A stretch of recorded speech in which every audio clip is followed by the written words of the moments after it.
The Federal Reserve System works every day to support a growing and stable U.S. economy. Across the United States, the Federal Reserve, through its Federal Reserve Education Program, also helps people understand how the economy works, so consumers have the tools to make sound financial decisions. Through this education program, teachers have access to classroom-ready online resources for students from kindergarten to college, videos, classroom lessons, online education, publications, and more. These resources are all free for educators to use in their lesson plans, or as they see fit. Many of the Federal Reserve System's regional reserve banks, located in 12 districts across the nation, also offer in-person and online professional development that allows educators to deepen their knowledge and hone their craft when it comes to economics, personal finance, and more.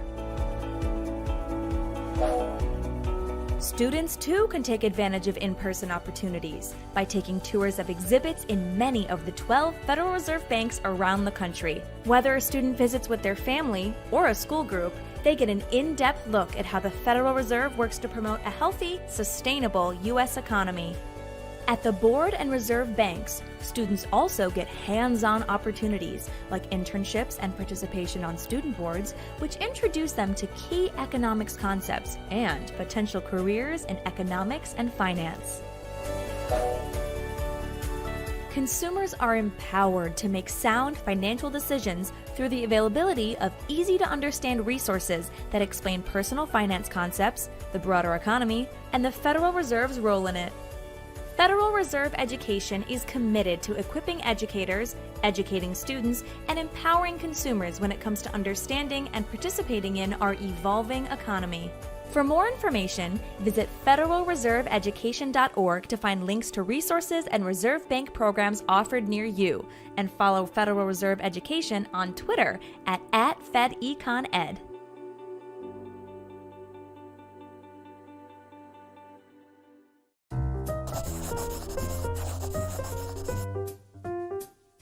Hi, I'm Ian, and I work for the Federal Reserve, the central bank of the United States. The Federal Reserve System consists of three main entities that perform key functions that serve the public and promote the health of our economy and the stability of our financial system. These key entities are the Federal Reserve Board of Governors, 12 Federal Reserve banks operating around our nation, and the Federal Open Market Committee. Based in Washington, D.C., the Board of Governors is the governing body of the Federal Reserve System. It's an agency of the federal government that reports to and is directly accountable to Congress. The board consists of 7 members, or governors, who are nominated by the President of the United States and confirmed by the Senate. Governors are appointed for 14-year terms. The Board of Governors oversees and sets policy direction for the system, including 12 Federal Reserve banks located around the country, which take the pulse of the nation's economic health from a regional perspective. The 12 reserve banks represent different geographic regions, or districts, and were set up based on regional economic considerations. Although supervised by the Federal Reserve Board, the reserve banks operate independently in many respects. The reserve banks carry out a number of core system functions, such as supervising and examining commercial banks and other financial institutions, enforcing compliance with federal consumer protection and fair lending laws, while promoting local community development and lending to depository institutions to ensure crucial liquidity in the financial system. They and the board also play a key role in another primary Fed function, fostering the safety and efficiency of our nation's payment systems, including distributing currency and coin to banks, operating electronic payment systems, and clearing our checks. In addition, the reserve banks act as the government's bank, providing services such as maintaining the Treasury Department's transaction account and issuing and redeeming U.S. government securities. They also act as a bank for banks by providing key financial services to banks, thrifts, and credit unions. The reserve banks also provide a wealth of information on conditions across the nation, information that is vital to formulating a national monetary policy that helps maintain a healthy U.S. economy and a stable financial system. The board and the reserve banks together help ensure that consumer and community voices are heard at the central bank through consumer-focused outreach, research, and analysis. This helps keep the Federal Reserve's actions, policies, and decision-making attuned to what's going on in American households, communities, and businesses, which are the foundation of our economy. The third key Fed entity is the Federal Open Market Committee, or FOMC, which brings together representatives from the board and the reserve banks to consider the state of the U.S. economy and set a course for our monetary policy in a manner that seeks to promote an economy that works for all Americans. The 12-member FOMC establishes an appropriate position or stance for monetary policy to help move the economy towards two essential mandates set for the Fed by Congress, promoting maximum employment and price stability. This occurs mainly through the FOMC's influence on interest rates and credit conditions, which can significantly impact financial conditions, including economic productivity and even spending and investment decisions by households, communities, and businesses. Working together, these three key Fed entities and the unique Federal Reserve System structure established by Congress more than a century ago help promote conditions resulting in a strong, healthy, and sustainable economy. For more information on how the Fed functions, visit federalreserve.gov and click on About the Fed.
The Federal Reserve System works every day to support a growing and stable U.S. economy.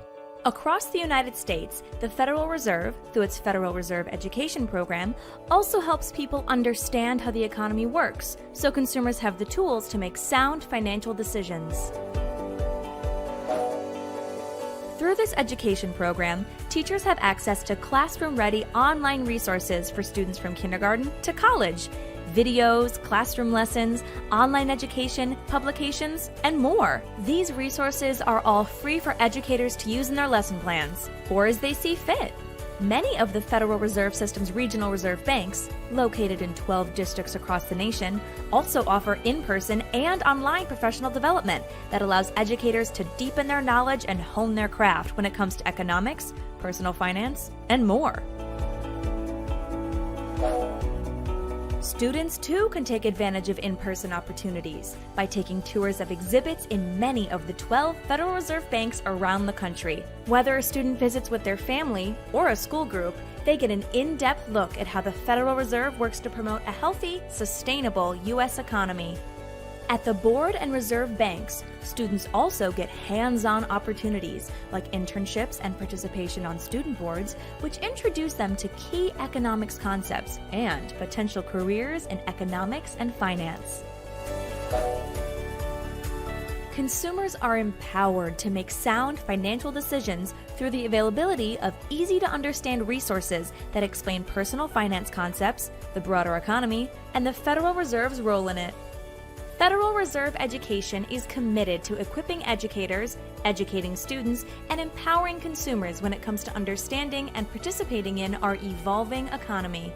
For more information, visit federalreserveeducation.org to find links to resources and Reserve Bank programs offered near you, and follow Federal Reserve Education on Twitter at @FedEconEd.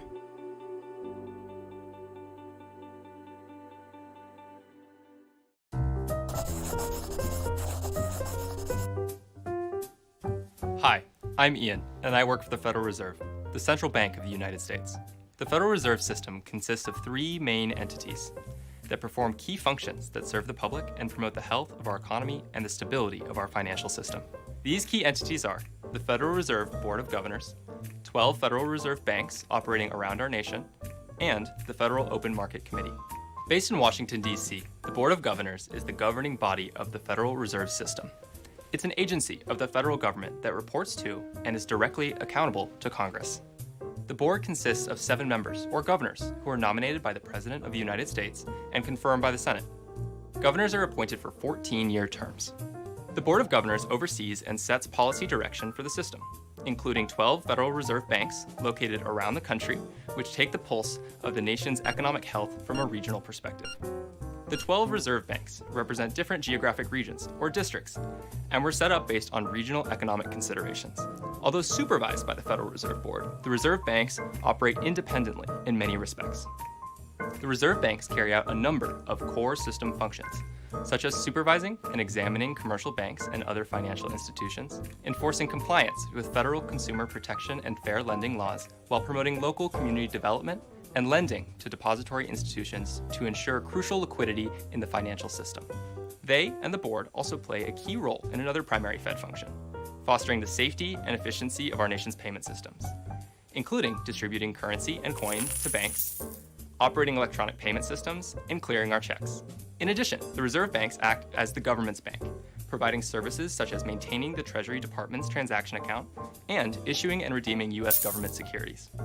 They also act as a bank for banks by providing key financial services to banks, thrifts, and credit unions. The reserve banks also provide a wealth of information on conditions across the nation, information that is vital to formulating a national monetary policy that helps maintain a healthy U.S. economy and a stable financial system. The board and the reserve banks together help ensure that consumer and community voices are heard at the central bank through consumer-focused outreach, research, and analysis. This helps keep the Federal Reserve's actions, policies, and decision-making attuned to what's going on in American households, communities, and businesses, which are the foundation of our economy. The third key Fed entity is the Federal Open Market Committee, or FOMC, which brings together representatives from the board and the reserve banks to consider the state of the U.S. economy and set a course for our monetary policy in a manner that seeks to promote an economy that works for all Americans. The 12-member FOMC establishes an appropriate position or stance for monetary policy to help move the economy towards two essential mandates set for the Fed by Congress, promoting maximum employment and price stability. This occurs mainly through the FOMC's influence on interest rates and credit conditions, which can significantly impact financial conditions, including economic productivity and even spending and investment decisions by households, communities, and businesses. Working together, these three key Fed entities and the unique Federal Reserve System structure established by Congress more than a century ago help promote conditions resulting in a strong, healthy, and sustainable economy. For more information on how the Fed functions, visit federalreserve.gov and click on About the Fed.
Time. So I'm going to kick this off. I'm Elena Falsatoni. I'm a senior economist in RBOBS here at the board. But most of you know me as the annoying person who's been emailing you for the last few months. But still me.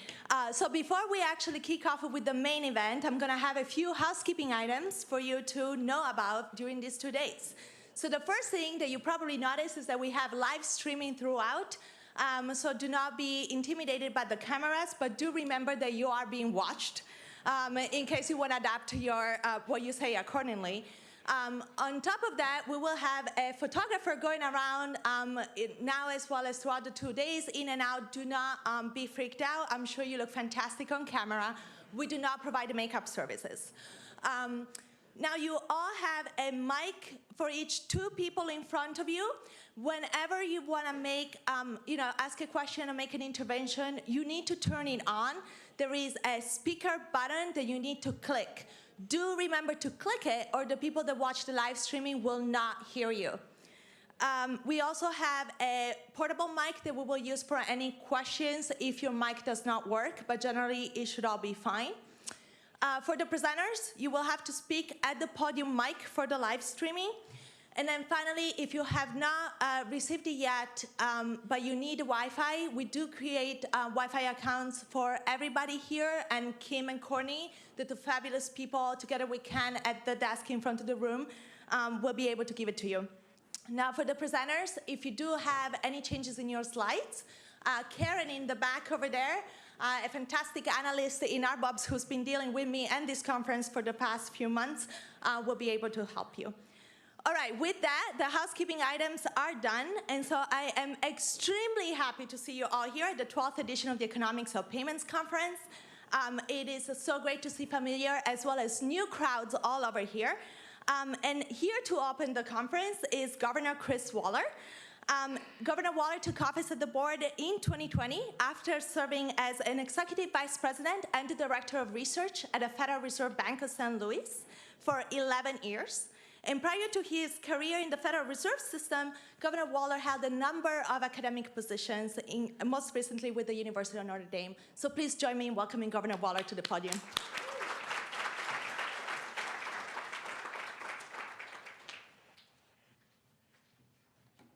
Well, thanks, Elena, for that. I appreciate it. So before I get started, I just wanted to make a quick note that I was talking with Kim Hoon. It's nice to see friends at these things again. I was talking to Kim Hoon, and he reminded me that this conference was started by Ed Green, I think 11 years ago or approximately, and Ed passed away in 2019. So despite his passing, his legacy continues on with the conference.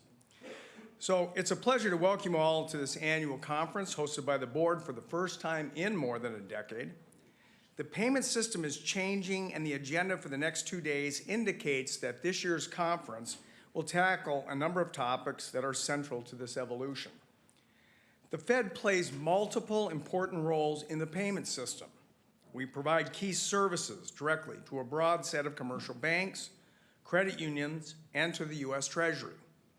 We maintain accounts for these entities, transfer funds electronically, collect checks, and distribute currency. We also supervise certain financial market infrastructure. Through these functions, we help to ensure that the U.S. payment system meets the needs of consumers and businesses. From its founding, the Federal Reserve played a central role in the payment system. Market disruptions that contributed to financial panics in the late 19th and early 20th centuries were an important impetus for the establishment and design of the Federal Reserve. During the panic of 1907, some banks refused to clear checks from other banks, creating a crisis in depositor confidence and leading to bank failures. Paul Warburg, an influential figure in banking at the time, argued that the central bank should have a duty to establish and maintain a perfect system of credit, enabling the general banks to transform cash credits into actual cash. Who ever heard of that? Who wants actual cash? With such absolute ease and certainty that the use of cash credit instead of actual cash will not cease, no matter what may happen. Now, in 1913, Congress did just that by creating the Federal Reserve, and assigning it the authority to establish a nationwide check clearing system. Shortly thereafter, the Fed established a wire transfer service known as FedWire, and later built on that with the Automated Clearinghouse, or ACH service, in the 1970s. With the launch of FedNow this past summer, we have an instant payment service. Our job in providing these services and carrying out our responsibilities is to make sure the payment system functions efficiently and resiliently, promoting the kind of confidence that Warburg understood was vital. It's great to see that those of you participating in this conference are taking on the key issues of the day and pushing out the frontier of knowledge with your research. And sometimes the frontier pushes back. Just yesterday, we had a board meeting to carry out our statutory responsibilities with respect to setting the debit interchange fee cap. And of course, we have an interest in the developments around other topics on your agenda, such as stable coins and crypto. But with just a couple minutes left before the formal proceedings start, I want to draw a connection between two topics on your agenda and two questions that I have. First, how quickly will consumers and businesses demand instant payments? As I mentioned, we recently launched FedNow, our newest payment service. In some ways, what FedNow is doing is not new because it simply executes the operations that happen between when a bank sends an authorized consumer transaction and when that transaction is cleared and settled on the other end. Some of those exact things happen now with ACH, but with ACH it takes longer. FedNow speeds that process up from often a couple of days to a couple of seconds, from initiation to final receipt by consumers and businesses. The launch of FedNow was just one of many steps toward the system where substantially all payments are settled instantly. Banks also have a role in moving us closer to that reality. They will have to adapt their systems to be able to connect to FedNow. And how soon they do that will depend in part on how much their customers demand instant payments. Moving on to my second question. I see that you have a session on central bank digital currency. As many of you know my views.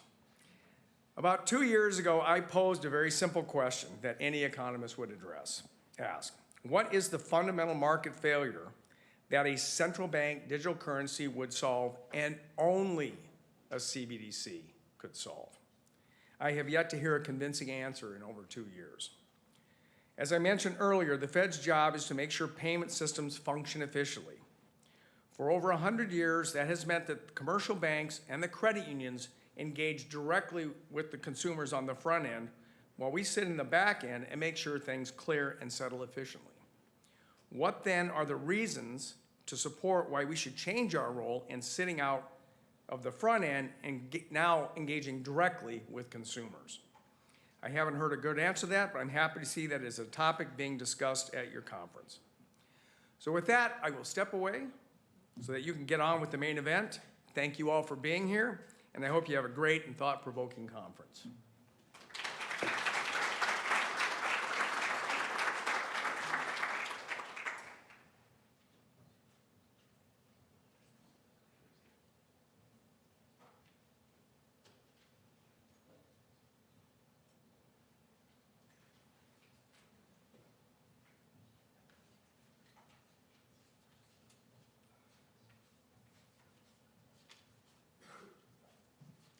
All right. Right on cue, I think with Governor Waller's remarks, we're going to have our first session on cash and cashless. And the first presenter will be Lucas Argentieri Mariani from University of Milan Bicocca, discussed by Kim Hyun. And then we'll have Andre Stenzel from the Bank of Canada, discussed by John Rust. Lucas, feel free to come here. And remember to speak at the podium mic.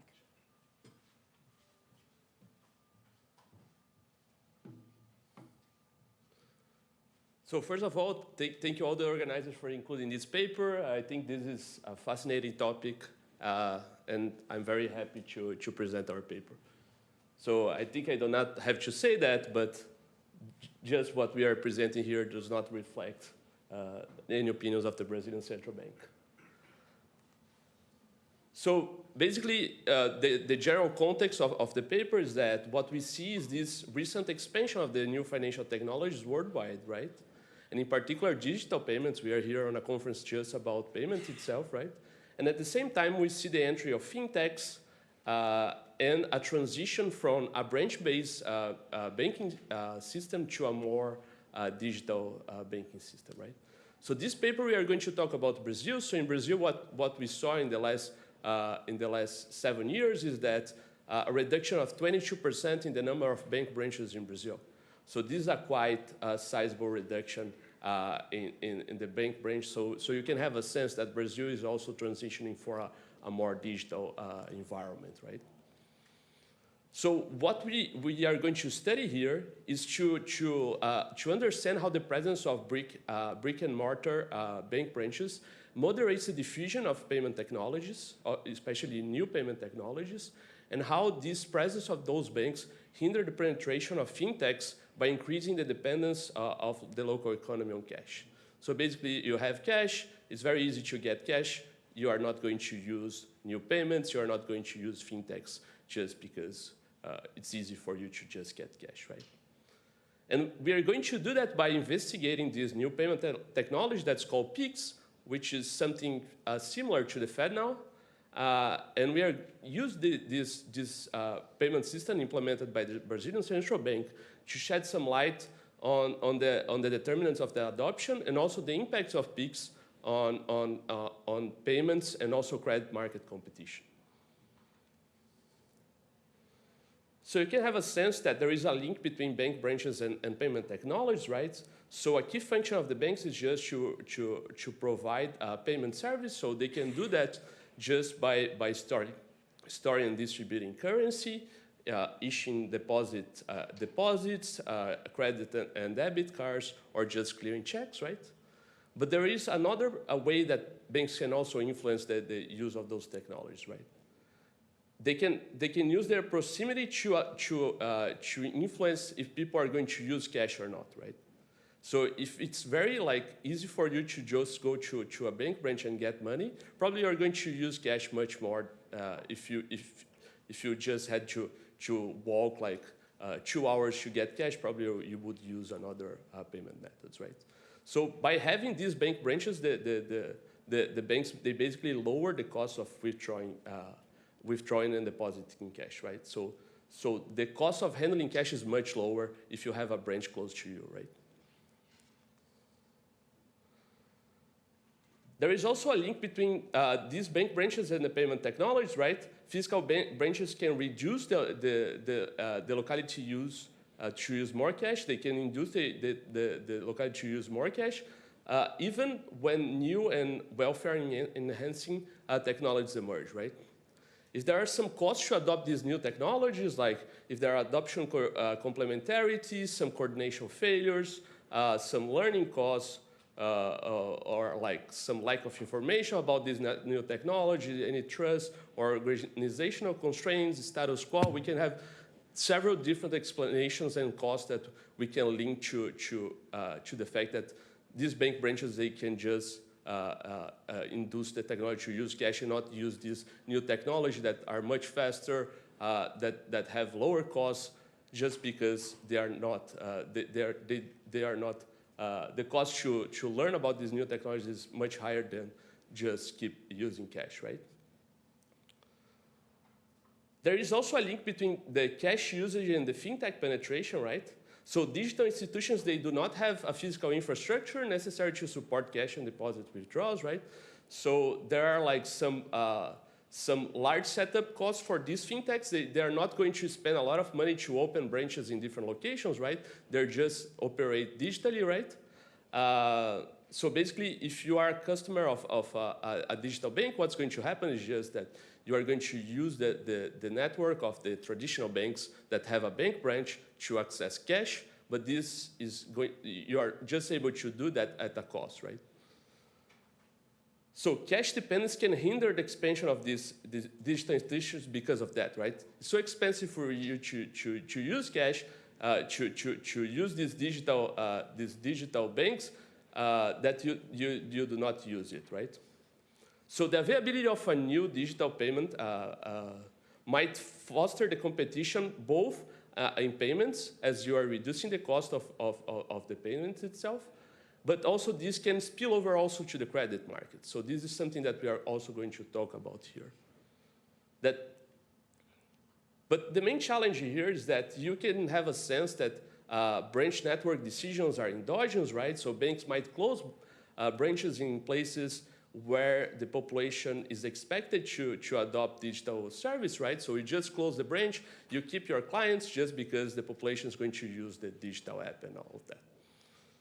So probably it's endogenous, right? They choose the locations in which they are going to close the branches just in places in which people are going to use this digital service, right? So how we deal with that? We exploit this plausibly exogenous variation arising from bank heists in Brazil. So basically, these bank heists in Brazil, what happens is that they use explosives. They just use the explosives to get access to all the cash stored in the branch. And these branches become temporarily unoperable. It takes some time for them to refurbish the bank branch and like keep going with the physical bank branch, right? These attacks are performed by non-local criminal organizations. They just go there, they get all the money, and they just flee away. So this is not correlated to local crime. We are going to show here that there is no correlation between these heists and homicides, for example. And they're also unlikely to coincide with other positive shocks to technological use. So, for example, one thing that could be that recently a referee told us, does the bank, does these heists are correlated to COVID? No, they're not, of course. So what we are going to do here is that we are basically employ this empirical approach. We are going to use this weekly and monthly data with event study and a matched control group in a difference setting. So just a summary of the findings here. So this sudden and temporary interruption of the bank branch's service leads to a sizable reduction in branches' cash inventory for at least 3 months. No short-term effects on the stock of loans or deposits, and there are some persistent increase in the adoption and use of digital technologies. So this is the first part. On the second part, we focus on the spillovers, right? So we check what happens to the spillovers of banks that are not affected by these attacks, and we show that the unaffected bank, in particular the digital institutions, they increase both PIX provision and also credit provision. And we also have some evidence that these effects are a bit heterogeneous between individuals and firms. So just to give you like a context of the banking sector in Brazil, so for example, in 2021, the 5 largest banks accounted for more than 68% of the assets. So you can have a sense that these are quite concentrated market, right? So there are large potential gains from increasing competition, right?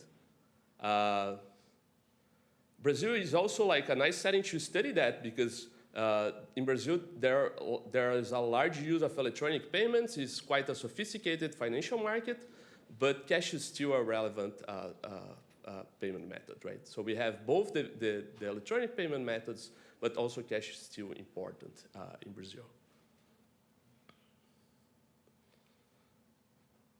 So what happened is that in the November 2020, the Brazilian Central Bank introduced this new payment technology, which is similar to the Fed now.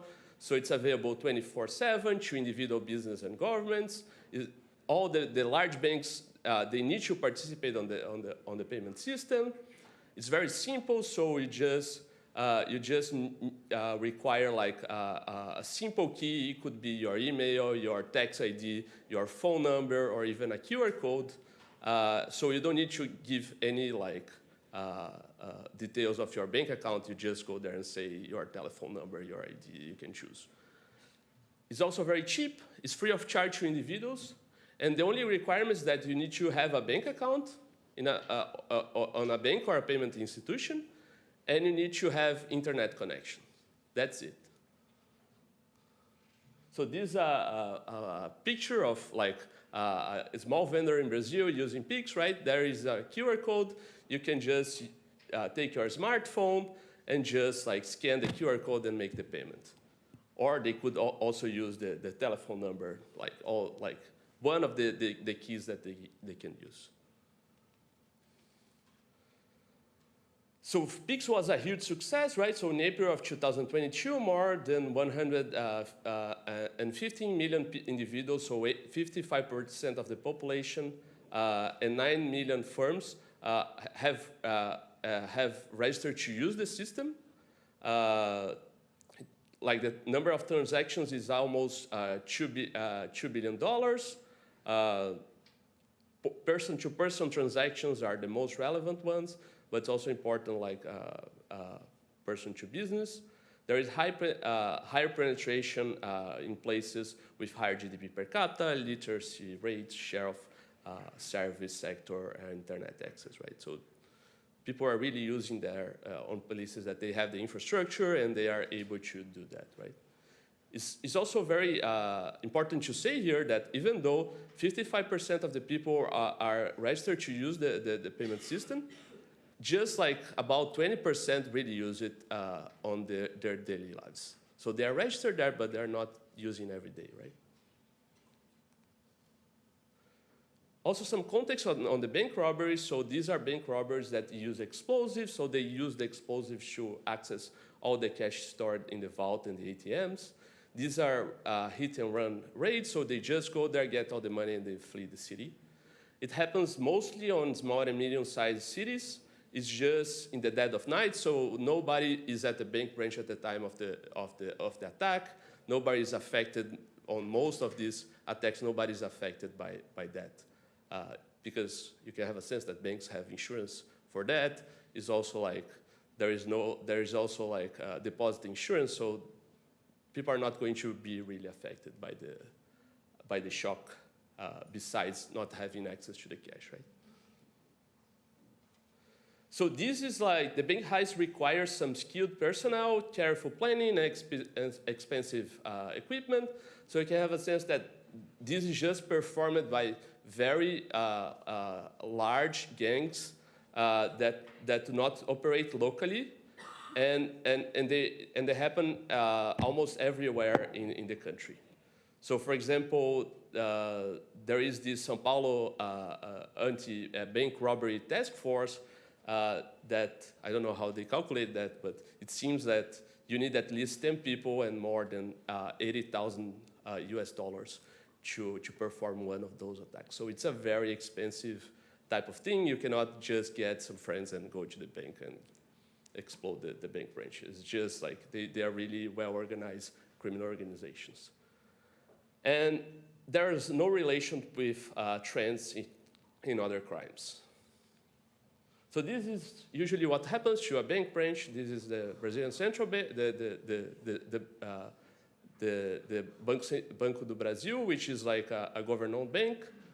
Also what happens to a private bank, more or less the same thing. You can also see here that also the ATMs are destroyed, right? It's not that they're just destroying the bank branch, but they are also destroying all the ATMs that are inside the bank branch, which is a large source of like how people get their money. And most of the ATMs in Brazil nowadays are inside the bank branches because of security issues. So the data that we are going to use here, first what we did is that we collected information from the state police departments with complementary information from news. We have information on the date of the event, the municipality, the bank, if they use explosives or not. And we collected that for 15 states, which represent more than 90% of the Brazilian population. We just got the information from these 15 states. Unfortunately, some of them, they just said, we don't have this information, we don't want to provide this information. We complement that with branch level data. We have monthly information, balance sheet information, and we also have information on the PIX, the new instant payment method, credit, and also information about other payment methods. We have a sample restriction here. We just focus on localities, municipalities that have at most 10 branches or service stations in 2019. Why we do that? Because you can imagine that if you have a lot of bank branches there, it's going to be very easy for you to just go to another bank branch, not yours, just to get access to the money, right? So the shock needs to be really meaningful. You don't have any other branch to collect cash. We use matching, right? So if we check the unmatched sample, there are some differences between the municipalities in which the attack happens and which the attack does not happen. We use the coarse and exact match, and then we have some good matching in these observables. It's important to highlight that even the variables that we do not match, they are matched in the end. It's just that we don't have to have we don't need to have homicide rate, like the share of service value added or anything like that to get a good balance here. So we just use the first variables that we have there, and we also are able to match the other variables. So even homicide rate, which is something that we should not expect, we have the balance here. And it's also important to highlight that all the results that I'm going to show here is for the matched sample. The results for the unmatched sample are very similar. So this is our final sample. The gray municipalities are the ones in the control group, and the ones in black are the ones that are exposed to this bank rise, right?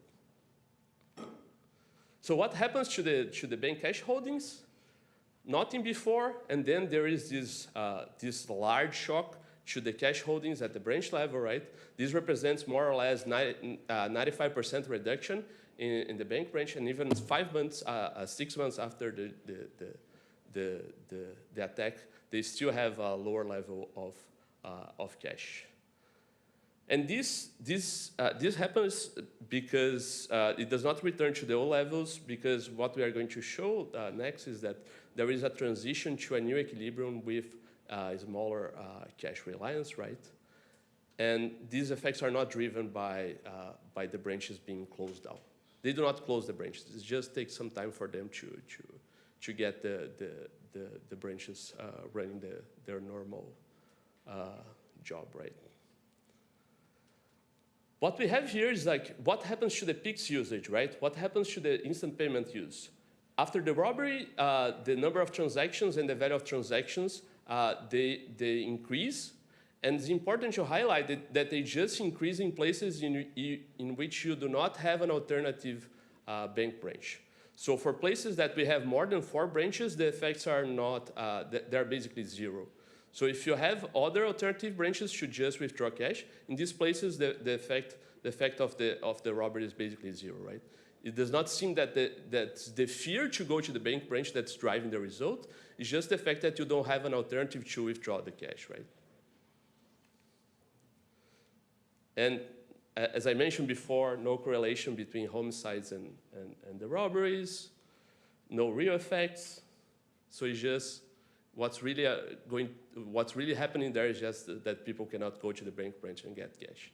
It's not really affecting their daily lives, right?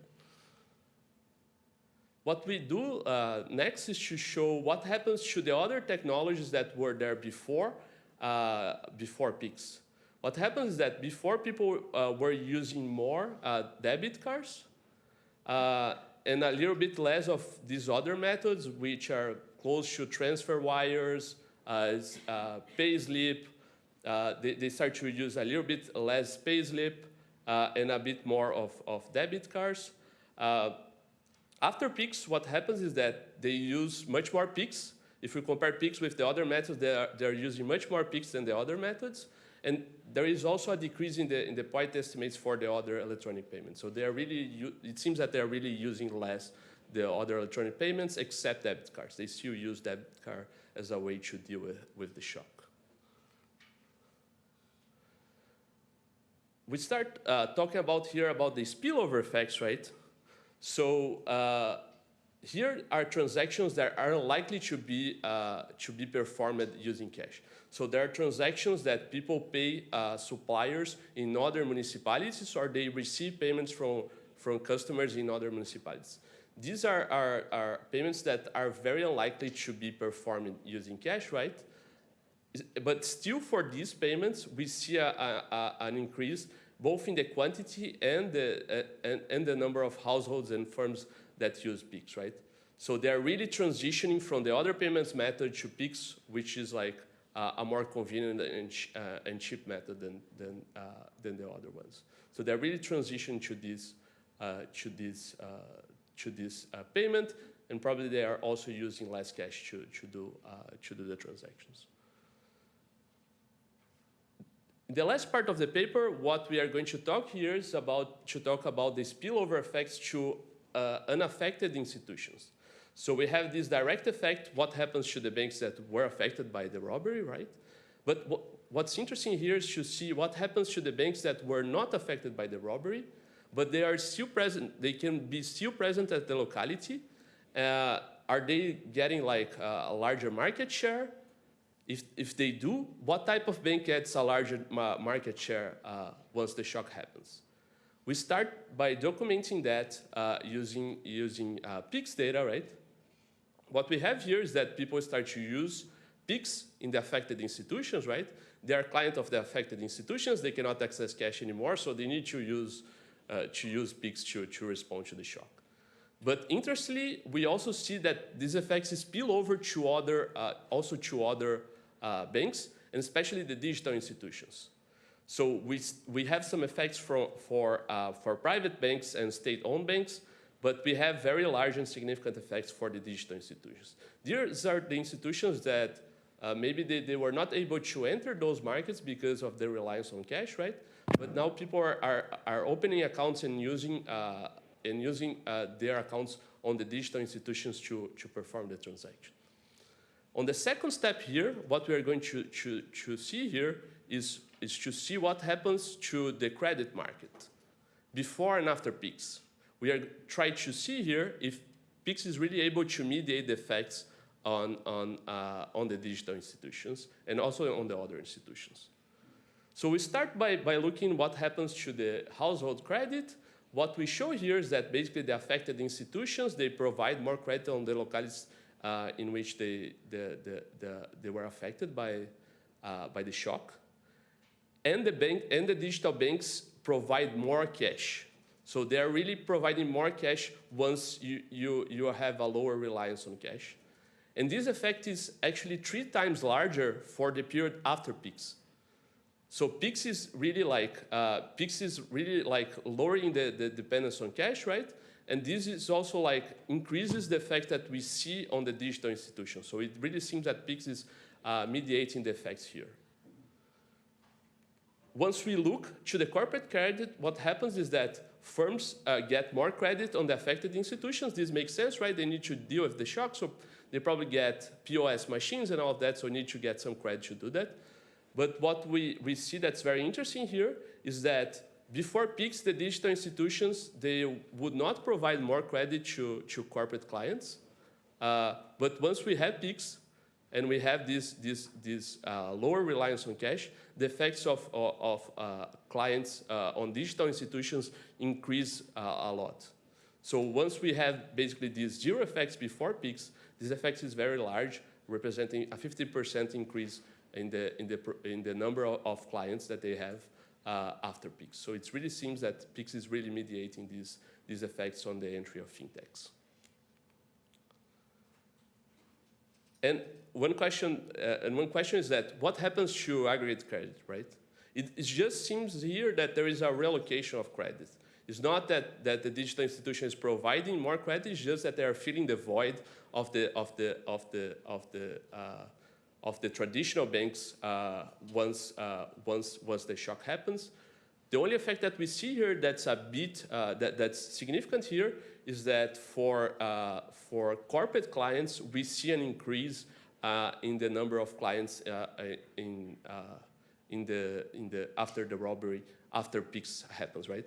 And this should be driven by this large effect that we have here on the number of corporate clients that the digital institutions have after the shock. So just to wrap up here, our paper provides some evidence that the disruptions in branches operation, increase the use of financial technologies. We also show that this new financial technology known as PICs is the preferred choice after these disruptions. The increased technology use spill over to other municipalities and to non-affected large banks, fintechs, and digital banks. And finally, our results also shed some light on the fact that financial technology adoption is not homogeneous between business and non-business users. And the final thing is that it really seems that this financial technology is really affecting the competition at the local market by decreasing the levels of cash reliance locally. Thank you.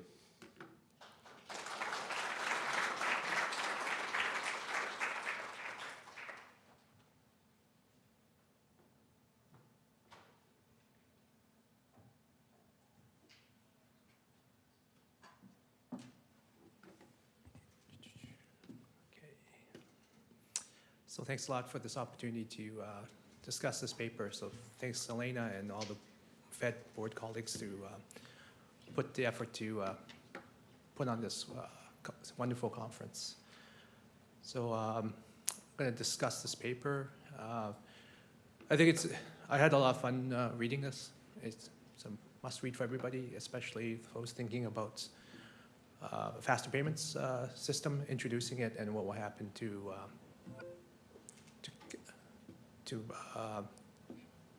payment services. So everything I would say is my views and my views only, not the Bank of Canada or its governing council. So I think the presenter did an excellent job explaining this. I always think this is an opportunity for me, especially to learn more about spatial economics. So that's the picture of the match sample of the municipalities that have been affected by these robberies. These robberies basically reduce the opportunity, the availability of cash access points, and using this analysis, especially during when PICs was introduced, there was a substitution into more increased usage of PICs. So I guess I'm going to center my comments to understand these mechanisms more, and try to think about these things that happen. So we know that PICs is a runaway success. Everyone talks about it. You see a lot in the media. One thing that the Bank of Brazil, the Central Bank of Brazil did during this time before PICs was actually introduced was they introduced a 200 real note. So I work in the currency department, so we always get the updates in real time, all the new note issuance. So why is it important about the 200 real note? Well, it doubled the nominal banknote available, and then there were concerns that, well, you're increasing the value of this banknote may lead to other consequences. So I'm going to park this idea for now, just leave it for you as a trailer of some discussions in the later. So the one assumption in the paper is that the bank robbers are rational. And so I rewatched Heat again and again. I love this movie, De Niro, Pacino, and Val Kilmer. So some people may say this doesn't make sense. Are these really rational people? So fortunately, there is some research in this area using a very nice structural model and really great data by Master Bruni and Rivers in the Economic Journal. And so they set up a very Becker-type model, right? The value of crime is how much you can get, versus the offset by the probability of getting caught. And so there's a lot of math in there, but at the end of the day, it comes down to this very nice equation, which is the compensating variation for a successful robber is basically the probability of getting caught in that haul minus the haul and then the time duration. And that's what they find, that time duration is really a strong predictor of whether the robbery was successful or not. So they used a sample of 5,000 robberies. They found that 6.6% of these robbers are arrested, and the haul is about 8,700 euros. So in the paper, you found that the average haul for this crew of 10 was 8,000 US dollars. Kind of lines up. So it'd be useful to use this as external validation, right? So Italian, to see a cross-country comparison, who's more efficient, or Italian robbers versus Brazilian robbers, right? Maybe we can settle on the pitch next World Cup. Okay. Okay, so not to be totally flippant about this discussion.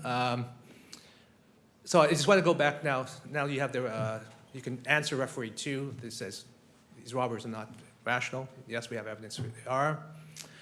You talk about the endogeneity of the bank branches. So the Brazilian government in 2004 launched this program, and my Portuguese is horrible, so it's Banco para Todos, or Banks for All. So in 2004, there was this push to target underbanked cities, not served, right, by having these state-owned banks. And so this excellent paper by Fonseca and Matre, they document this. So you can see that in 2004, there was quite a bit of portions of the Brazilian municipalities without a bank branch. And then with this program, you can see that's falling, and up until 2014.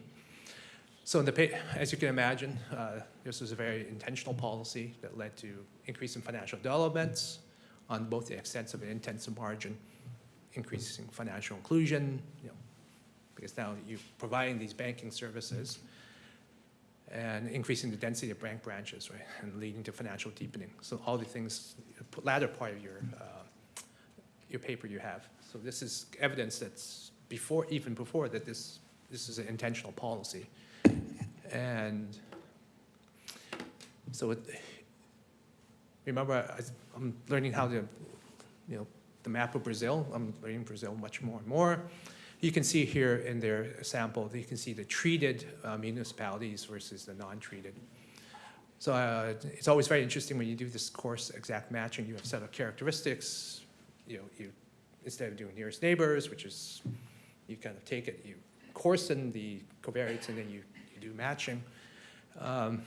Maybe one thing you want to do is, I noticed that you do as a sample validation, look at bank branches in 2017. Maybe you want to just see what prehistory led to this. Check to see 2004, to see if there's any of this balancing, covariate balancing approach that you look at. And it's important because in the Fonseca and Matre paper, you actually see what is the response when there's more entry of these public banks. What's the response by the private banks? And in their empirical study, they show that there's this increase in these public banks, but the response by private banks is very small. There's not that much exit. So I always go back to this, that this is some evidence of an underserved market by the, Governor Waller mentioned something about a market failure. So there must have been some type of market failure identified in order for this policy to enact this policy. So with that in mind, what good could you do, right? That's would help us to understand this more. So your definition of everything is about a municipality, and that's your definition of a market. So one thing you could consider, and this is a very interesting, it's always these lovely papers by Mark Reisman, Robert Townsend, and Christopher Walsh. They go to Thailand, and once again, it's a similar type of scenario. There's private sector banks, government-owned banks, and Thailand's, the Townsend Thai project has been ongoing for, well, has ended, but over many decades.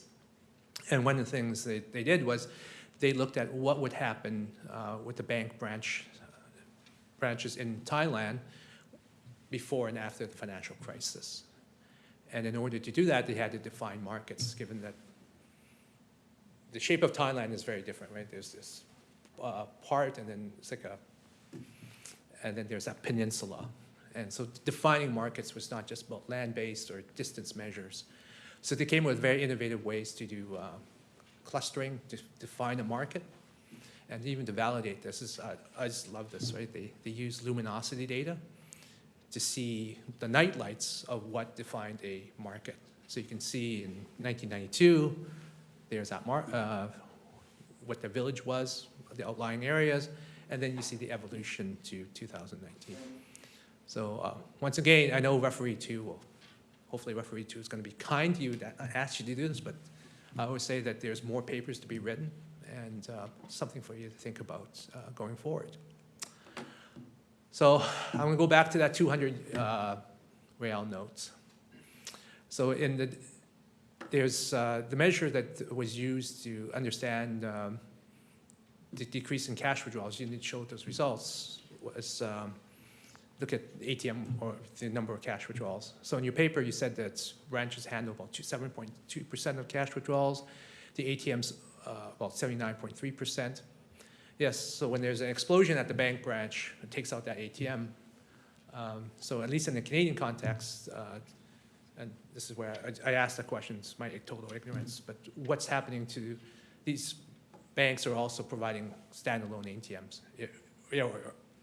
It'd be useful for you to think about that, unless these robbers are going around blowing everything up. This is a graph of notes in circulation, and I downloaded it from the Bank of Brazil, Central Bank of Brazil's website. So you can see it's from 2013 into 2023. So you can see the cyclical patterns, the seasonal patterns, and then I did some crayon econometrics. So hopefully James McKinn is not listening and chides me for this. He's my econometrics professor. But the two green lines are the sample period that the authors consider. And so there's a pre-PIX area, and I think everyone can see where the PIX was introduced, right? At that point when PIX the notes in circulation falls. However, you would think that's, well, this is an open question for me, and I actually sent an email to the Central Bank of Brazil to understand, well, what's happening to notes in circulation? What denominations are, if we can get a breakdown of these denominations? So we know that that PIX enables transactions-based use of cash, but then there's also another very useful use of cash is to store value. So especially with the 200 real note, right? So for context, 100 real note is about $20 US, and 200 would be about $40. So for those old enough, do you remember the band The Bugles? Well, video killed the radio star. And I actually found even the Brazilian colors. So my open question is, will PIX displace cash? We don't know. This is very poor econometrics because it's just a linear trend. You can fit a polynomial of some sort. But even before, so that's kind of very reduced form, but I think it's very interesting for us to understand the underlying market forces, and this is what economics of payments is great. So thinking about movies to think about in the future, does everyone remember Live Free and Die Hard? I know you laugh, right? What was the premise of that movie? There was some cyber attack, right? So John McClane, he has to pair himself up with a computer savvy person.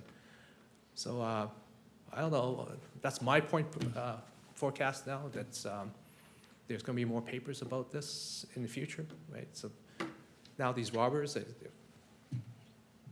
I always think that crime, people can change, people learn new things.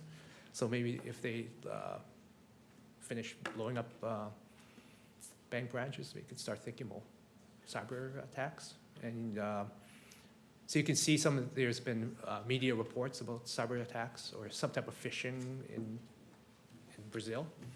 And so it'll be very interesting to see that type of what happens as PIX becomes more and more widespread. So just some advertising.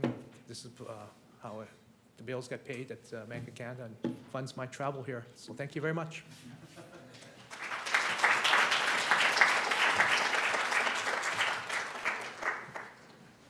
All right, we have roughly 10 minutes for Q&A. So Lucas, I don't know if you want to start with any reply to your discussion, or if you just want to take questions and come back here.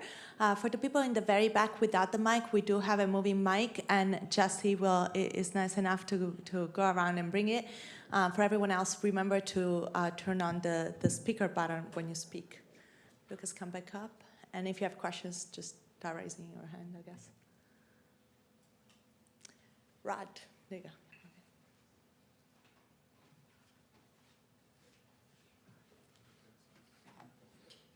I think I can, maybe I can start with King's comments then.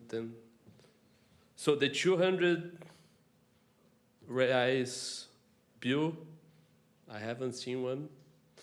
I went to Brazil several times since, but I maybe, but I don't see like people using it. The Fonseca paper, you're showing the graph there, but stops in 2015, right? And what we show is that since 2015, what happens is that there is a 20% decrease in the number of branches. So we see that there is like a negative trend there. I think that negative trend accelerates even more after that. But I agree that we can look the history in 2004. The relevant market, I think it's a good point. But if we imagine that the relevant market is a bit bigger, all the results that we see there, they're going to suffer some attenuation bias, right? So there are spillovers that are local. They are going to also affect localities that are close to the places that we use. So what would happen is that our effects would be even bigger. But I think we can do that for sure. The ATMs, most of them, they're inside the bank branches. So it's very like, there are some that are outside the bank branches, but we try to collect that information. One thing that the Brazilian Central Bank has like some amazing data, but they don't have, for example, cash withdrawals. They don't have the amount of cash in the ATMs. So this is something that we try to get, but we didn't get. Some central banks have it, but not the Brazilian one. Thank you for the discussion. Yeah, so just a couple of questions. One is I didn't quite understand why banks needed to be rational. I thought you were using this as sort of an exogenous event that's not correlated with other activity in terms of the use of cash and so on. And then secondly, so we obviously don't want to encourage bank robberies, but in terms of policy recommendations, would you go so far as to say that these results suggest that policies that in some sense hinder the use of cash are good policies? I think I can say it's hard to say the external validity of this, but what happens in Brazil is that we have this very concentrated market in traditional banks, right? And we have these huge fintechs, like so for example, one of the fintechs now is the second largest bank in Brazil. So it was this cash dependence, this decrease in the cash dependence could be a good way to increase the competition. So I think it's more about like let's digitalize the economy. Now we have different players. Different players are able to enter the market, and that's a good thing, right? It would be increase the competition. I'm not saying that let the robberies happen. It's just that let's digitalize the economy, and this eventually is going to happen, right? About the rationality of the banks, I think if we just run a regression on where banks close the branches, we would have something that would be a mixture between the decision of the bank and the effects of like closing down the branch, right? That's why we use the shock. So the shock is like the shock is about getting like a kind of exogenous change in the branch presence. I think when King was like discussing here, he was thinking more about the rationality of the people, the criminal organizations, right? we present this paper, for example, for game theoretical people, and they were like, that's fine. What you find makes total sense, right? You need to play mixed strategies, otherwise the police is going to know where you're going next, so you cannot do that, right? So it needs to be like some kind of rationality on the side of the criminal organizations. They are quite sophisticated, so I think it makes sense. I think they need to have this. If they make it easy to the task force, now the number of these attacks is decreasing because now we have a task force that's really like able to deal with that. The numbers are still high, but they are like 1/3 that they were in 2018. So, yes. Okay, I think I've got this for you. I'm a little puzzled by the credit results that you have, and I don't know anything about the industrial organization in Brazil, but in the U.S., certainly for credit cards, and it's becoming the case for mortgages, the credit allocation decision is pretty much independent of what's happening with deposit gathering locally. And so is the mechanism that you're describing a liquidity shock at the level of a bank branch, or if not, what is the mechanism? So the mechanism that we propose here is that imagine that you are a client and you need to make the decision on which bank you are going to use, right? You can choose between the digital or a physical branch, a traditional bank. The cost of getting cash, the cost of making payments is much lower if you use a digital bank now. So what you're saying is the consumer moves all of his or her business to a digital bank in response to a cost shock. Exactly. Yeah, okay, got it. Thank you. Yeah. Yeah, I wonder what your shock is identifying. There are two different things that might be happening. One is the availability of cash itself. The other is increasing perception of costs of using cash due to robberies. Right? And you suggest that it's the former, but is there any way you can discard the latter? That is essentially what especially the persistent effects that you show could be happening because people are now more aware, especially in the treated regions, that there's more potential for robberies, that increases the fear and cost of using cash. Yeah. So the way that one of the tables that we have there is like the number of alternative branches that you have at the local level, right? So our argument there is that imagine that's just fear to go to the branch, to a bank branch, or it's just that you don't want to have any cash with you because people are going to rob you, right?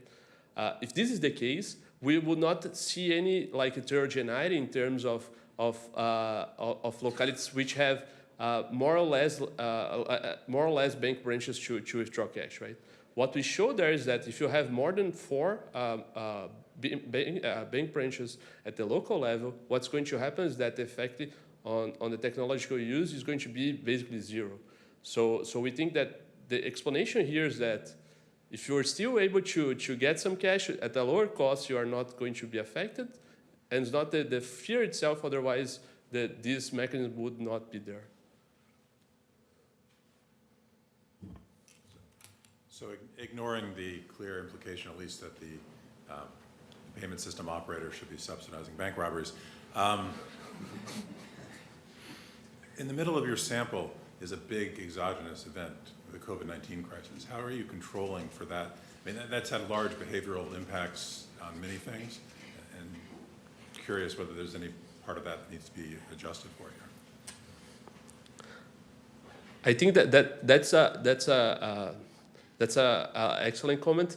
I think the first part of the paper that we are dealing on the effects, only on the effects on the adoption. What we do is that we did not have that on the paper.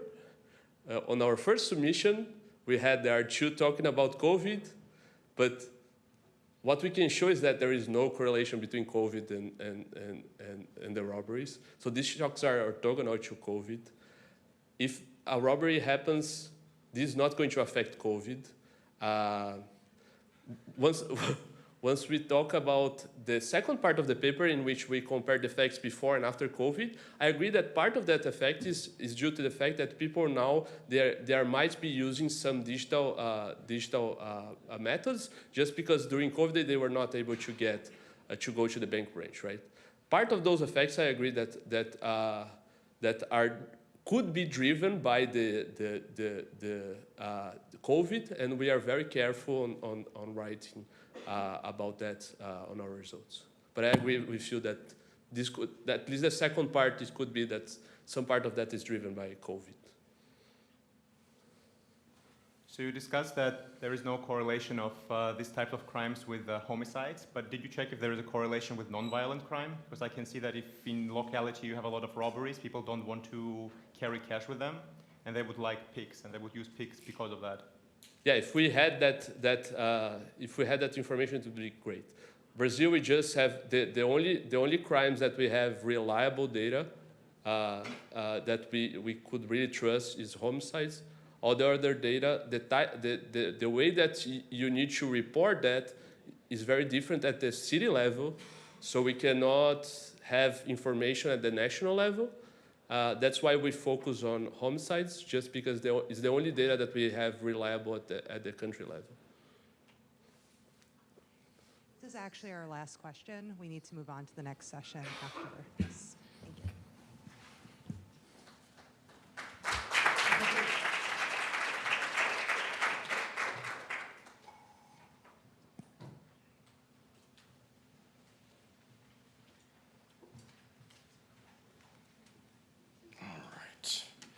So, thank you very much to the organizers for including this paper on the program. This is joint work with Kim, who just gave the discussion, and Alex, who's listening in remotely, and we're all at the Bank of Canada, which means I need to again state the disclaimer that the views expressed here are mine, and mine only, and should not be attributed to the bank's governing council. So what do we do in this paper? As the title suggests, it's about cash and cash inventories and cash use. So no bank heists, unfortunately, but I hope it's interesting nonetheless. All right, so I want to start the motivation by just making 3 observations. The first one, and I think in this audience I don't need to explain that too much, is that we see a lot of rapid technological developments in the payment industry. New payment instruments become available. But the key part is that even though they're increasingly adopted, consumers mix very much what they have, and some payment methods like cash in particular still are fairly resilient and are still continue to be used by the populace. So cash usage has been declining, that's an unambiguous fact, but it retains a sizable market share, in particular for small value transactions, and continues to be used at the point of sale, at least in Canada, and my home country, Germany, we don't even need to talk about. One interesting facet that I won't spend too much time on today in the presentation, but that we touch upon also in this paper is the cash puzzle, where even though cash continues to be used less and less at the point of sale, the number of notes in circulation and value of notes in circulation is actually rising. So a natural question there is, to what extent is that driven by the preferences of the people and changes in the infrastructure and so on. And that already brings me to the last point, which is this infrastructure of access to cash. It is changing. In Canada, for example, we see a reduction in bank branches nowadays, but a corresponding increase in the number of cash access points in the form of ATMs. In other countries nowadays, you withdraw your cash not in an ATM or bank branch, but you get it back as cash back when you buy groceries. That's how I used to do it back in Germany. So what we want to understand here is who are the winners and losers from these types of changes. And to do that, we set up a model, a structural model of dynamic cash inventory management. So it's a Baumol-Tobin type inventory model that we're related to, that explicitly accounts for the payment choice where we mix cash and non-cash means of payment at the point of sale. We then estimate this model using multiple waves of detailed diary data that we gather and assess at the Bank of Canada. And we explicitly want to incorporate the changing infrastructure that we see in terms of the access to cash. How can consumers, in fact, withdraw it? We speak to the cash puzzle. Again, I'm not going to go through that too much today, but we can quantify here kind of the domestic usage component. How much of the change that we see of notes in circulation can be attributed to the motive of holding it at the point of sale, relative to, for example, foreign demand or store of value considerations that are the things that we are not capturing in our model. And finally, and that's the thing that we're working on more recently, and for which I also have to apologize to John for a relatively rough draft of the paper, is that we want to explicitly account for consumer heterogeneity. So one of the key questions we have is when we typically estimate these models, we group consumers by relatively broad demographic groups, And we're going to try to estimate preference parameters for these broad groups as a whole. Now the question is, are we missing something there, or are these kind of average effects that we estimate in fact understating potential bimodalities in the response?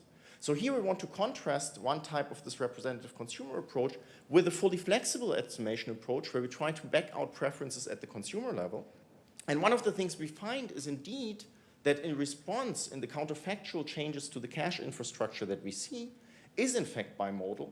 It's not that all consumers behave the same, but some of them, even though all reduce their cash use, reduce it only a little bit and instead withdraw less frequently larger amounts and continue to hold them. So to that extent, domestic usage component actually accounts in part for the increase because consumers just withdraw more often. Sorry, more money less often. And then we have another part of the population that says, well, if you make it harder for me to use cash, like in the context of your paper, I just stop using it entirely. But this bimodality is important to account for because for us as the currency department at the bank, one of our provisions is to ensure that people can use cash if they want to. So just looking at the average effect doesn't do it justice because we need to focus also on that subgroup that wants to use it and continues to use it. All right, so I'm going to skip the literature for time constraints, except for noting that there are people in this room who have, of course, extensively contributed to it. And I want to start with a brief overview of the model in terms of the parameters of interest that we're going to be estimating. And I want to stress here that this is really very much a parsimonious model, so we're going to try to structurally estimate it afterwards. Some shortcuts we unfortunately have to make, where, for example, our elasticity preference parameter for cash that we're going to have, that's denoted alpha, that captures how much do we want to pay with cash versus non-cash means of payment, debit, credit, mobile payments, is going to encapsulate not just the intrinsic preference for cash, but also, for example, other constraints, such as we can think about credit limits. We can think about, do the merchants on the other side accept it? All of that is kind of here lumped into these preferences, and we need to take that into account when we later on interpret the results that we have. We also have a second parameter of interest, which are the holding costs. And that's just the security, the foregone interest. If I carry cash in my wallet, it might get stolen. No, I'm not vulnerable to the bank heist because it's me as a person, but a robbery can in principle happen. I can lose it. And of course, in the current climate, also interest becomes again a relevant factor. By carrying cash in my wallet, I'm not going to earn any interest on it. And finally, we have the cost of withdrawals. And there within the model, it's decomposed into two factors. One is the actual distance to cash access points. We know that shoe leather costs are important when it comes to withdrawing cash. So depending on how far I am from cash access points actually matters. But that's not the only thing. Because on top of that, people very much differ in how willing they are to walk that distance, to go the distance to withdraw cash. So there's the one component that is unaffected by individuals, which is the actual physical distance to the branch network, which is the measure we're going to use. But on top of that, there's individual, potentially individual heterogeneity in terms of how much these people are willing to go. All right, so let's go to the model. We have a discrete time setup, and individual consumers want to, in the end, make transactions at the point of sale. And for that, they, in each period, have their cash inventories, which is the cash left in their wallet from whatever period that is. In the empirical implementation, a period is going to be a day. In that period, they face an exogenous consumption demand that has a random component, so that evolves over time. And they choose how much of that consumption demand on that given day they want to make in cash and how much of that they want to make in non-cash. Now, to facilitate cash payments, they can use the cash in their wallet, but they in addition have the opportunity to withdraw cash, but withdrawals incur a fixed cost, where this fixed cost reflects both the distance to the branch network that we take from the data and a scaling parameter that that is different depending on the individual consumer or on the consumer group, depending on how we estimate it. We have a variant with deposits that I'm not going to talk about, and I don't want you to focus on the math at the bottom, but really more on the intuition behind what we're going for. So what do consumers do? They maximize the discounted sum of flow utilities that they get from mixing between cash and non-cash means of payment for transactions at the point of sale. And the constraints that they face in each period are the following. Number one, the amount to which they use cash is non-negative, and at most they can use as much cash as the combination of what they have in their wallet and what they withdraw in addition on that day. They cannot use more cash than the total expenditure. If they buy something for $200, they're not going to leave $300 at the table, even with the current tipping culture that we have in North America. Withdrawals need to be non-negative. Again, deposits are in principle something the model can easily account for, and we need to stipulate some sort of initial condition at the beginning of the entire model, but that doesn't matter that much.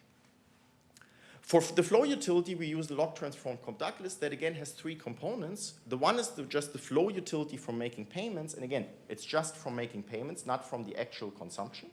And here what matters is I want to use cash and non-cash, and the elasticity between those two, what captures the preferences, is this parameter alpha. The second thing is that I have the opportunity to withdraw additional cash to facilitate cash payments. But if I do that, if the withdrawal amount is positive, then I incur a fixed withdrawal cost, and that withdrawal cost reflects both the individual level scale of it and the distance to the branch network. And finally, whatever cash I have in my wallet at the end of the period, at the end of the day, I face this holding cost, which encapsulates things like interest, security losses, and so on, and that's the parameter gamma. Now, we can write this model in recursive form as a dynamic programming problem. And again, what's not so important here is all the details, but the key observation is that anything I do today in terms of withdrawal behavior and cash use matters for my continuation value, for what happens in the future, only via pinning down how much cash I take into the next day. So if I have $200 in my wallet at the start of the day, tomorrow, it doesn't matter what I did yesterday. Did I start with $300 and spend $100? Did I start with $100, withdraw $200 and spend $100 of cash? None of that matters for my value moving forward. Now, why is that important here?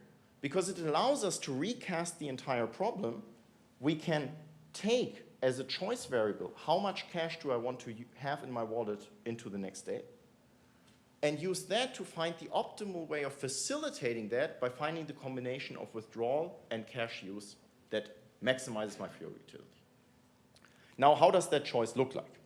So in a given period, I now want to choose, which you have on the x-axis, my change in cash inventory. How much do I change from what I start the day with to what I want to have tomorrow morning? And on the y-axis, I have my cash use C and my withdrawal W. Now, there's going to be 4 regions here. The first one is just what's infeasible. I can rule anything out of reducing my cash holdings more than the cash I started with or my expenditure that day.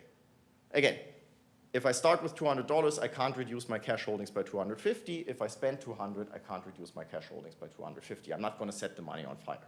And baseline model does not allow for withdrawals.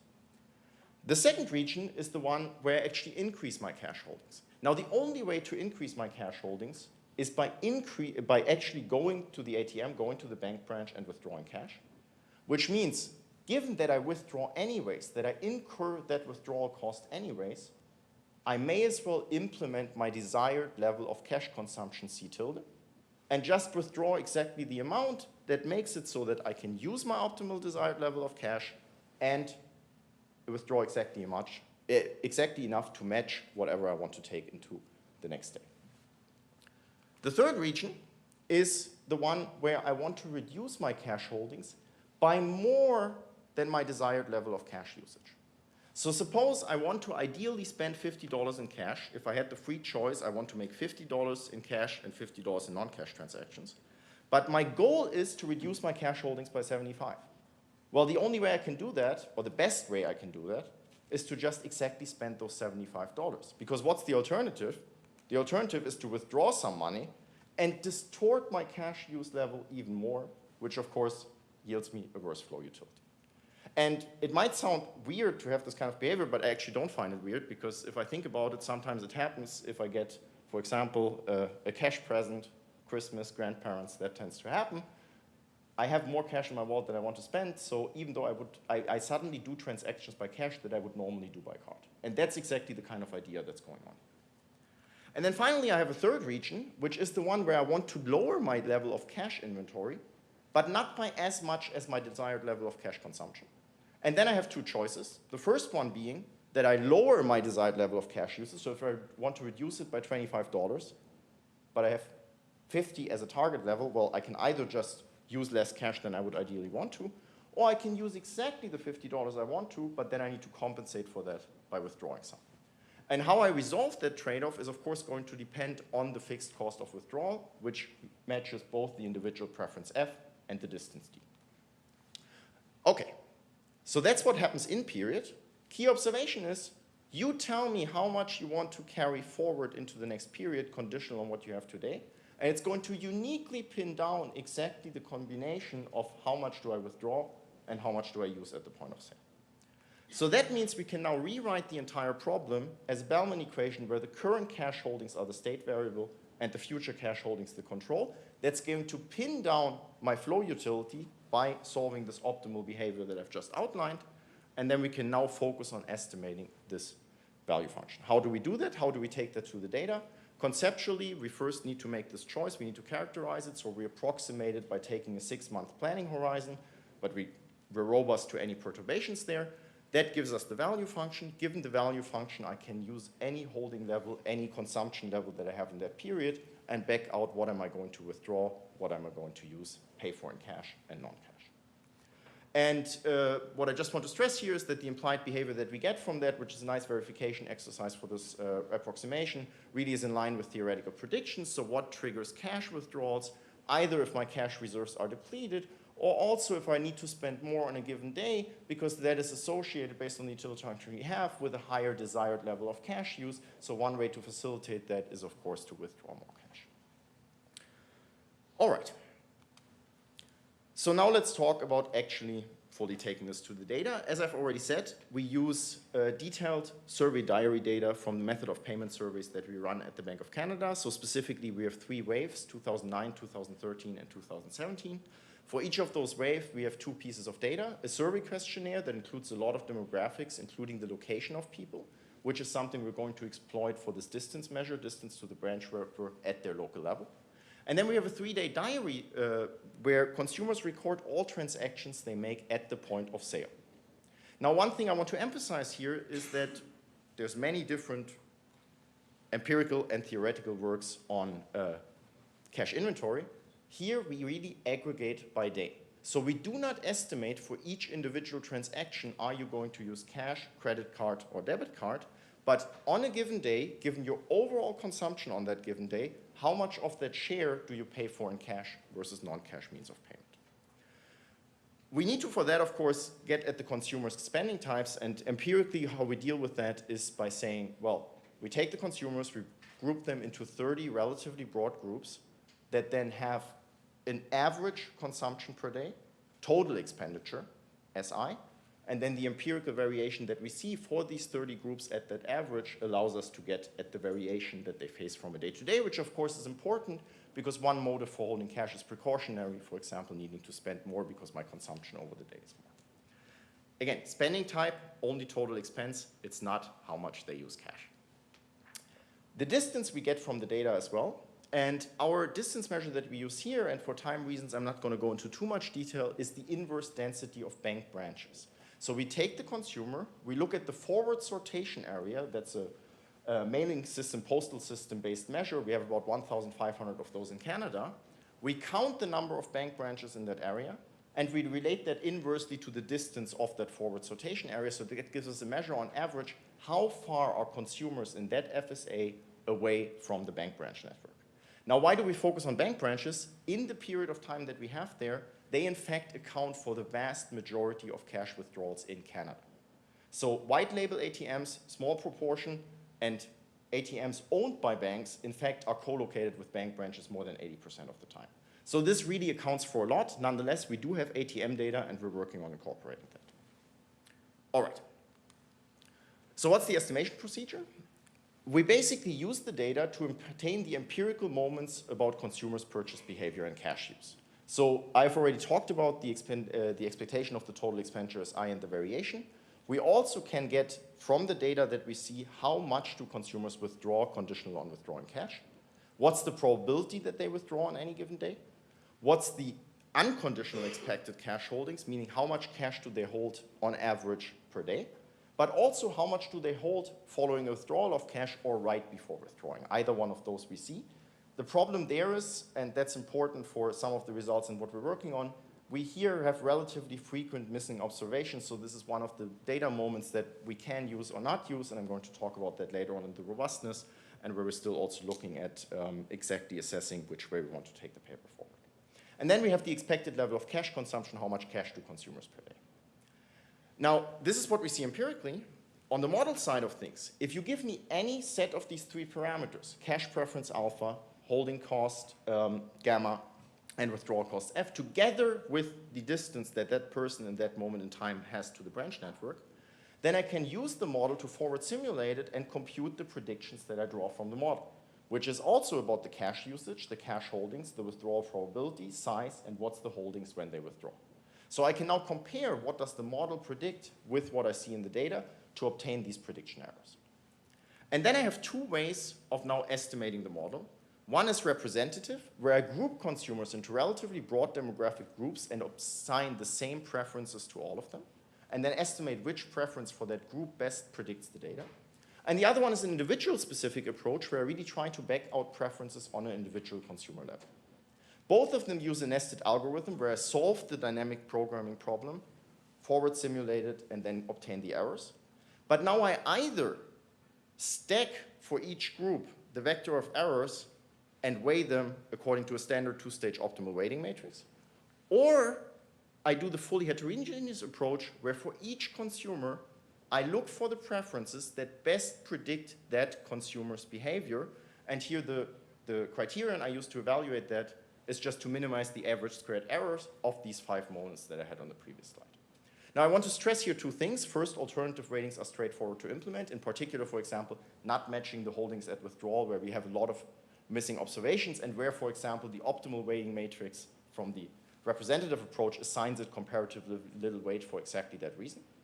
Another thing that we can do here and that we're working on is to move towards these, what the literature has done in the past, and actually obtain a full Bayesian posterior distribution of all types of preferences relative to how likely they are to explain that particular consumer's behavior. Again, work in progress because it's computationally somewhat extensive, and our high-performance computing can only handle so much at any given moment in time. All right, so let me now talk about the results. First of all, just to give you a broad overview, what do we find? So I've got here in the odd columns what we get from the heterogeneous consumer-specific approach, where I, for each of the 3 parameters of interest, give you the average, the median, and the standard deviation of what we find. And then I contrast that with the even numbers, even columns, where I have the representative approach, where I really just pool the consumers either across the entire sample or by year that we observe them in. And what I want to first show you here is that the median estimates from the heterogeneous approach are in fact qualitatively very similar to the representative approach, at least for the cash elasticity alpha and the inverse cost gamma. There's substantial variation within them, but the median is actually doing pretty well in terms of matching it. That's not the case for the cost of withdrawal, the individual specific parameter that reflects how consumers interacted with the distance they physically face, dislike withdrawing cash. So there we have substantial differences, even though the qualitative patterns seem to be somewhat similar in terms of the trend. Now, this substantial heterogeneity, that's something I want to stress, is really, really important in many dimensions. It doesn't go away if I control for additional demographic factors and don't just estimate on the entire sample, but for example, group them by age, by income, by further things. We've done all of that. We still will always have a substantial variation in what consumers individually behave as. There's big differences even if you take a German my age who lives in Canada. Not all of us are going to use cash the same way. Not all of us are going to withdraw cash the same way. And that might seem funny or laughable at first glance. It's an obvious statement, but it actually has profound implications when we later on go to the counterfactuals. This is just to further illustrate the heterogeneity, so I don't want to spend too much time. But again, we see for the cash preference a relatively smooth distribution. We really have some people, quite a lot of people who don't use cash that much, but we also have a few who do all their transactions in cash. Whereas for the holding cost and withdrawal cost, it tends to be a bit more bimodal, or rather exhibits a long tail. We have a lot of people who have relatively low costs for both of them, but then there's some people who really dislike having cash in their wallet, or who really incur a substantial cost on going on top of the already physical distance that they cannot affect. The model fit, unsurprisingly, is much better if we try to match on an individual level. And again, all I want you to take away from here is this persists even if we use the representative group approach on smaller and smaller groups. We have consistently lower absolute prediction errors if we estimate it on an individual basis. Before I go to the main part that I want to talk about today in terms of takeaway, I want to summarize two other things because they're important, I think also in part because John might pick them up in the discussion, but because I think they are important for us also as a policy-making institution that is worrying about cash distribution. So the cash puzzle I've already alluded to. We see cash use at the point of sale on average declining. We see notes in circulation increasing. What we can use the model for is to understand how much of that is due to the domestic usage component at the point of sale. And what we find there is that this domestic usage component does relatively well in explaining the increase between 2009 and 2013, in that we can rationalize about 50% of the increase of notes in circulation in terms of value via this demand for banknotes to conduct transactions. After that, it differs depending on which approach we're using, but at most we're accounting for about 30% of that further increase. And this kind of lines up with anecdotal evidence in the case of Canada specifically. I don't want to generalize that to other countries, where during that time post-2013, foreign demand has really increased a lot more relative to the time previous.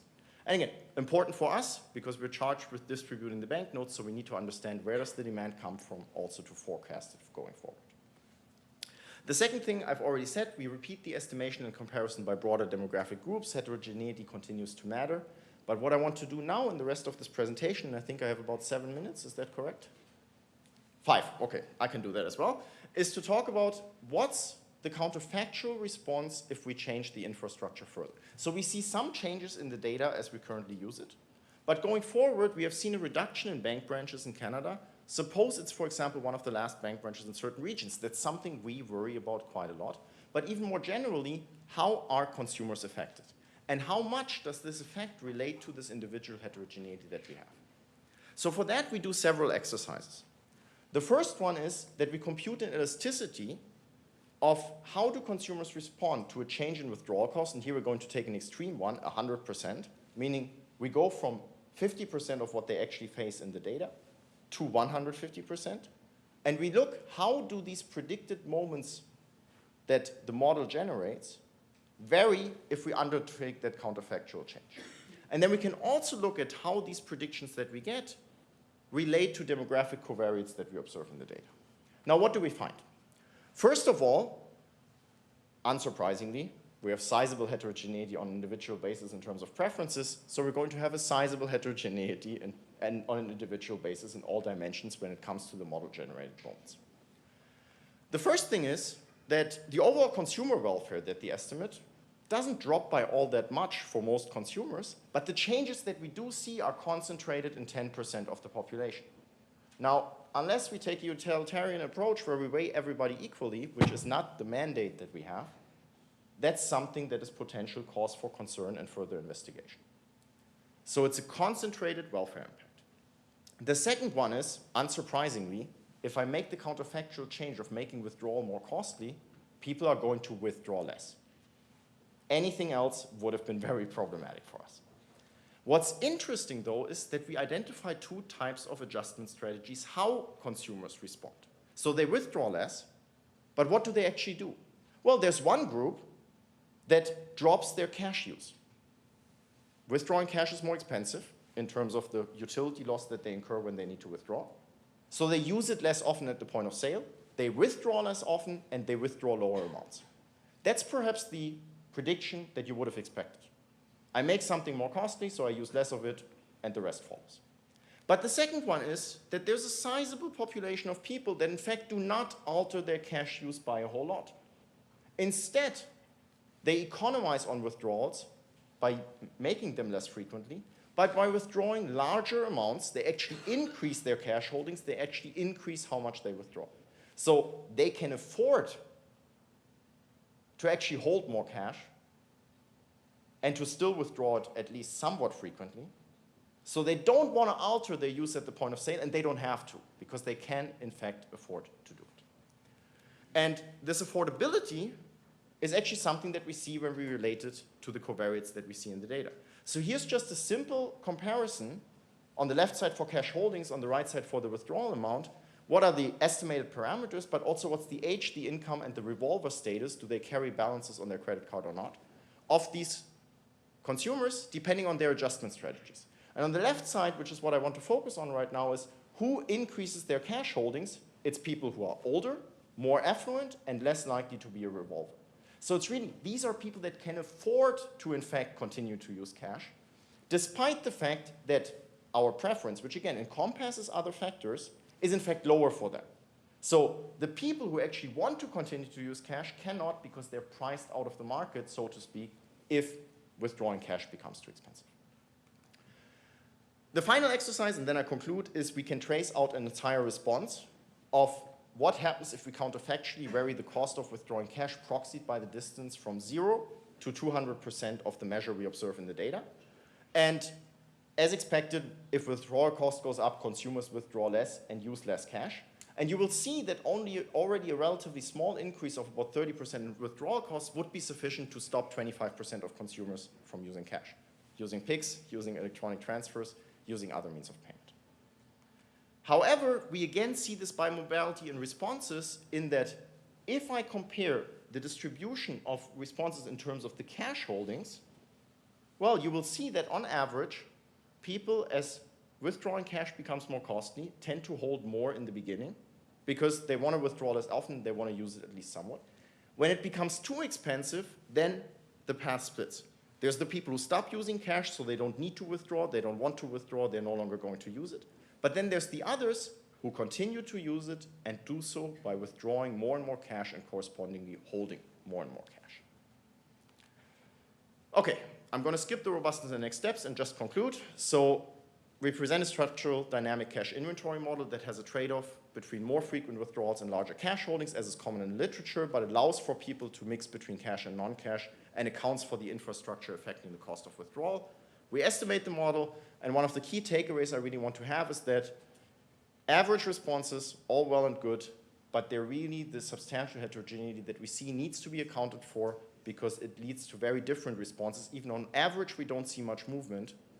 It might in fact be that just half the people move there and half the people move there. Thank you very much, and I look forward to the discussion and questions.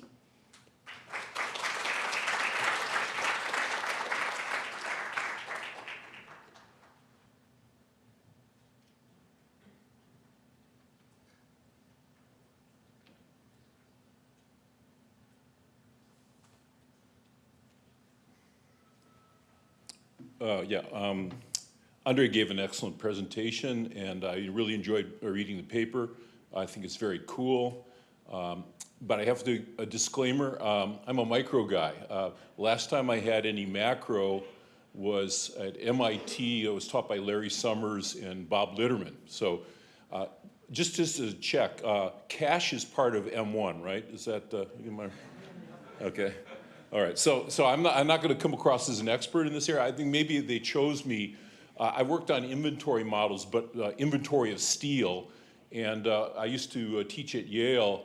And another person besides Ballmer and Tobin is Herb Scarf, and he had the SS rule, right? They have a big S and a little s, and when inventory goes below little s, you get up to big S. And those kind of models, we've generalized them for steel, and they're rejected. In other words, steel guys, and it was called the steel service industry, these models don't really work well for explaining their behavior. Now, what about cash? One of the papers they cite is a 2009 econometric article by Fernando Alvarez and Lippi using Bank of Italy data, and it is in the spirit of what they're doing here, but that model got rejected resoundingly. They were looking at the effect of having ATM cards in Italy, and they showed it made a big difference. People who had ATM cards had less cash, went to the bank. So it's really in the spirit of this. But this paper, their paper really kind of blows Alvarez and Lippi out of the water. So by transitivity, this paper should get into econometrica.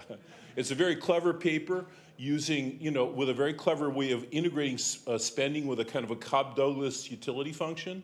So, Andre did a great presentation. I don't want to, basically repeat it. But maybe, can I see my slides here? And Apologies, we're having 1 second of technological issues. Okay. Okay, so let me just say, it's always easy to criticize and talk about other people. When you do these structural, it's a lot of work, and they did it just right. I mean, and you start simple. They don't have all, it's easy to look at a model and say, what about this, what about this? And so I'm going to do a lot of whataboutism, all right, in my comments. But, the reason we do this, we push, is that to understand payments and the technology, we have to push these models beyond and say, what more can we do? So, so when I read this paper, not being an expert in this literature, first thing that came into my mind is, hey, why cash? Well, this isn't cash going like the horse and the buggy? Now they work at the Bank of Canada. They're responsible for producing, making sure there's enough currency in the hands of people. So that's one, but then I wonder, why a structural model? This is kind of a very simplified structural model. Wouldn't like a more macro time series be better for doing that on a practical basis? Now, I think one answer is that Bank of Canada is trying to promote science, and we want the next generation of models, and just using off-the-shelf macro forecasting might work well for today, but you want to say this is a generation of models that goes to the next generation. Now, where would that next generation be? So this is where, it's easy for me to kind of dream big. It's harder to actually get it done. It's hard to get the data. But the key shortcoming of their approach is the lack of detailed attention to other transaction technologies, right? We have myriads of them now, and the first paper talked a lot about that. This really cool, what's called PIX in Brazil. In Sweden, it's Swish. We have Apple Pay, right? Debit cards, credit cards. And those are all lumped together in all the above, and cash, is getting small. And the way they capture cash is very interesting. It's a very clever way of doing it with this Cobb-Douglas parameter alpha. But I remember when I was taught macro, big no-no is putting cash into the utility function. So essentially, they're kind of putting cash into the utility function. But, we all do that, right? We kind of confess our sins. So a deeper model wants to kind of endogenously explain, why would someone use cash, okay? So, cash is just one way of paying for stuff.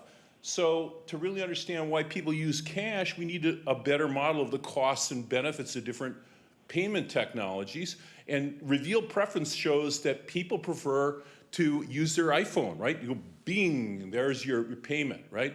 And that's just so much cooler, so much faster, and cash is kind of dirty. Now, why do if I look at my wallet now, I got about $3 in my wallet. I actually try to have more, it's kind of robbery money. The reason I have cash is in case I'm robbed, I don't want to be shot, so I want to give them enough money so they don't get angry and shoot me, okay? But now I can even buy hot dogs with my credit card, right? So why have any cash except for maybe some kind of precautionary motive?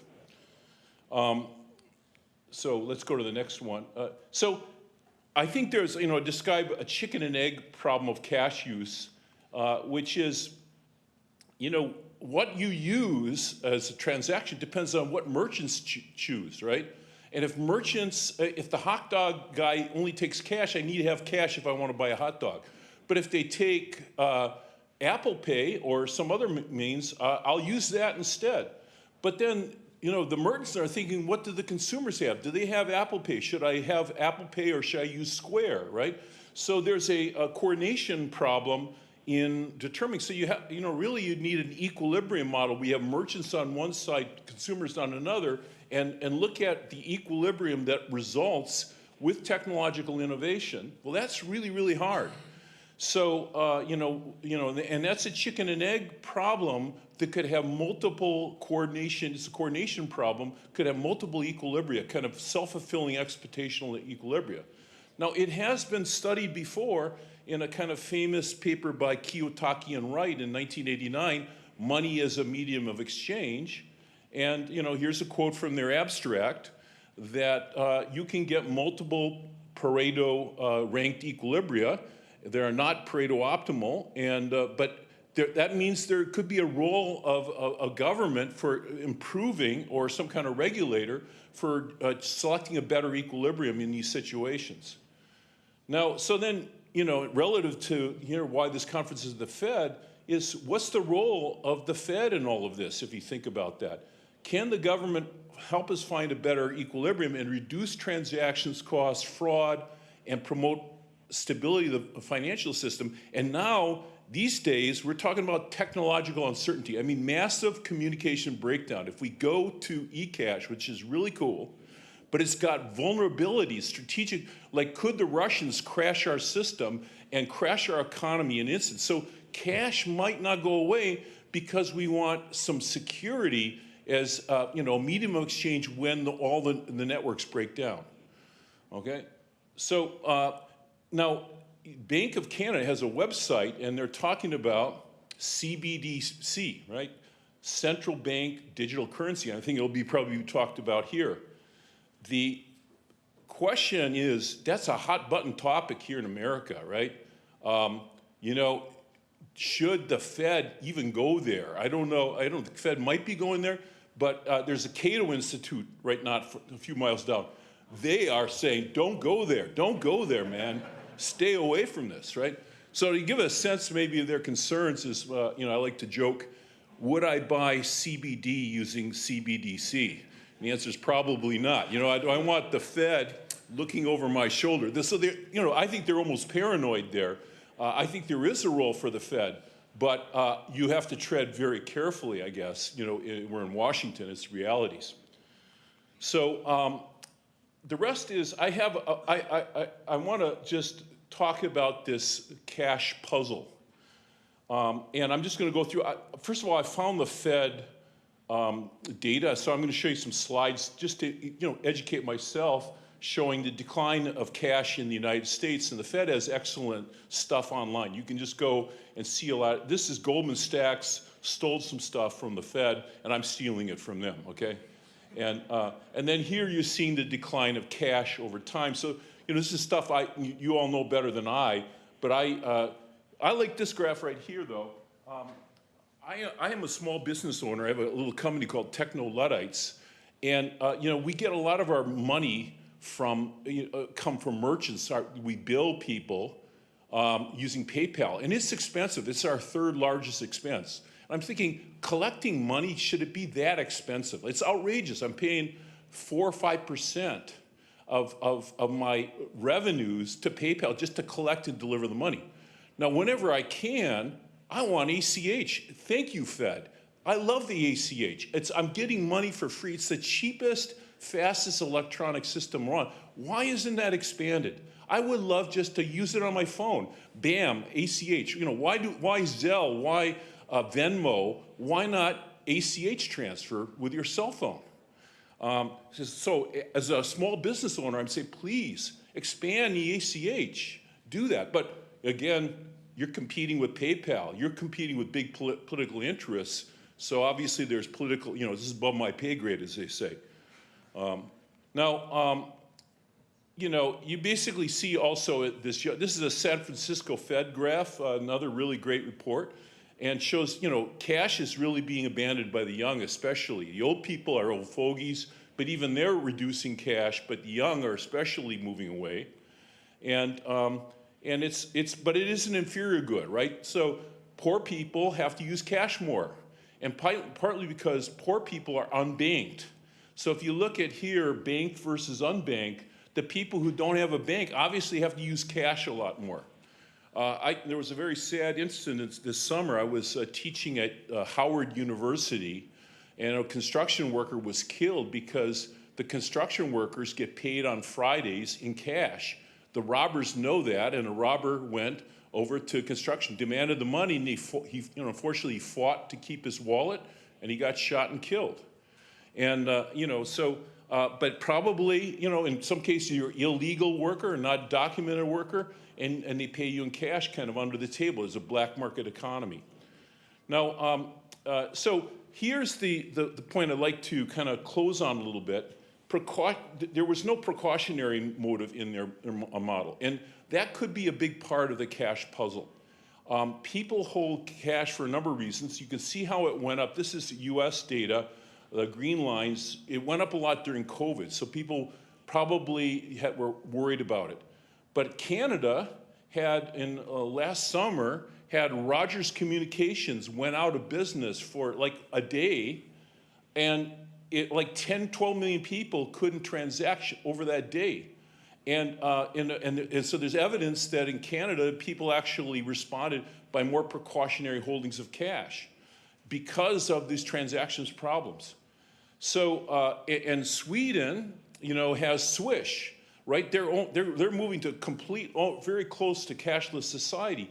But the Sweden, when Ukraine got invaded by Russia, they were worried about cyber attacks, and the government said, hey, maybe you should withdraw some cash, some kroner, and keep it under your bed just in case. Well, so my closing point is, would it be possible to make a digital cash that wouldn't be vulnerable to cyber attack, like using near-field communication like Apple Pay? When it can connect to the internet, it can verify I have valid cash, but I have a digital wallet. But if the internet goes down, I can still beam money from my phone to your phone so we can continue to work. And then I can have precautionary digital cash right on my phone and use that. So I'll just, it's way a bit above my pay grade, but I'm asking, maybe there's really good answers, but I'll shut up from there. But I really enjoyed the paper. It made me think a lot of things.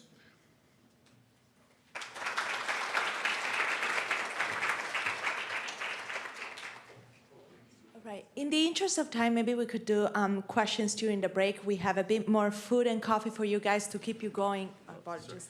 To keep you going until lunch, since we have a fairly late lunch. But before we do that, I wanted to give a shout out to the team that produces the graphs that John was talking about, right? They're Jeff, May, and Karen. They run the Federal Reserve Payments Study in my team, and they produce fantastic statistics on the use of payments in the United States. With that, there's food and there's drinks. Let's go and keep us well fed. Thank you.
Hello, everyone.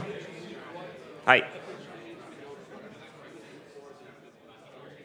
So Elena gave me the unenviable task of tearing you away from the first chance to chat away from the room. So thank you, Elena.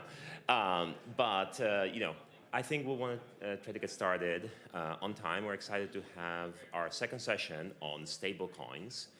And it will begin with Mattia Landoni from Federal Reserve Bank of Boston, presenting a paper, and discussed by Federico Greenberg from the IMF. Followed by Sharon Ross from Federal Reserve Board, discussed by Scott Shue from West Virginia University. So, floor is yours.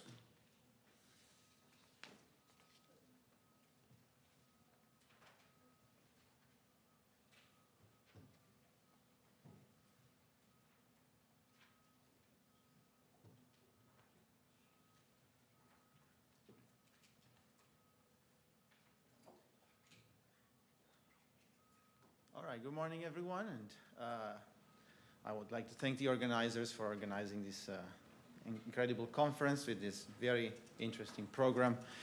Our paper is about stable coins.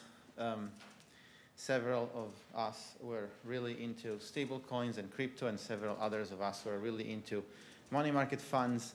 And we have heard it's sort of part of the zeitgeist, this idea that money market, that stable coins are awfully similar to money market funds in several ways. So we've tried to see essentially how far we can push this metaphor and how similar they really are in the features that we're interested in, which is runs. I work in financial stability, so there are many other interesting things, but this is one of them that touches directly upon my work. So let's begin with some motivation. Why are we interested in stable coins? As you see in the top right chart, the market capitalization of stable coins has been rising has risen very quickly in the space of 2 years to about $200 billion. It has reduced somewhat, especially since interest rates have risen, but perhaps also for other reasons. But not so much as you would imagine, right? We can perhaps confidently say that stable coins are not only a low interest rate phenomenon at this point. And there have been, however, many stresses, many stress periods.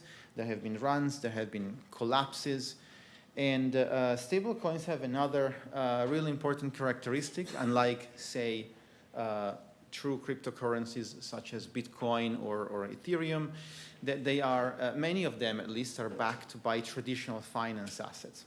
So if you take, for example, USD coin, which is one of the largest and most famous ones, it is a token that tries to have a constant price of $1.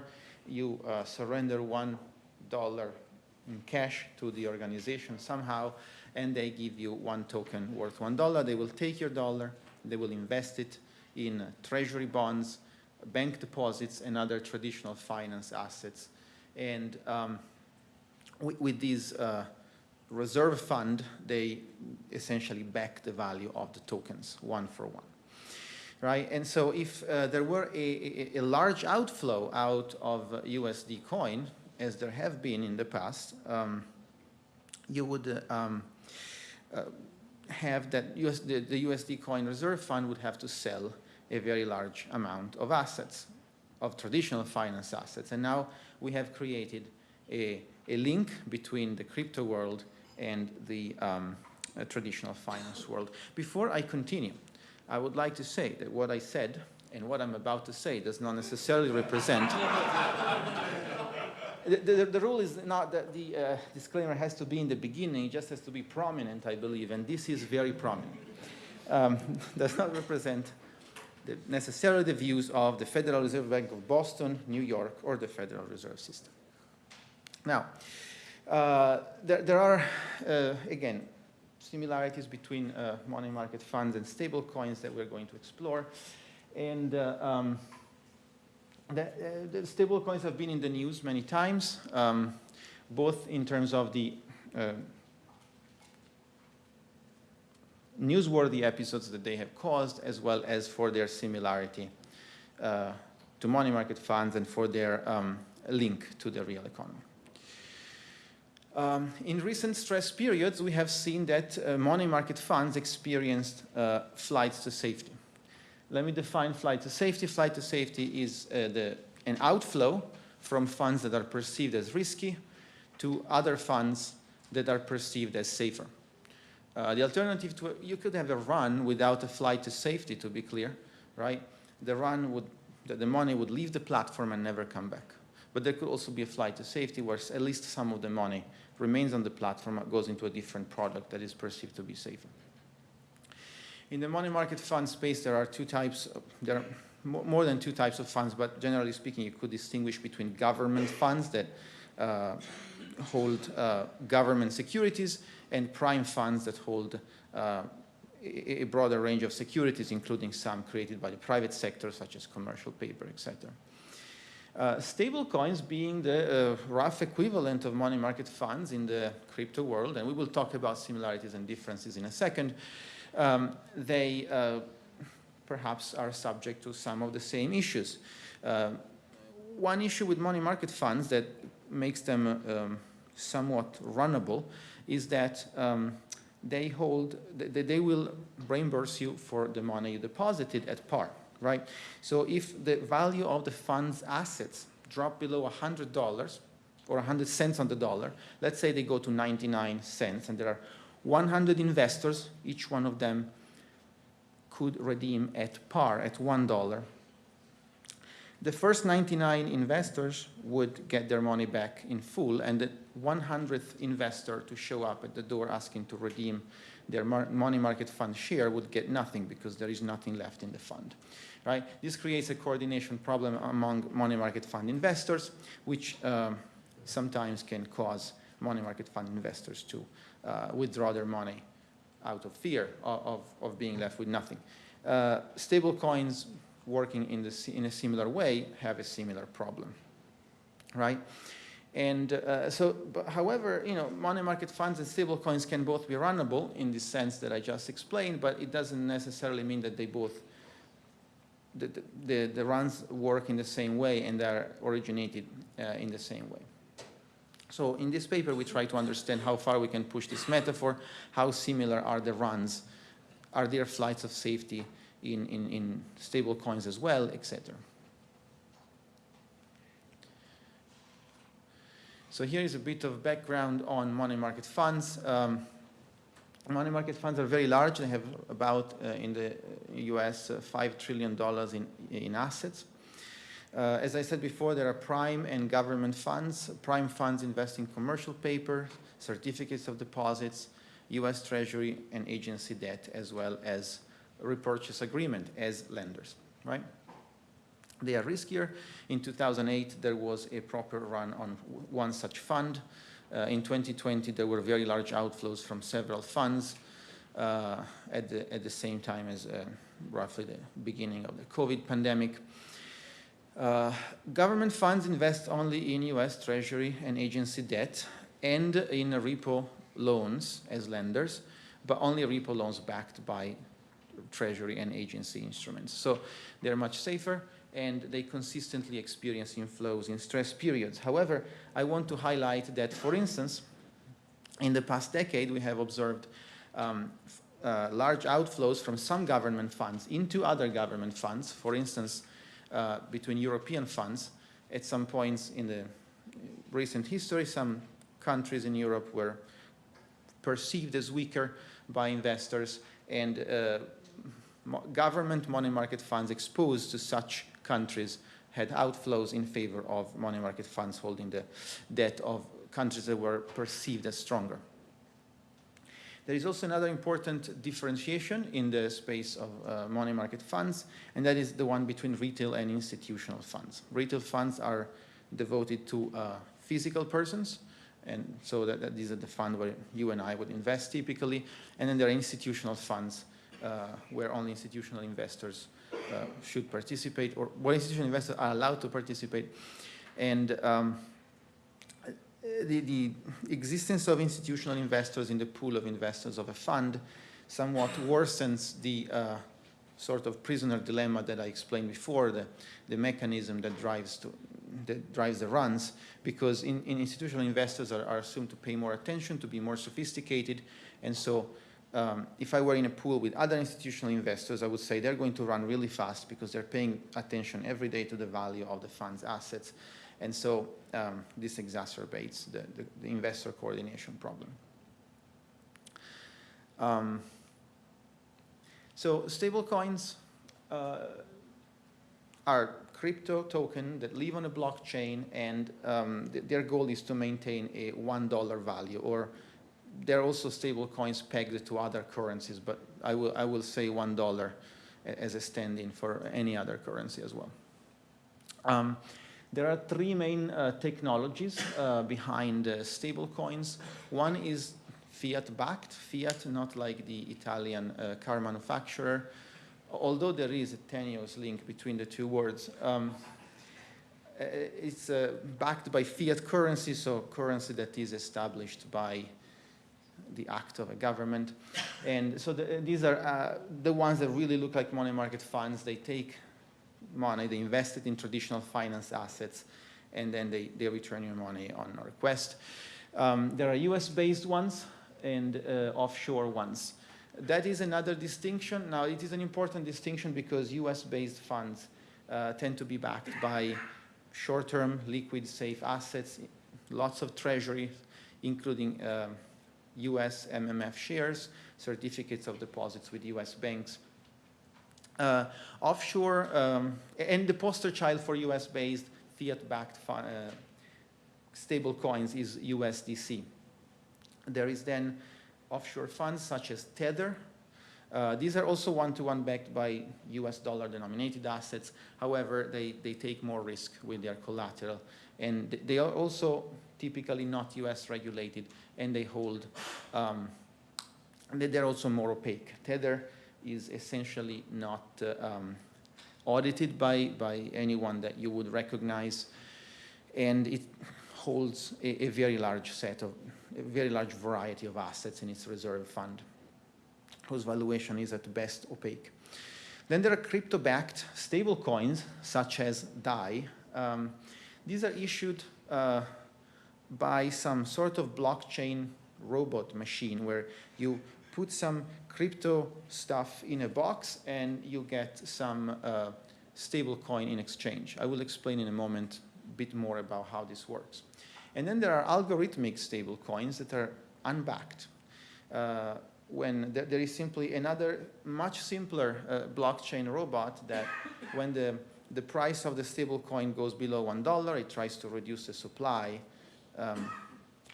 and vice versa. And again, I will talk about the mechanism a bit more in a moment.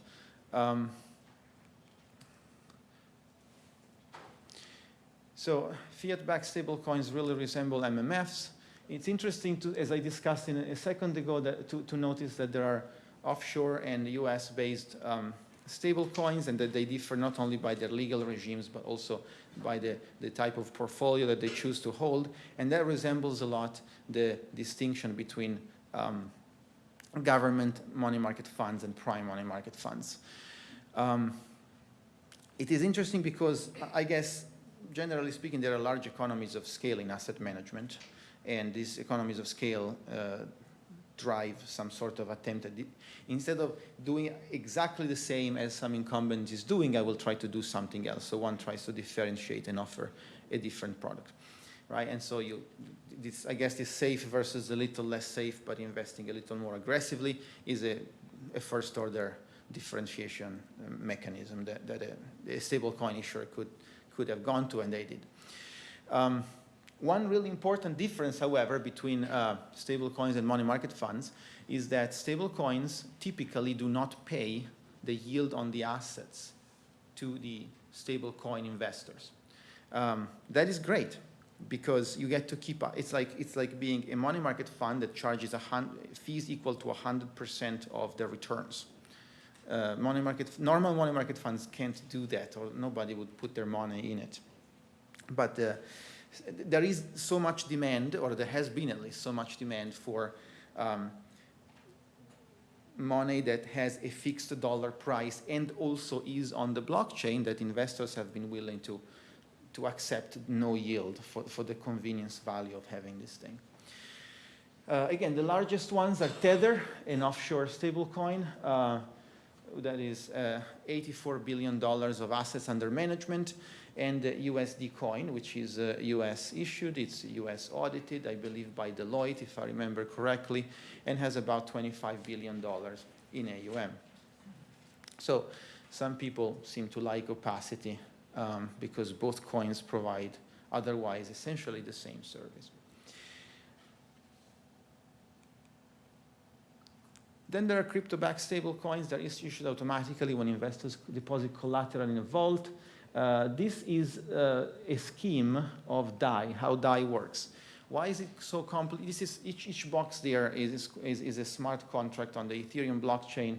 There are mechanisms to stabilize the peg, mechanisms to handle the vault, mechanisms to do margin calls when the collateral value goes down. And typically, these things are collateralized by volatile assets, so you have to put down, for instance, $1.7 worth of Ethereum to take out one DAI, $1 worth of DAI.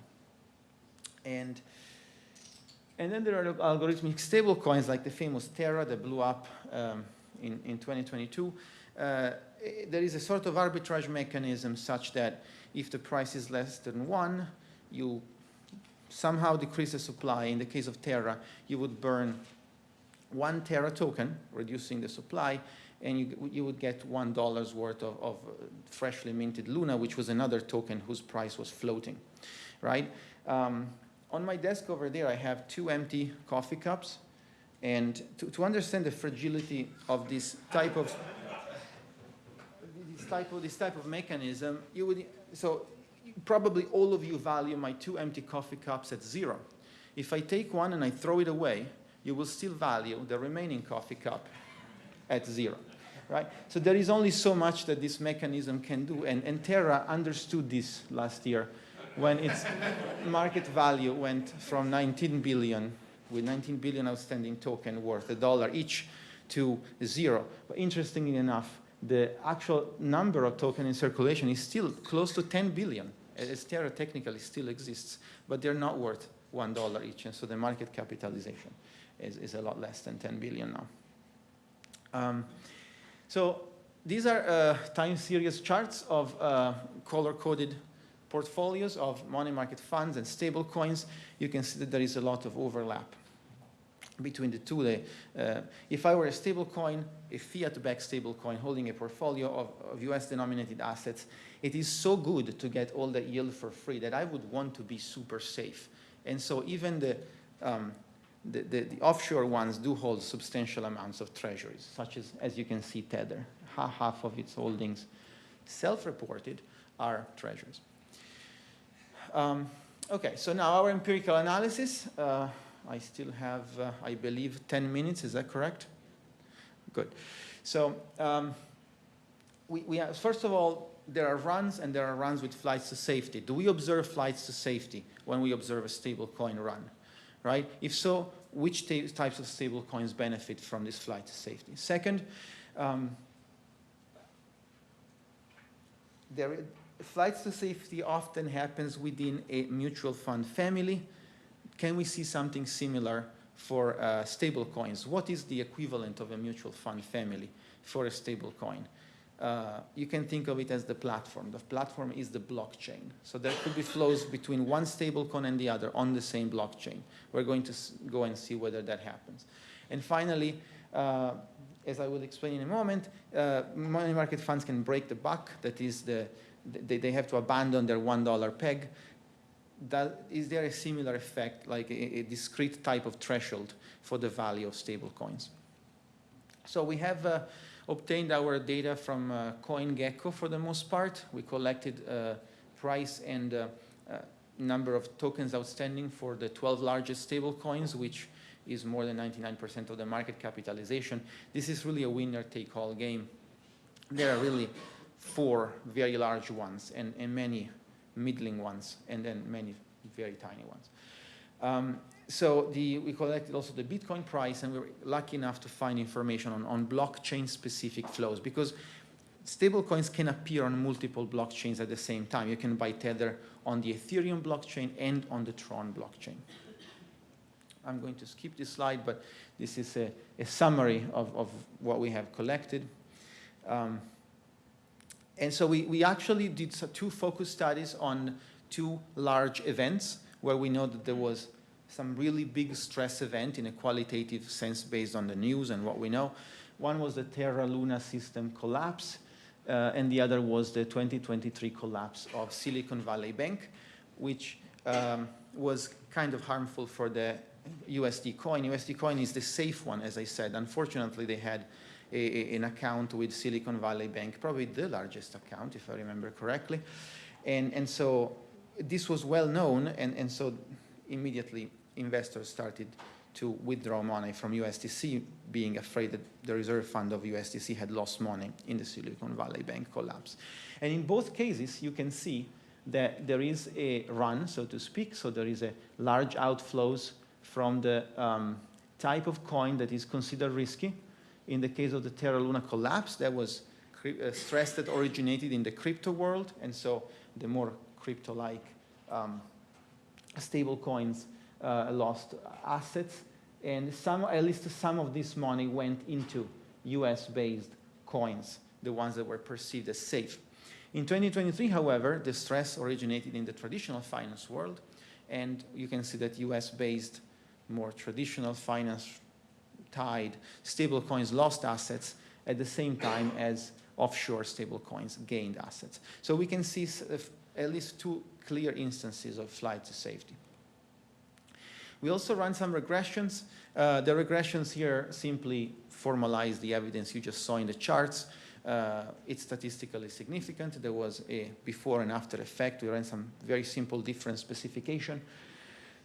We can also break it down by the type of offshore stablecoin. So you can see that algorithmic stablecoins are the ones that are not backed, and they lost the most funds during crypto stress, vice versa.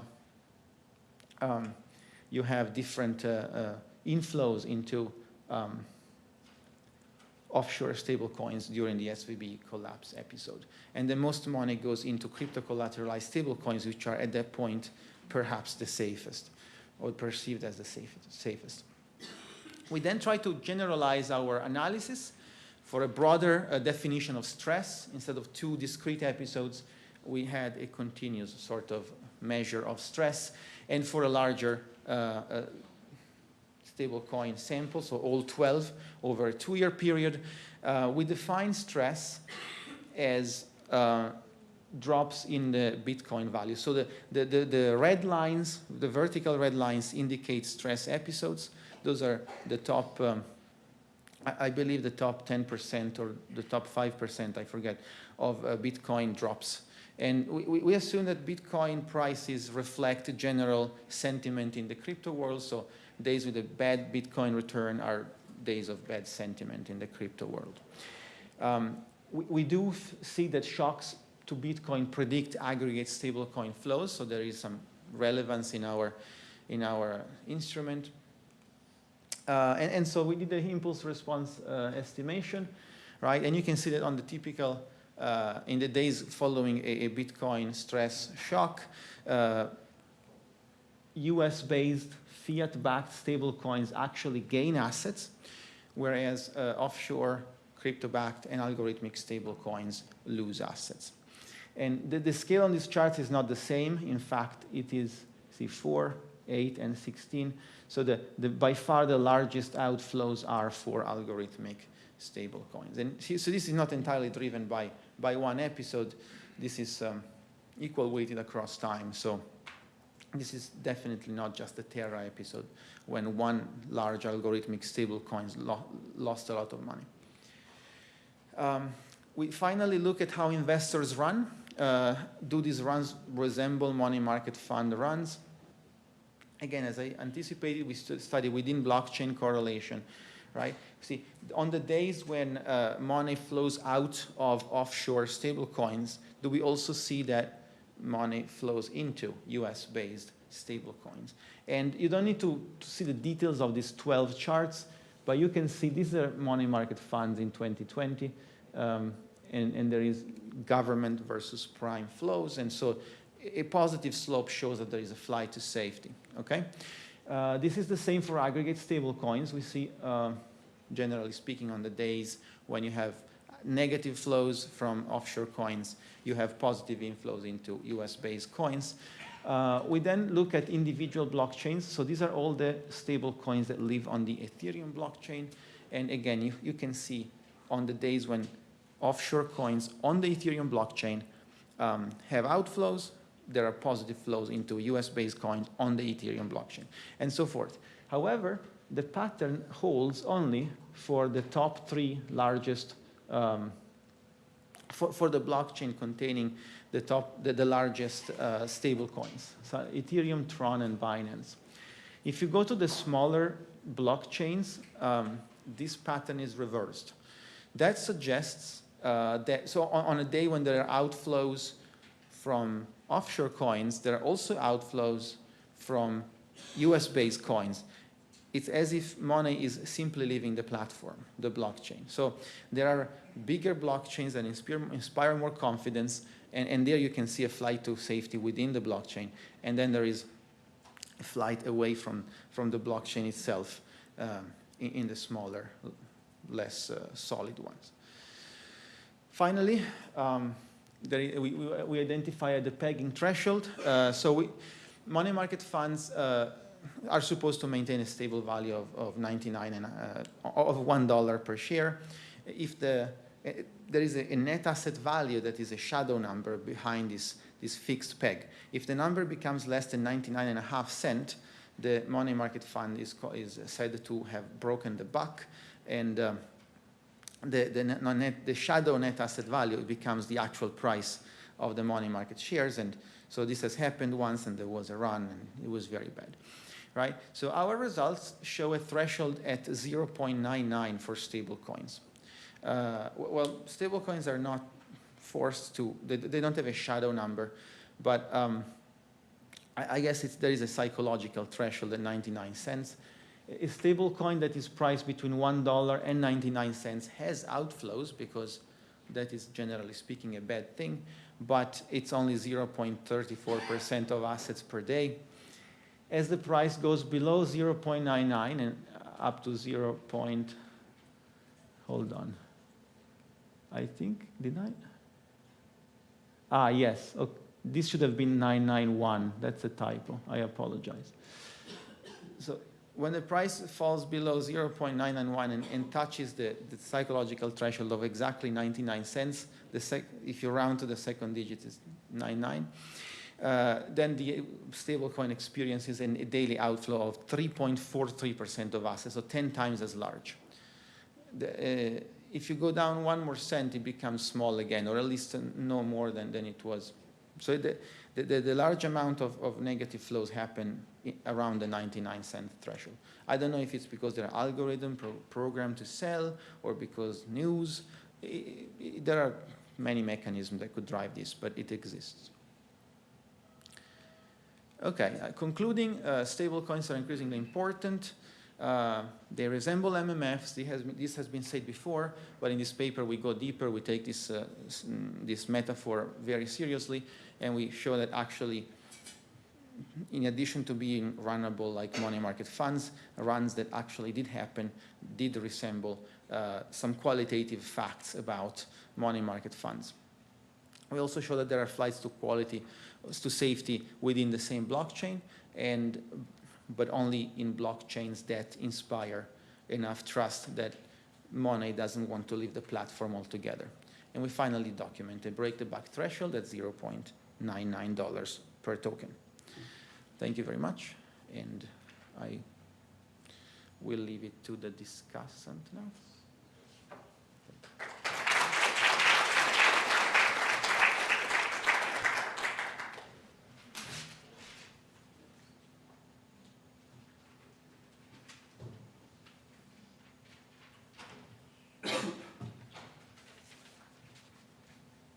thank you so much. That was a great presentation. Before I forget, this does not represent the views of the fund management of its board.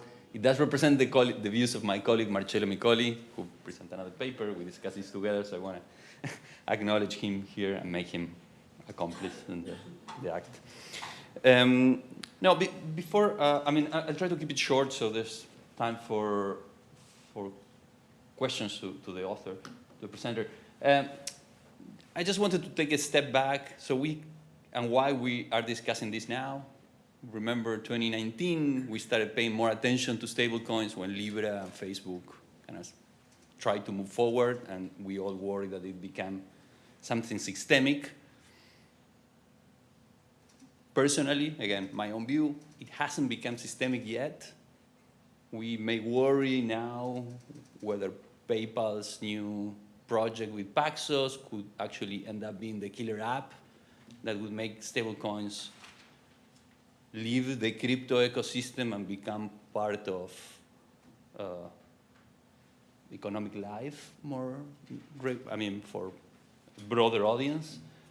We don't know yet, right? So that is a long introduction to say this is a very relevant discussion, right? That continues to be relevant and will continue to be relevant till we figure out how to deal with stablecoins. And why is that? Because stablecoins are new and they share characteristics with different types of money-like instruments, one being MMFs, but there are others too, right? For me personally, they have some properties common to exchange rate pegs, right? So that's another analogy.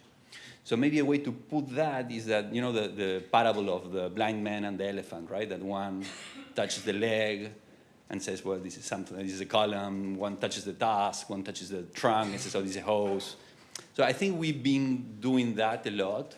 I don't have the answer on, this is the elephant, right? We don't know it yet. We don't know how the elephant will look like. This paper, I think, is describing one dimension of that problem, which is how do stablecoins compare to MMFs, one type of money-like instrument, right? So some similarities between stablecoins and MMFs. Both are money-like store of value. As presenter said, this is a promise of redemption at par, and that obviously creates once there's maturity transformation there and probably liquid transformation as well, it creates run risk.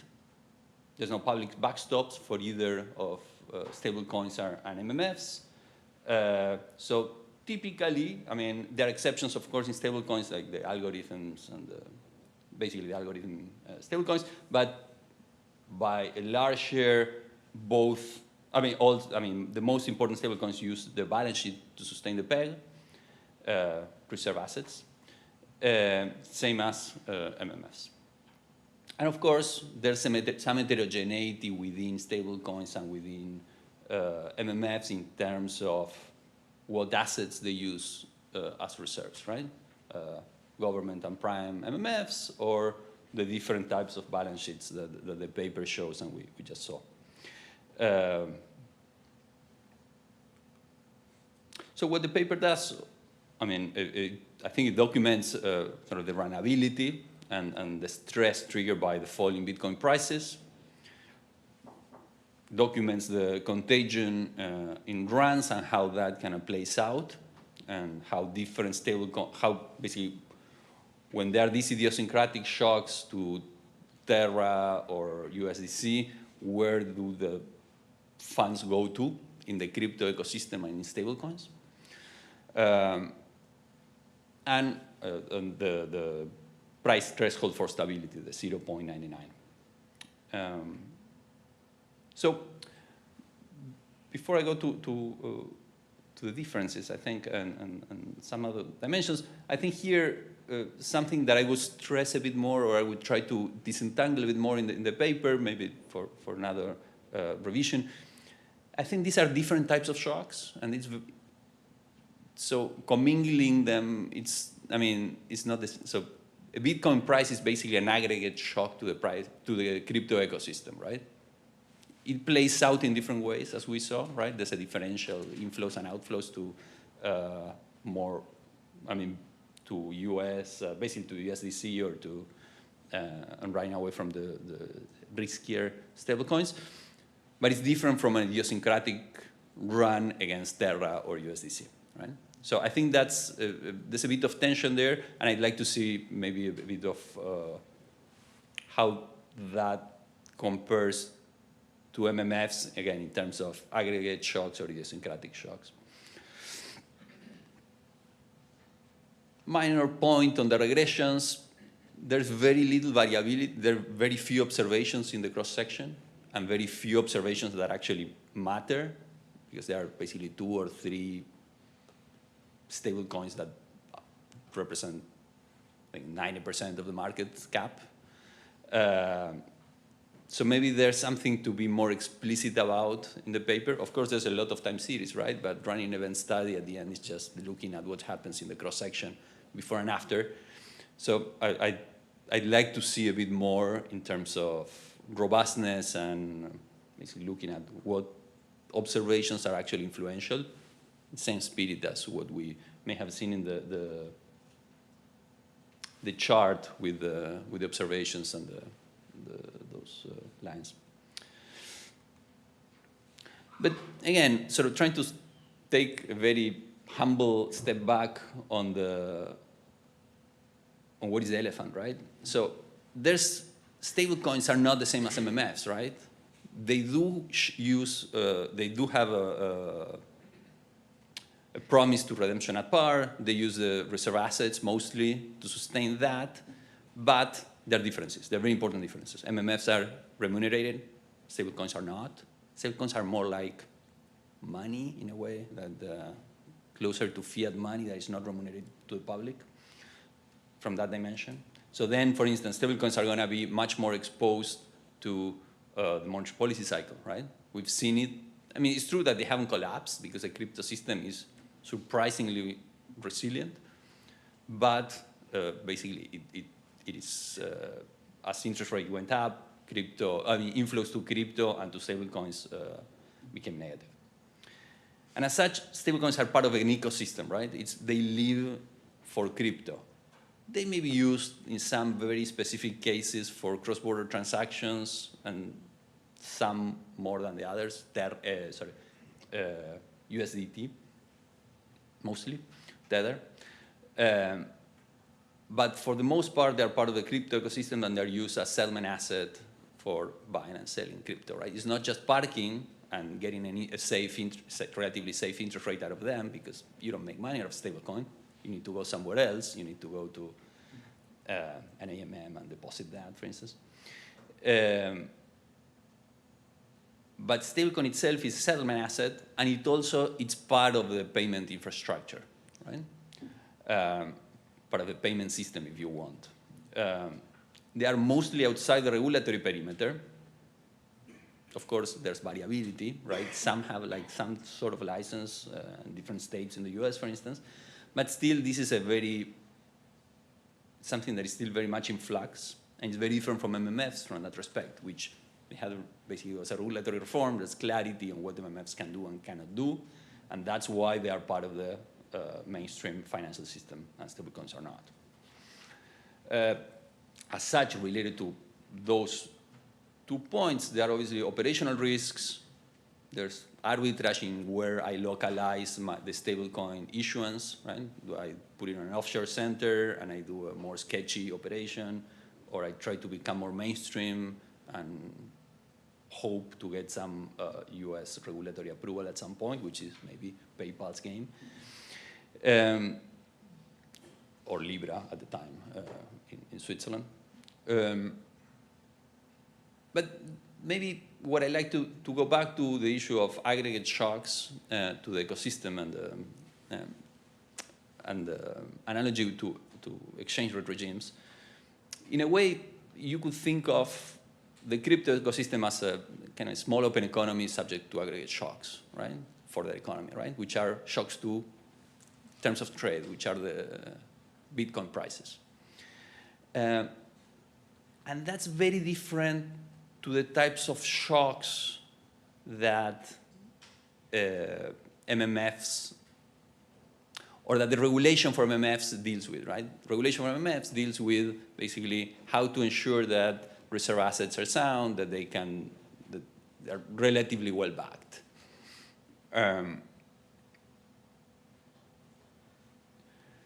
So what I mean to say is that the types of shocks that the paper does in terms of the Bitcoin price collapses, for me, it resembles more like shocks to terms of trade to a small open economy, right? And the pressures that an exchange rate regime may suffer when those shocks happen, right? This happens to be a Ponzi-like economy, right? It's not an actual economy. But still, right? Again, I'm looking at one of the legs of the elephant, not the whole thing. So maybe to wrap up, what I try to I think my message is like, at the end of the day, we're trying to find a way to understand what stablecoins are and what they may become later on, right? And that's very important for policy, right? How we want to shape regulation, what do we want to allow the mainstream financial system to deal with this? So then there are going to be commonalities, of course, with MMFs on the reserve, basically on the backing side of things, but there are going to be a lot of differences in many risks that stablecoins are exposed to and will be exposed to, and different ways in which they can trigger contagion to other parts of the system. So that's a kind of a general message. This is not for the paper itself, which I think it does a nice job in comparing one dimension with MMFs, but maybe it's something to maybe flag a bit more clearly. And then on the more detailed side, I think it'd be nice to have a bit more, I mean, given this is an empirical paper, to have more robustness analysis in terms of how the episodes identification, the stress episodes identification is done, right? How it would look like when you only look at, I don't know, cumulative falls in prices of Bitcoin, or larger shocks, or you have fewer shocks. I mean, there are many different ways to do that. Again, literature of capital flows. Basically spent decades doing that. And again, as a detail, maybe I think, and maybe I'm wrong, I think there are no interactive terms in the regressions, and the number of observations in the cross-sections are quite small, so maybe maybe it'd be important to be a bit more explicit about how the results would look like without, in different specifications and with. Thank you so much.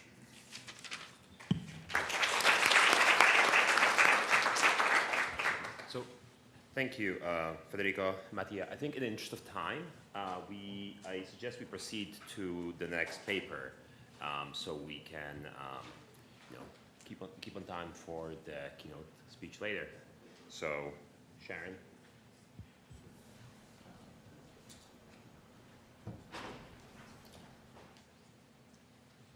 Okay. Well, thank you so much to the conference organizers for selecting our paper. I'm Sharon Ross, and I'm very excited to present my paper, which is called Leverage and Stablecoin Pegs. This paper is joint work with Gary Gorin, Beth Klee, Chase Ross, and Alex Vardalakis. Beth and Alex are in the audience today, and I'm sure they'd be very happy to discuss the paper with you also. So this paper is also about stablecoins, which are, as the previous presenters mentioned, digital assets that promise to maintain a constant price of $1 and to be redeemable at par on demand. So there are different types of stablecoins. There are those that are collateralized by assets, commonly traditional financial assets. And some of the largest stablecoins like Tether and USDC and DAI are collateralized. There are also algorithmic or uncollateralized stablecoins like Terra. And the focus of our paper today are going to be primarily on collateralized stablecoins. So stablecoins, because they're backed by underlying traditional assets, you could think of it very simply as a combination of, let's say, treasuries and commercial paper. Well, some of these underlying assets are possibly illiquid, and as a result, stablecoins are subject to non-trivial run risk. However, the issuer doesn't directly compensate holders of stablecoins for this run risk. The issuers generally do not pay any interest. So holders of the stablecoin are holding on to these stablecoins that have run risk, but they're not being compensated by the issuer. So the question in our paper is, how can stablecoins maintain their peg despite the fact that there is run risk and the issuer doesn't pay any interest? So the answer is going to be that in secondary markets, stablecoin holders can earn high interest rates by lending out the stablecoin. So stablecoins have, as the previous presenter noted, grown quite substantially over the last couple of years. And they've been able to maintain their peg for the large part over this period. So the contribution of our paper is to show that runnable debt can maintain a peg as long as it's useful for speculation. So demand from stablecoins comes from their use to take leveraged positions. So people demand stablecoins to use as underlying collateral to get levered exposure in other more volatile digital assets like Bitcoin. And stablecoin holders are going to be indirectly compensated for the stablecoin's run risk because they can lend the coin out to these levered traders who demand the stablecoins. So when they lend them out, they're going to earn high lending rates, and that's going to help keep the stablecoin pegged to $1. So specifically, we have in mind that we capture the idea that there are two opposing forces that keep a stablecoin pegged to $1. The first is that the stablecoin has run risk because their underlying reserves include illiquid assets. And the second is that levered speculators are willing to pay high borrowing rates. So these borrowing rates, or the lending rates that the stablecoin holder earns, are going to compensate for the run risk that stablecoins have because of their illiquid assets that back them.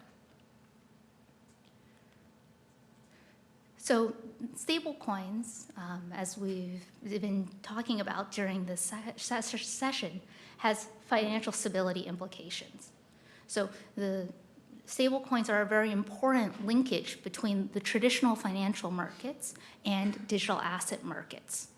And this is because the reserves of the largest stablecoins are held in traditional financial assets. So say there's a shock to crypto markets. Well, the stablecoin issuer can adjust their reserves, and by doing so can lead to volatility in money markets, which we capture in the model and we'll show more details about soon. So these reallocation in the traditional financial holdings can be very disruptive for the real economy. There's evidence that Tether at one point was the the third largest holder of U.S. commercial paper. And there's a paper by Sang Kim that shows that increase in the issuance of major stablecoins is directly going to lead to an increase in commercial paper issuance in the following day. So stablecoins provide this important linkage between traditional markets and crypto markets, and shocks to one can filter to the other through stablecoins and in both directions. So I'm going to talk briefly about the model. We have a lot more details in the paper. The model is combines a bank-run model akin to Goldstein and Pausner with a model of leveraged collateralized trading, similar to Grom and Vallanos or Brunemeyer Pedersen.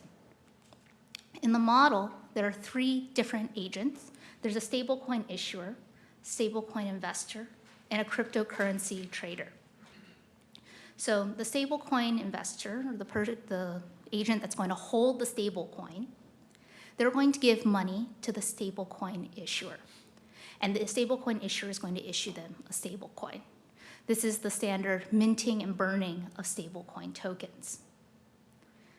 The stablecoin issuer is going to take the money that it's raised from the stablecoin investors, and it's going to invest the money in their reserves, which are a combination of liquid and illiquid assets, and specifically in traditional financial assets. Again, you can think of this very in your mind as a combination of treasuries and commercial paper, where commercial paper can be more illiquid.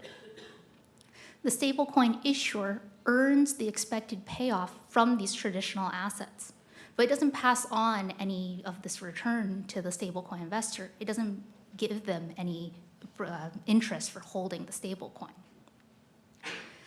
So the stablecoin investor now has run risk, and it's not being compensated on the primary market by the stablecoin issuer. So what can it do? It can lend out its stablecoin to cryptocurrency traders who want to use the stablecoin to get levered exposure into other digital assets like Bitcoin. What the stablecoin investor is going to get at the end of this margin loan is the stablecoin combined with some interest. So the cryptocurrency trader is now going to use the stablecoin that it's borrowed and perhaps combined with its own funds to invest in the speculative cryptocurrency like Bitcoin. And of course, they earn the payoff from doing so. So you can see very clearly here how stablecoins provide this important linkage between traditional financial system and the digital asset system. So say there's a shock to commercial paper markets. That could quite simply increase the run risk of the stablecoin. So that's how a shock in traditional markets can translate to concerns in digital assets. On the flip side, say there's now a lot of crypto volatility or lower demand for the stablecoin. Well, the way that the issuer is going to adjust to maintain its peg are going to involve changing their holdings of the underlying reserves, which are, again, traditional assets. So by doing so, if it either moves from a greater holding of commercial paper to treasuries, or if it sells off some of their underlying reserves to meet redemptions, these are both going to lead to potential problems in the traditional financial system. So this is how, of course, on the speculative, how digital asset shocks can translate to concerns for the traditional markets. So again, the linkage really goes in both directions. The model is a 3-period model. At time t equals 0, investors are putting money in the stablecoin and getting their tokens. And the issuer is making that investment in traditional financial assets that are liquid and illiquid. At time t equals 1, investors get a private signal about the reserves, the illiquid reserves, and they make a decision whether or not to redeem. And if there are enough investors that redeem, the stablecoin will face a run. At time t equals 2, if there is no run, then investors lend out their tokens to traders who use it to take a levered position in crypto markets. So that's a broad sketch of the model. There are some important components of the model that I'll mention now. So the first is, of course, the stablecoin lending rate. Excuse me. Which makes traders break even between a levered payoff and an outside option. The lending rate is increasing in speculative demand, and we'll show this empirically in a few slides. In the model, global game techniques pin down the unique probability of a run. And the stablecoin issuer is exposed to run risk because the liquidation value of the stablecoin reserves might not be enough to cover if everyone chooses to redeem. One of the results here is that the run risk is going to be decreasing in the lending rate and also decreasing in the share of liquid reserves. A simple way to think of this is let's compare a stablecoin that has 95% treasuries and backing and 5% commercial paper backing. Well, if a shock happens and needs to liquidate quickly, you might expect that it would have an easier time meeting those redemptions, and the run risk would be lower. Compared to, let's say, a stablecoin that has the opposite, 95% commercial paper, and 5% treasuries. The main proposition in the paper is about how can the stablecoin issuer maintain their peg, and when it faces shocks that might push the stablecoin price below its peg, for example. So there are a few different possibilities that might push the stablecoin to be below its price of $1. The first, for example, would be lower demand for the speculative cryptocurrency, or if there's higher crypto risk or greater volatility in digital asset markets generally. So in the model, there are two different options that the stablecoin issuer has to bring its price back up to $1. The first we call the liquid asset portfolio share channel. So the issuer can increase the liquid asset holdings while keeping the supply of circulating stablecoins constant. So this would be shifting from the more illiquid reserve to the more liquid reserve. So let's say simply shifting from commercial paper toward treasuries in its underlying backing. The second is the redemption channel, where you would keep the share of liquid and illiquid asset backing constant, but now allow for the fact that there's lower demand for the stablecoin to manifest in more redemptions or a lower supply of circulating stablecoins. So the issuer has these two different channels that it can take to maintain its peg. And in the model, we have details about whether about the redemption channel in the two cases of whether or not this liquid asset holding, the first channel, we have details about whether or not L is observable or not. Because as many of you might know, some of the stable coins only release their underlying reserves details at perhaps like quarterly basis at best. So not rather than daily. So now I'll talk about some of their main empirical results that we have in the paper. The first is that we want to confirm the models prior that speculative demand drives the stablecoin's lending rates.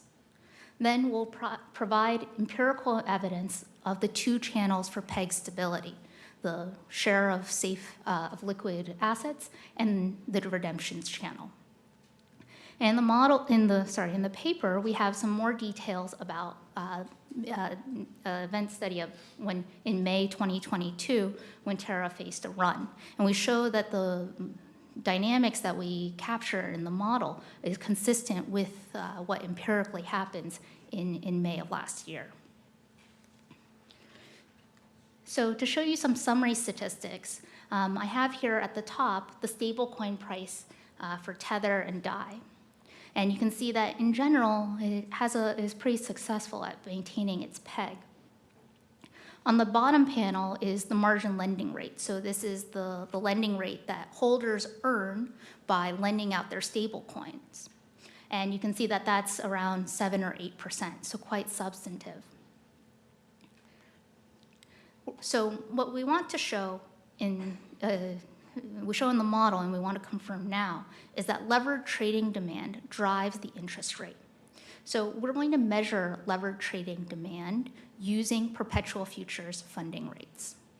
So perpetual futures are liquid derivatives that allow for leverage, very high leverage. And this is one of the largest and most liquid derivative markets in crypto markets. There's more than 40 billion in daily volume in May of 2022, and these futures are stablecoin settled. So you can think of these perpetual futures as very similar to a standard future, but now there's no date at which of expiration that you would expect the spot and the future price to converge. Instead, for these perpetual futures, there are funding payments that keep the spot and future price close together. So if the future trades at a premium to the spot, investors that are long the future are going to pay a positive funding rate to investors that are short the future. And this is what empirically the perpetual futures funding rate looks like. It has about an average of 20% and a standard deviation of about 30%. So it moves around quite a bit. So again, we use this perpetual futures measure to measure speculative demand. So on the x-axis here, we've plotted the perpetual futures funding rate, which I just described. And on the y-axis, we plot the Tether's margin lending rate, so the stablecoin lending rate. And you can see in this scatter that as speculative demand is higher, the stablecoin lending rate is higher. Of course, this is a correlation, even if we run a regression, and it's statistically significant, but it is a correlation. So we want to get to a little bit more identification. So the chart shows that speculative demand is positively correlated with the stablecoin lending rate. But there might be something else in markets, specifically in crypto markets, that might be affecting both. You might think even outside of crypto markets, general business variation might be important for both. So we're going to instrument for speculative demand using something that's outside of digital assets. We're going to use Major League Baseball viewership. So MLB and FTX had a sponsorship deal, and it put the FTX logo on all umpire uniforms. This wasn't something that was commonly done for MLB, and umpires wore this patch for all regular season, postseason, and spring training games. And you can see in the graphic, in the photo here, that the logo was quite large and visible. So we're going to collect television viewership data on nationally televised MLB games. Our data starts in July 2021, when the patch was still first added to the uniform. And our data for this is going to run through November 5th, 2022. So that's the end of the World Series last year, and also conveniently the day before FTX collapses. Yeah, worked out well.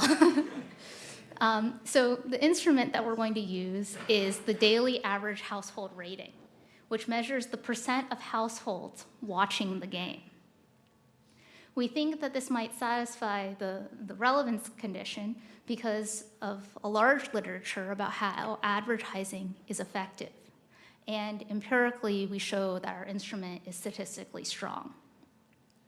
For the exclusion restriction, we think the baseball schedule is set well in advance of the season, and it seems improbable that crypto events affect the timing or viewership of baseball games. So this is the second stage regression. So in the first stage, we've used the household rating to estimate the futures funding rate. And now this is the regression of the stablecoin lending rate on the estimated futures funding rate, our measure of speculative demand. In the first row, you can see the coefficient is positive and significant, which suggests that if there's a higher speculative demand, then the stablecoin lending rate will be larger. So to put the coefficients in perspective, if you had a 1 standard deviation increase in speculative demand, that would translate to the stablecoin lending rate increasing by about 50% or so. So now I'll discuss our results related to pegs, how the issuer is able to maintain their peg. So as I mentioned before, there are a couple of things that might push the stablecoin price below its peg of $1, like a decrease in speculative demand. So in order to stabilize the peg, the issuer has two options. It can change its share of liquid and illiquid underlying reserves, or it can allow for more redemptions. And the issuer has these two options to stabilize the peg. So let's focus here on the left-hand side graph to start. What we're going to plot is we're going to look at Tether's quarterly disclosures. As I mentioned, some of the stable coins have some details about their underlying reserves, but it's often quarterly at best. So this is 7 data points here. So what we've done in the left-hand side graph is we've plotted the liquid share of the portfolio on the x-axis, and on the y-axis we've plotted the perpetual futures funding rate, or measure of speculative demand. You can see that there's a clear negative relationship, and what this suggests is that as speculative demand decreases, the liquid asset share increases.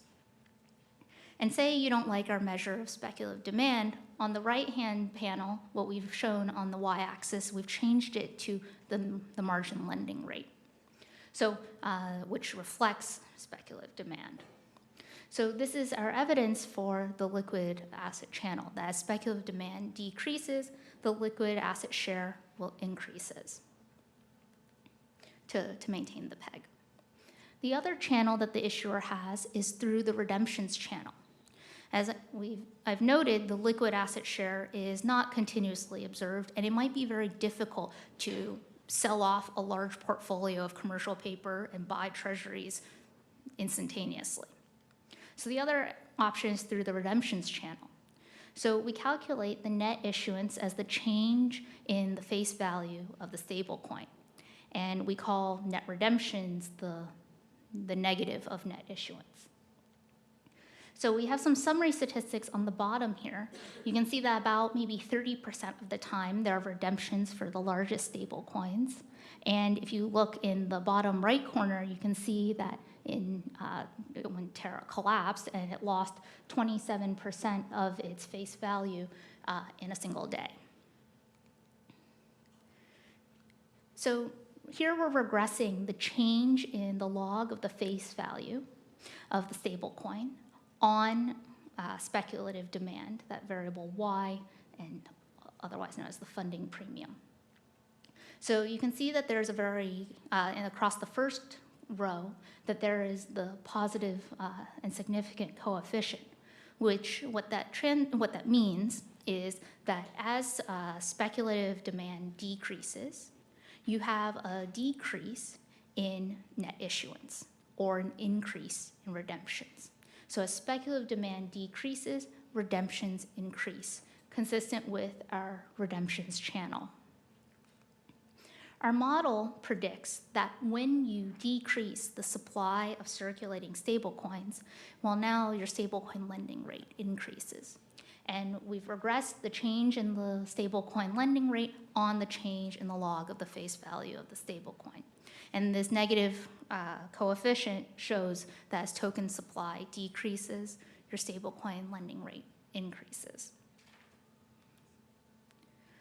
With that, I'm going to conclude.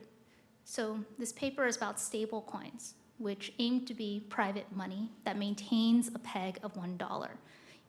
So stablecoins are able to do that even though it's not no questions asked, in the words of Holmstrom. It's not information insensitive. But agents that hold these stablecoins have to be compensated for the risks.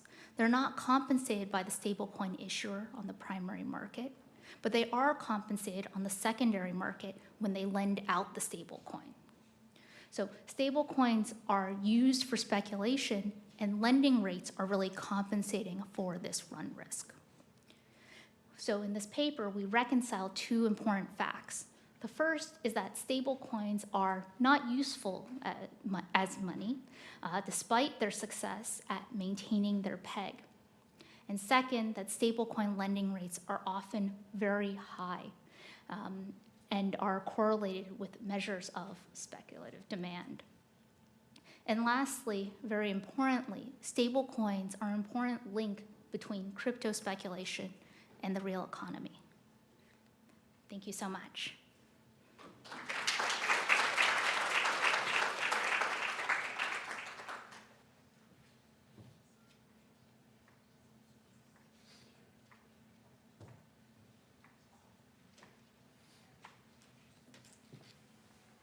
Morning. Thank you for the invitation and opportunity to speak. But you might be wondering, why is Scott Shue standing up here? And if you did, you'd be one of three people at least here today that are thinking that. Me, you, and the conference participant I ran into this morning who said to me, I see that you're talking about stable coins. And sensing the skepticism in his tone of voice, he probably noticed that I was wondering why he would bring this up. And he quickly said, well, you've done lots of great things. It's just I'm not seeing you as a stablecoin guy. Well, I tried this argument on the conference organizers and did my best Bob Euchre imitation. And I said, you know, I would love to help you out, but this is just a bit outside my area of expertise. I'm a macro guy who's gone back to being a macro guy who dabbled in consumer payments for 20 years. And just to show you how bad I am about crypto. So in about early 2010, we were looking at Bitcoin and wondering, should we be tracking this as part of consumer payments? Is this money? Is this a payment? Whatever. Just starting to think about it. Okay. Well, back then, I actually was thinking about investing $1,000 in Bitcoin just for kicks, because I had a feeling this is one of those things that could really take off. And I just calculated this morning for the first time. I've been avoiding this for 20 years, or 14 years, whatever it's been. $34.6 billion is what I would have earned if I had invested $1,000 in Bitcoin. That is quite something, huh? Anyway, just further proof that, that I'm not suited for this discussion, but I'm going to do my best. And I don't have slides because I don't want to give the illusion that I actually know what I'm talking about. Any paper with economics and baseball in it is great, so I love that because baseball is my favorite sport. But here's my simple macro consumer perspective on summarizing this paper. It seems like to me it's investors with too much money and perhaps too many Super Bowl rings lending to issuers who don't have to disclose anything at all. So those investors can then make even more money lending to crypto trader speculators who actually might be linked to the issuers unbeknownst to everyone involved. So my first thought is, why would any consumer be involved in something like this? And the answer is they probably aren't. If you go to my students' poster session tonight, you'll see that the fraction of people who actually own Bitcoin that are using it for what it was originally intended for, like payments, has dropped dramatically since 2014, probably because this speculative motive has taken over. So let me just say, though, that I think this paper is a great public service. It reminds me of the 1/3 of my Fed career that I spent trying to help figure out what happened with the tripartite repo market and what reforms we needed and the great work that the New York Fed and others did there. You know, but I look back at that and say, the fact that the California Teachers Pension Fund wanted to give a lot of cash to Bank of New York Mellon and thought that there might be some kind of a repo underlying that with some famous investment companies, and that turned out to be kind of fairly opaque. When I read this paper and what the authors have shown, and this literature showing, is that like that was kids' play compared to what's going on here. This is incredibly opaque and challenging. Now, so the model, I have a few comments about the model, and then I have some bigger picture things that hopefully will get our questions kicked off. As far as I can tell, the finance part of this model is terrific. It seems like it's working. It looks like the paper's an R&R, so congrats to the authors if that is the case. But here's a couple of things I think about in the model that maybe might be helpful to them for future research. So the issuers that they build into the model, besides the leverage option, I wonder a lot, how is a stablecoin different from shares in a DDA, MDA, or an MMF? They just seem like they're basically doing the same thing, but are there any differences beyond the fact that these things are being levered? Second, do these issuers actually realize that they are essentially acting like central bankers because they're manipulating the money supply, the coin supply? But are they thinking beyond their profits and in ways that take into account synergies and externalities? For investors, they use this terminology of a patient versus impatient investor. So an impatient investor is someone who, I think, gives up on the fact that they could make a lot of money. And I thought that maybe thinking more about that and not casting it that way might be helpful. So these financial assets is it full information investors that are pulling out when they realize that there's this run risk, or are there other partial information investors who don't know what's going on? Are these sophisticated versus unsophisticated investors? Maybe some are just better at it than others. Maybe it's not the patience. Maybe there's something more to it. The thing that I was curious about is, are there other options for stablecoin collateral? Why only lending to crypto speculators? And more generally, at the very least, I'd like to know, in the context of a utility maximization problem, what is the portfolio allocation decision that's being made here to do this kind of investing? And from a GE perspective on private money, I wonder, why are there so many middle people involved? Why aren't we just linking directly to the traditional finance asset to the cryptocurrencies? Why do we have so many players along the way? And then third thing for the market, for the model, is I found that it was kind of missing a link to the real market that was real obvious, which is the lending rate for the crypto is tied to all other interest rates. And in particular, it's probably tied to IOR or Fed funds, and that's tied to money demand. Although I have a student that's working on a money demand model that shows that money demand is much more closely linked to long-term interest rates than short-term interest rates. But in any case, the lending rate that's in the model is not tied to other interest rates that are probably really important in the big picture for what money is, right? So I'm curious about that. And in particular, the period of time in which these crypto prices went way up and then came way back down coincides with the zero lower bound, and that can't be a coincidence. Anyway. That also leads me to ask the question, if I wanted to do something like this now with reserves, 4+%, why don't I just back a crypto with reserves working with a traditional bank? And that all leads me to wonder, what is the backdoor entry into macroeconomics more generally? Now, a couple of big pictures. So those are just model things that I would think about building in future research. Several big picture questions. So I'm curious, what do these stable coins tell us about money and banking more generally, particularly unregulated banking? Because I find that the link to regulated bank deposits is so similar to DDAs and MMFs, but the thing that really struck me is the liquidity share allocations of roughly 30 to 60% are not very different from what I first learned was the case for banks prior to the Great Depression. So banks were voluntarily reserving 60%. That's kind of ballpark to what this is. So are they just acting like banks in the 21st century? I'd like to know a little bit more about that connection and that thinking. Then specifically with regard to connection to the real economy, it's cool that they're showing that the events in traditional finance markets and crypto speculation can be linked in what they call this in indirect interconnectedness. But I think that's where I really want to know a lot more about what's actually going on. Does crypto speculation affect things that macroeconomists really care about, like GDP and inflation, or not?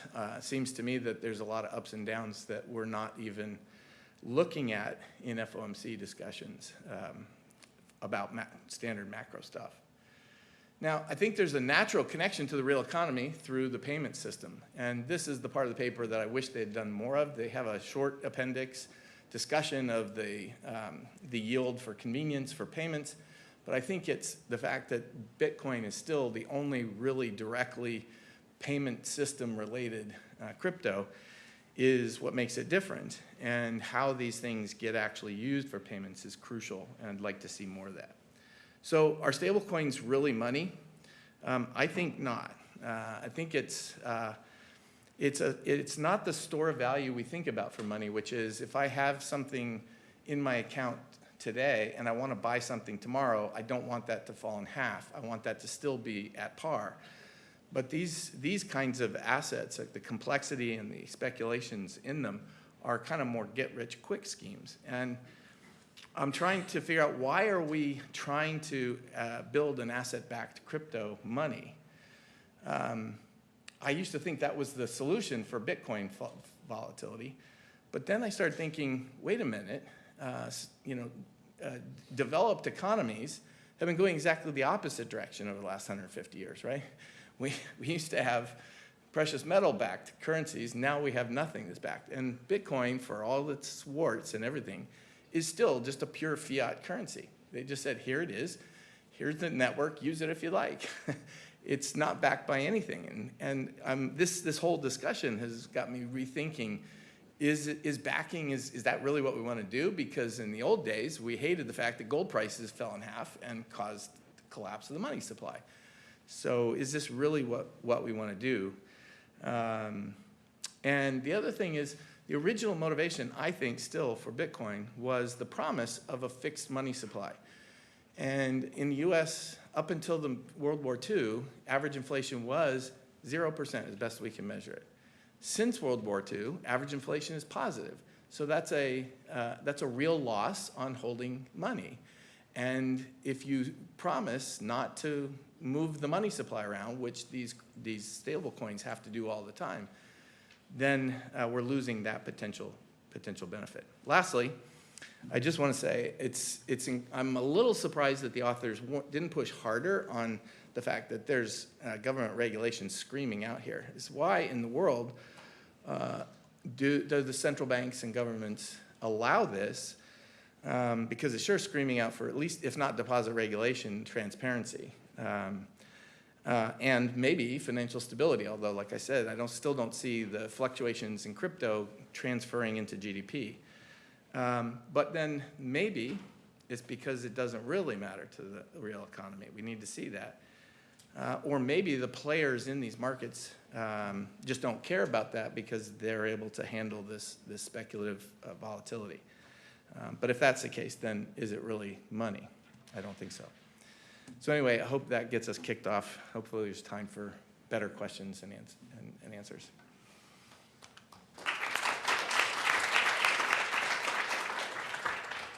Excellent, thank you. I think we have some 5-7 minutes for questions before the keynote. Well, thank you, Scott, so much for your comments. This is, I think, really getting to a lot of the things that we think about are stable coins money? Are they useful as money? Are they, they're clearly private money. I think I would argue that probably, in general, they don't carry, I have another paper that shows that they have a negative convenience yield. So they aim to be money, but I think they are bad money because they have a lot of frictions in being used. Relatedly, you talked about the usage of stable coins as payments. And as you mentioned, we discussed a little bit in the appendix if there's this alternative demand outside of speculative demand, but now for use of stable coins in a payment system. And we just, bottom line in the terms of the model, it shows that it's the mechanisms we have in mind are still consistent. In fact, some of the channels are a little bit strengthened, specifically the redemptions channel. But maybe more broadly, do stablecoins want to be money? Do stablecoin issuers want that? I think the answer is probably quite simply yes. If there's a stablecoin that could be both useful for speculation and a form of means of payment, it would probably capture a lot of the market share. But so far, stablecoins have really had a lot of challenges in being used in payments. I think people have concerns about, for instance, the backing of Tether, one of the largest stablecoins, and concerns about the risk management of USDC with SVB. So I think that somewhat more recently, for instance, PayPal has issued a stable coin, and I think that they, in many ways, would maybe aim to be able to do both, be useful in speculation and separately useful as a means of payment. And I think that they are probably, opportunist. I mean, they have a reputation already, and they can rely on that perhaps to be a better form of private money. In another paper some of the co-authors and I show that reputation is very important for the development of private money and in its ability to potentially earn a convenience yield. Relatedly to, I think one of the questions was about kind of regulation, if it's regulated or not. I think one of the components of stablecoins is it's very similar in a lot of ways to money market funds. Except in some ways it's really perhaps more concerning because they're like unregulated money market funds. So I completely agree on that point. That regulation's an important thing to consider.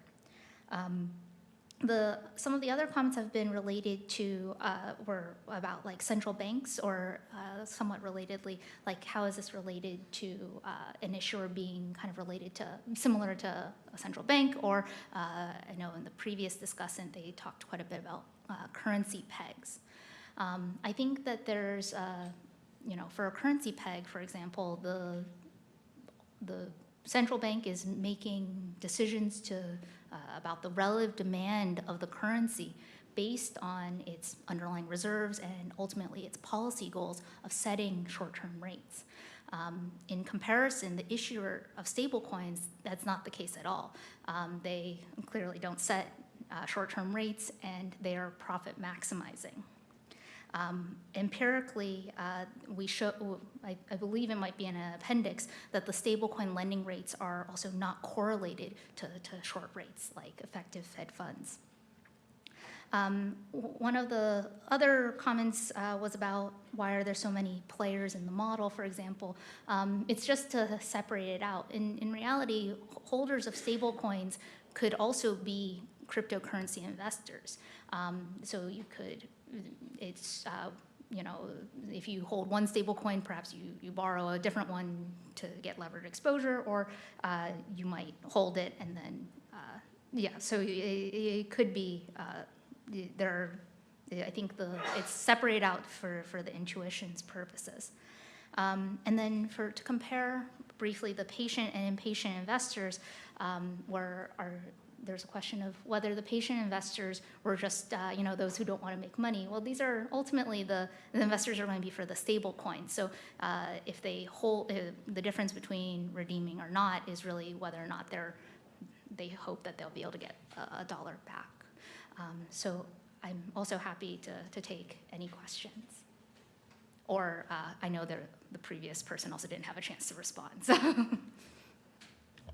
All right, I think we need to move to the next item on the agenda. Thank you very much, Sharon. Thank you.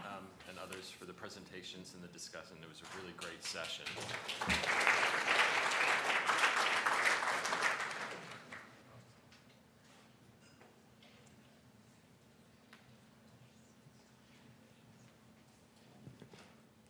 Okay, good afternoon, and let me also extend a warm welcome to the Federal Reserve Board here. Happy to be hosting the economics of payments again for the second time. I think the first time was back in 2011 in slightly different, a less modern set of facilities, even though it was in the same building. So we're very happy to be able to host again, and looking forward to continuing to talk with many familiar faces around the tables, as well as a lot of new folks here. If you don't know who I am, my name is Dave Mills. I am in the payments division here in the Federal Reserve Board, and I work with Ellen and the team who, again, I also would extend a lot of thanks for organizing this conference for us today and tomorrow. My role today is very limited in the sense that I am going to be here to introduce, I have the privilege of introduce our keynote speaker for the day, Sir John Cunliffe. So Sir John Cunliffe is the Deputy Governor for Financial Stability at the Bank of England, and he's been so since November 2013, and will be so for a few more days as his term will be up at the end of this month. He has specific responsibility within the bank for financial stability and for the supervision and oversight of financial market infrastructures and payment systems. He is also a member of the G20's Financial Stability Board Steering Committee, And perhaps most importantly for this conference is also the chair of the Committee on Payments and Market Infrastructures at the Bank for International Settlements, which is a place where I interact with John quite regularly on. And just an interesting thing to sort of point out about that, I think John has seen a lot of variety of topics related to payments and financial market infrastructures in his term as the chair of the CPMI. And it has included a lot of the topics that we're touching on today. And so one of the sort of interesting elements that he's had responsibility for in his role at the CPMI has been to help advance a lot of the international thinking around improving cross-border payments, as well as dealing with a lot of issues related to digital assets, such as stablecoins and central bank digital currency topics, both of which are being discussed at this conference. So without further ado, it's my pleasure to introduce Sir John Cunliffe for his remarks.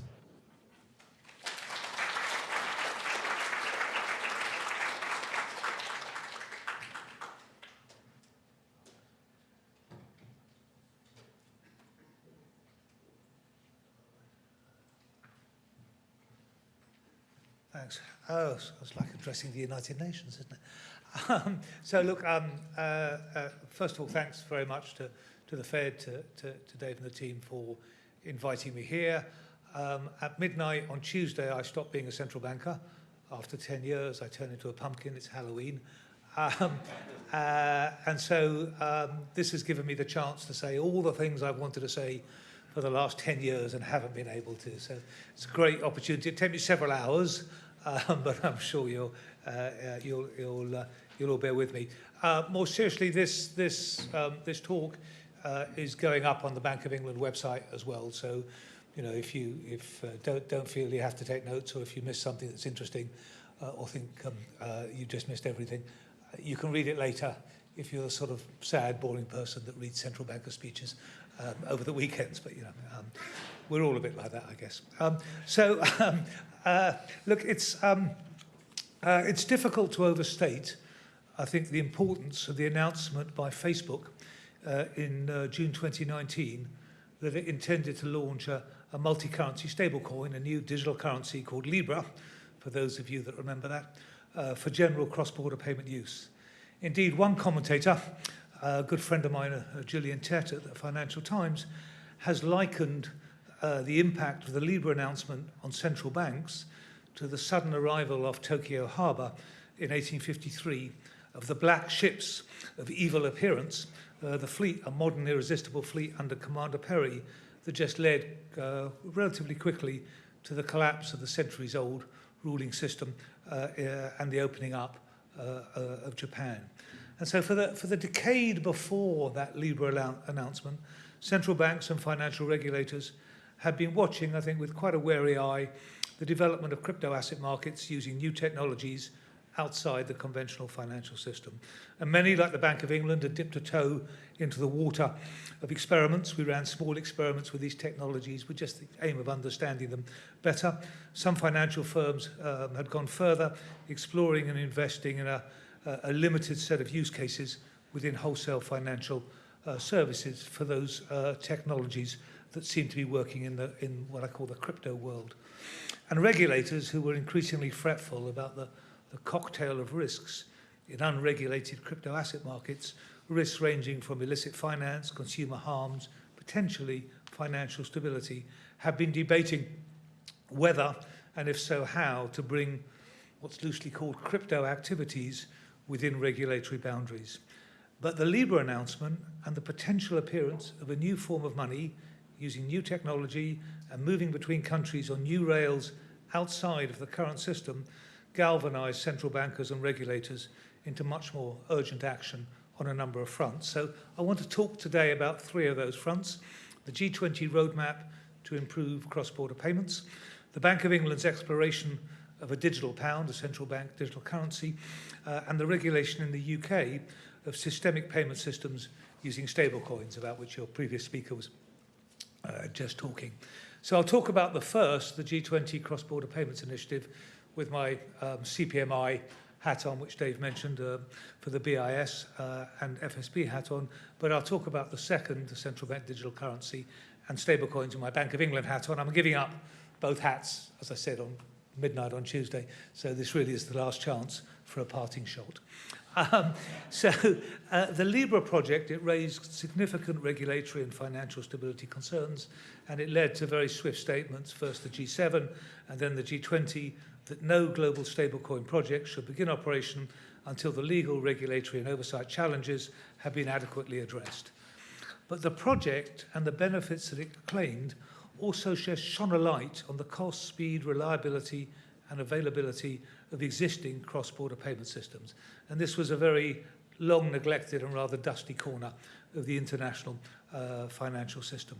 Central banks, finance ministries and regulatory authorities, they realized quickly that they could not only focus on the risks that new players and new technologies might bring, they also needed to understand and, if possible, address the shortcomings in the existing less risky systems that just created such business opportunities potentially for new technologies and new players. And there certainly were shortcomings. In contrast to domestic payment systems, cross-border payment systems were and still are clearly slow, expensive and unreliable. And removing frictions in wholesale, retail and remittance payments across borders could not only bring substantive benefits to the world economy, it could also improve access for millions to the international financial system. So in February 2020, very shortly after I took over in the CPMI, G20 finance ministers and governors asked the FSB, the CPMI and other regulatory agencies to develop a roadmap to improve cross-border payments. And initial work by FSB and CPMI revealed that this wasn't a simple problem that was amenable to one or two solutions. It was rather a complex set of interlocking frictions, both in the public and private sector, that were much exacerbated by weak competition in this area. And moreover, while there were common themes, there were clearly substantial variations by region and by payment type. And the CPMI produced a comprehensive list of the necessary action areas, the so-called 19 building blocks necessary to address the problems, covering infrastructure, data, regulation and competition. And these form the basis of the roadmap that G20 leaders adopted at their summit in the autumn of 2020. So 3 years on, I'm about to pass the CPMI baton on to good friend and colleague Fabio Panetta, who will take over as governor of the Banca d'Italia also on the 1st of November. It's fair to ask, well, you know, how well have we done? And what are the priorities for the future? So on the how well we've done, I think we've built a strong, detailed, analytical foundation for the work. For the first 2 years, from 21 through to 22, 23, we produced in CPMI and the FSB a number of reports that analysed those key frictions, also identified in more detail the actions that would be necessary both by the public and the private sector to alleviate them. We set out best practice where it exists and practical guidance on how to make changes in key areas. And equally important, in 2021, the G20 leaders adopted quantitative targets for cost, speed, reliability, covering wholesale, retail and remittance payments to be achieved by 2027. As we all know, what gets measured tends to get done. So equally important was establishing the mechanisms and the data collection that enable us to measure progress towards those targets. And interestingly, across those three areas, wholesale, retail and remittance, there were no good data sets that would actually tell you what the picture was on those key issues of cost, speed, reliability, transparency. The first annual monitoring report against the targets using the new data sets was delivered to the G20 finance ministers and central bank governors in Marrakesh at their meeting a couple of weeks ago.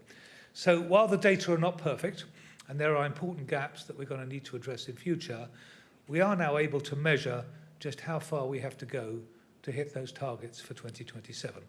So on the good news side, we've started to see some concrete improvements.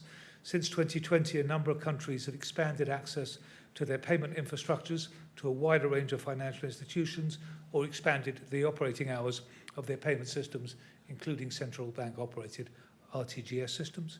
Payment systems in more than 100 jurisdictions are already actively using the ISO 20022.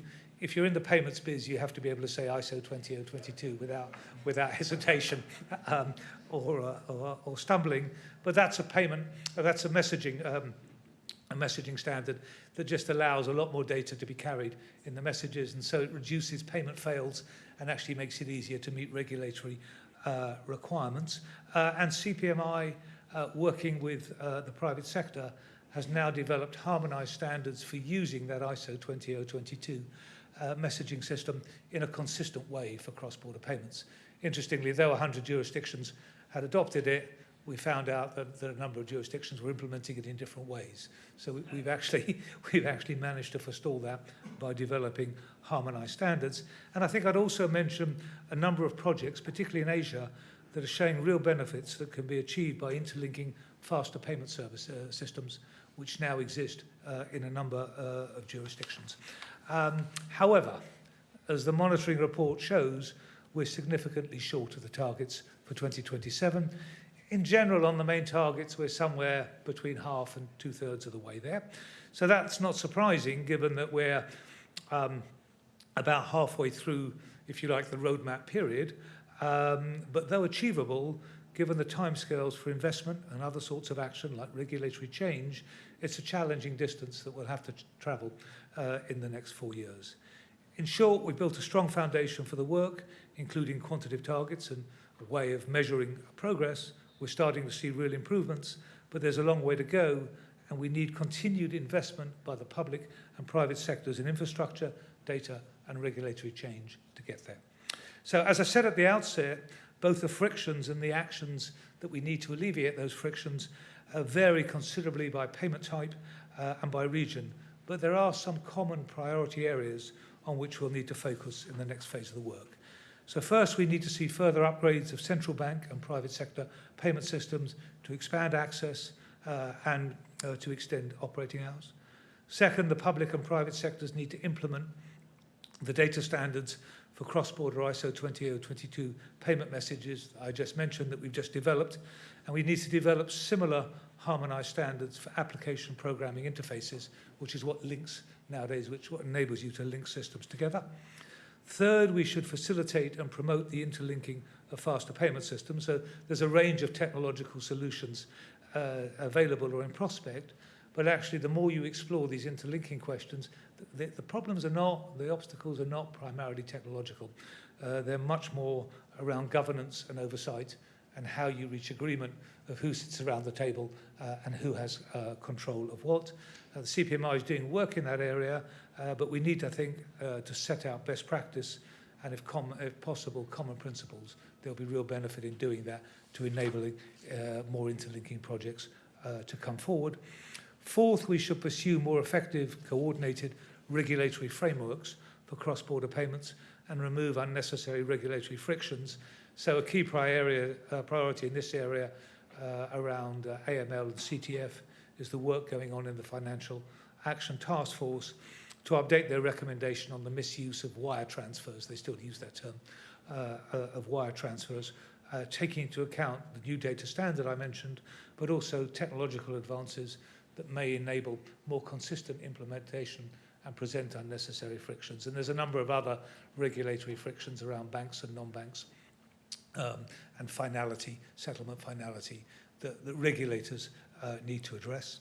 And fifth, we need technical assistance to support the efforts of authorities in low-income regions where actually the performance, as you would imagine, is the worst, to address cross-border payment frictions. And the IMF and the World Bank have an important role to play there, and they're developing technical assistance programs in cooperation with CPMI and the FSB. Finally, competition does work, and we need to enhance competition and innovation, and that means widening access to domestic payment systems beyond banks. And I know that's difficult for a number of jurisdictions for statutory reasons, but I think weak competition is one of the reasons why this area has lagged behind domestic payment systems. And it's perhaps that lack of access to payment rails, which are operated by the incumbents, and the need to use settlement assets or money which is issued by the incumbents, that actually helps stimulate the exploration by potential challengers like Libra of new rails and new settlement assets using new technologies. So the Libra project, of course, after much work and much modification, fell by the wayside last year. The stumbling blocks appear to have been regulatory as much as technical, although there may have been some commercial issues for them. However, though perhaps more muted since Libra disappeared, interest in using new technologies to develop new forms of settlement asset, which, as I say, we can call money, and new payment rails for use in the real economy outside the world of crypto asset markets and crypto asset trading has not gone away. And the recent launch of the PayPal Paxos stablecoin project, which was just mentioned, I think is an example that there is still very much interest in using those technologies to develop new forms of money and new infrastructures to transfer money. And those new technologies, they purport, and I say purport because none of this is proven at the scale necessary to work in the real economy, but they purport to offer improvements in speed, cost and reliability, which will make them very attractive for cross-border use. And exploring their potential is actually part of that G20 roadmap, and actually Dave Mills is leading a lot of that work for the CPMI.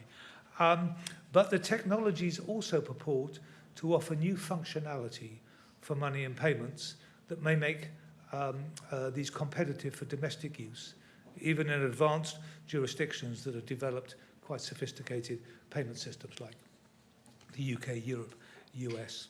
So technological advances have throughout history led to changes in the form of money we use because they've made money easier and just more convenient. So if you think about the shift from physical cash to electronic payments that we've seen over the past decade, it didn't happen because people lost confidence in physical cash issued by the Bank of England or the Fed. It happened because it's just become more convenient to use electronic forms of payment, and physical cash can't be used, of course, for internet commerce.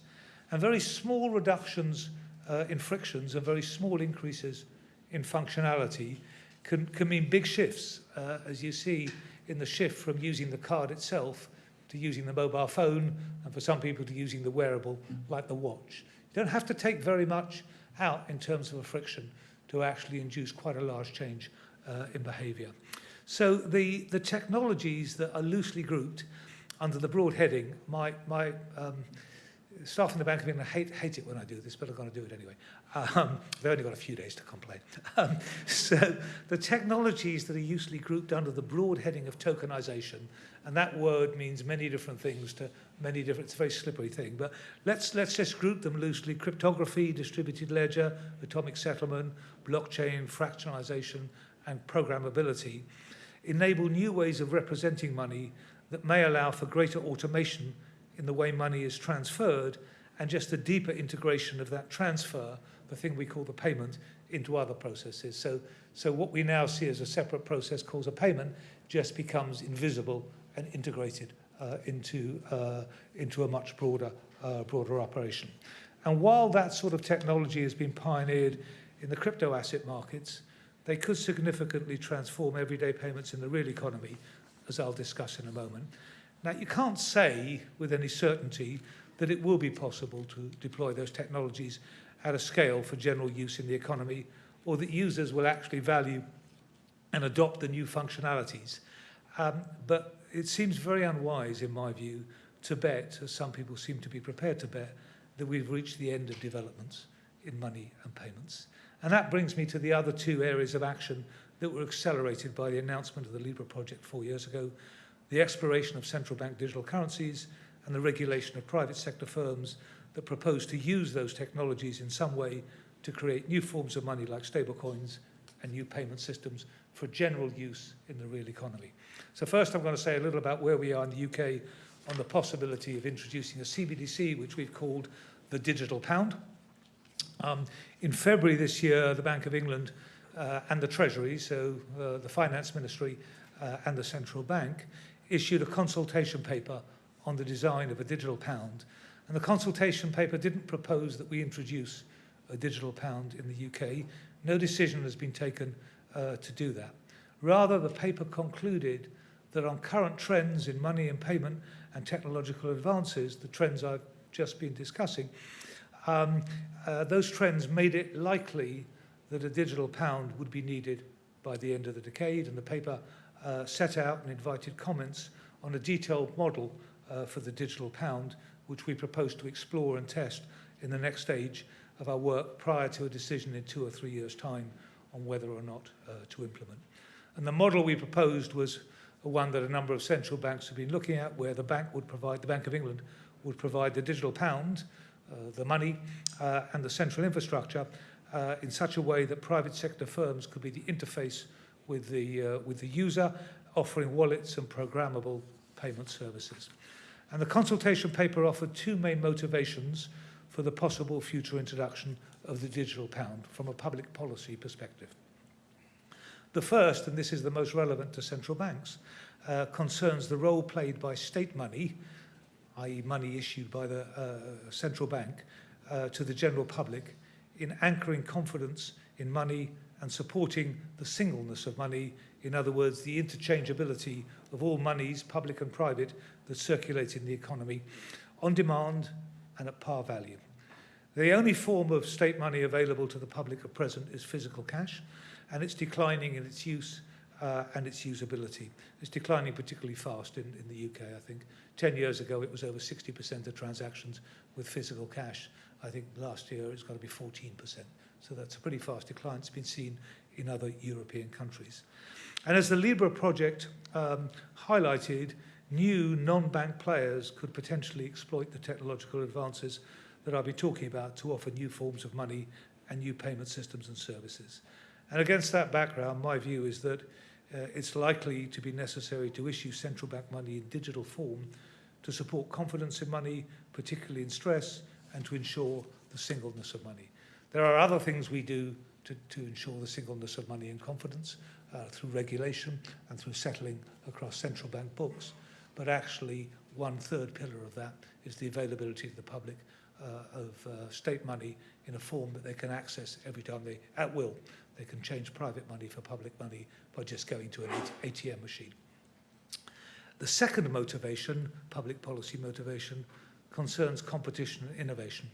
So this is more for governments than for central banks, but we have an interest in it as well.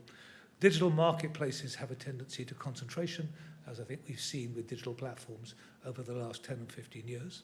And that can be a barrier to competition and innovation, with the risks that new entrants would be tied to private issuers of digital money and their payment systems. So if you think apps and app stores, if these developments take off in the private sector, we could see barriers to competition and innovation, and particularly true, that will be particularly true if big tech firms enter into the world of money and payments, and they're all skirting around that world. I think Facebook, Meta made their attempt and they've withdrawn, but there is still interest, I think, in being involved in money and payments for a variety of reasons on the part of the different big techs. So competition and innovation may therefore be enhanced by providing a public alternative, a public digital money platform in a form that would allow private firms to offer services exploiting the new functionalities that I mentioned. Our consultation paper received over 50,000 responses. So we normally get 4,000 or 5,000 responses from financial firms. We got 50,000 responses, and they fall into 2 broad categories. The majority expressed general high-level concerns about 3 broad issues: privacy, programmability, and continued access to physical cash. And the second set of responses were detailed comments on the platform model of a digital pound that we set out.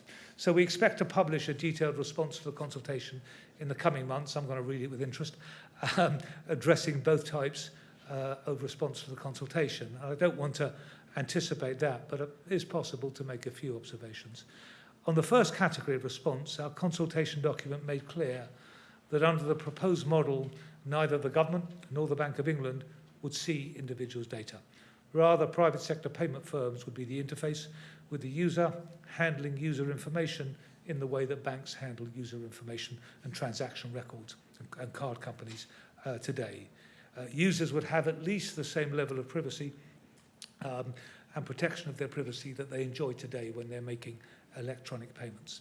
We also made a commitment that neither government nor the bank would program the digital pound to constrain its use in different ways. It's interesting here, I think the discussion has been whether a central bank digital currency could be used to stop people buying guns.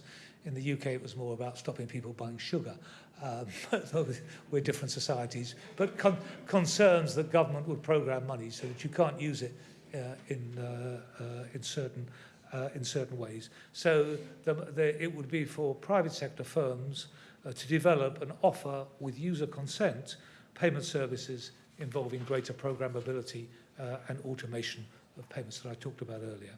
And as regards cash, the UK government recently legislated to ensure the continued availability of cash, and the Bank of England has made it clear that we'll provide physical cash as long as there is any demand for it, and there will probably be demand for it for decades, because I think for some parts of society it will remain a very important settlement asset.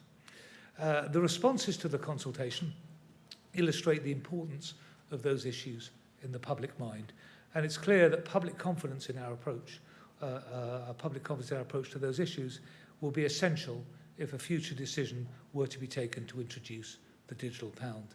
So during the design stage, we'll develop the strongest possible protections in these areas, and the government has committed to introducing primary legislation before introducing a digital pound. On the second type of response, there's general support for the so-called platform model that we proposed, but there were different views on some of the key aspects, particularly the limits that we propose should apply, at least initially, to prevent rapid destabilizing changes to the banking system that could have financial stability implications.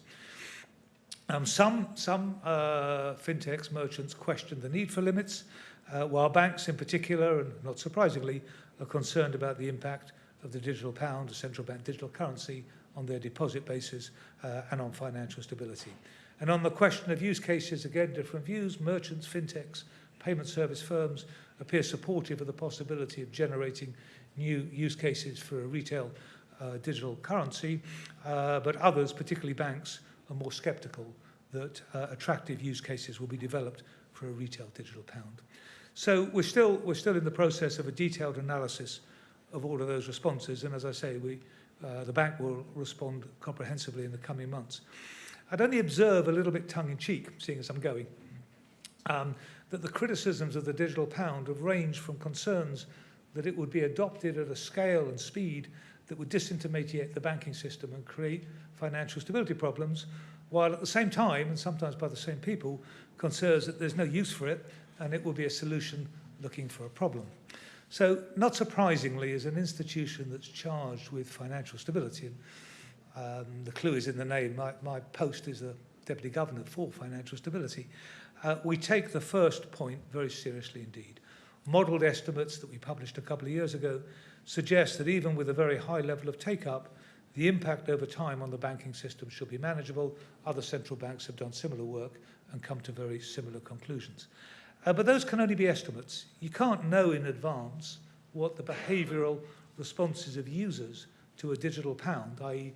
the speed, the scale of take-up by households and firms might be. And that's why we proposed, initially at any rate, that were we to introduce a digital pound, there would need to be limits on holdings. And during the next phase of development, and in advance of any decision on whether or not to go ahead and launch one, we'll refine the calibration of those limits further. The second concern about the use case, or is there a use case, I think, to be honest, misses or risks missing the point. I'm reminded a little of Henry Ford, great American, who's reported to have said that if he'd asked people what innovation they wanted, they'd have said they wanted faster horses.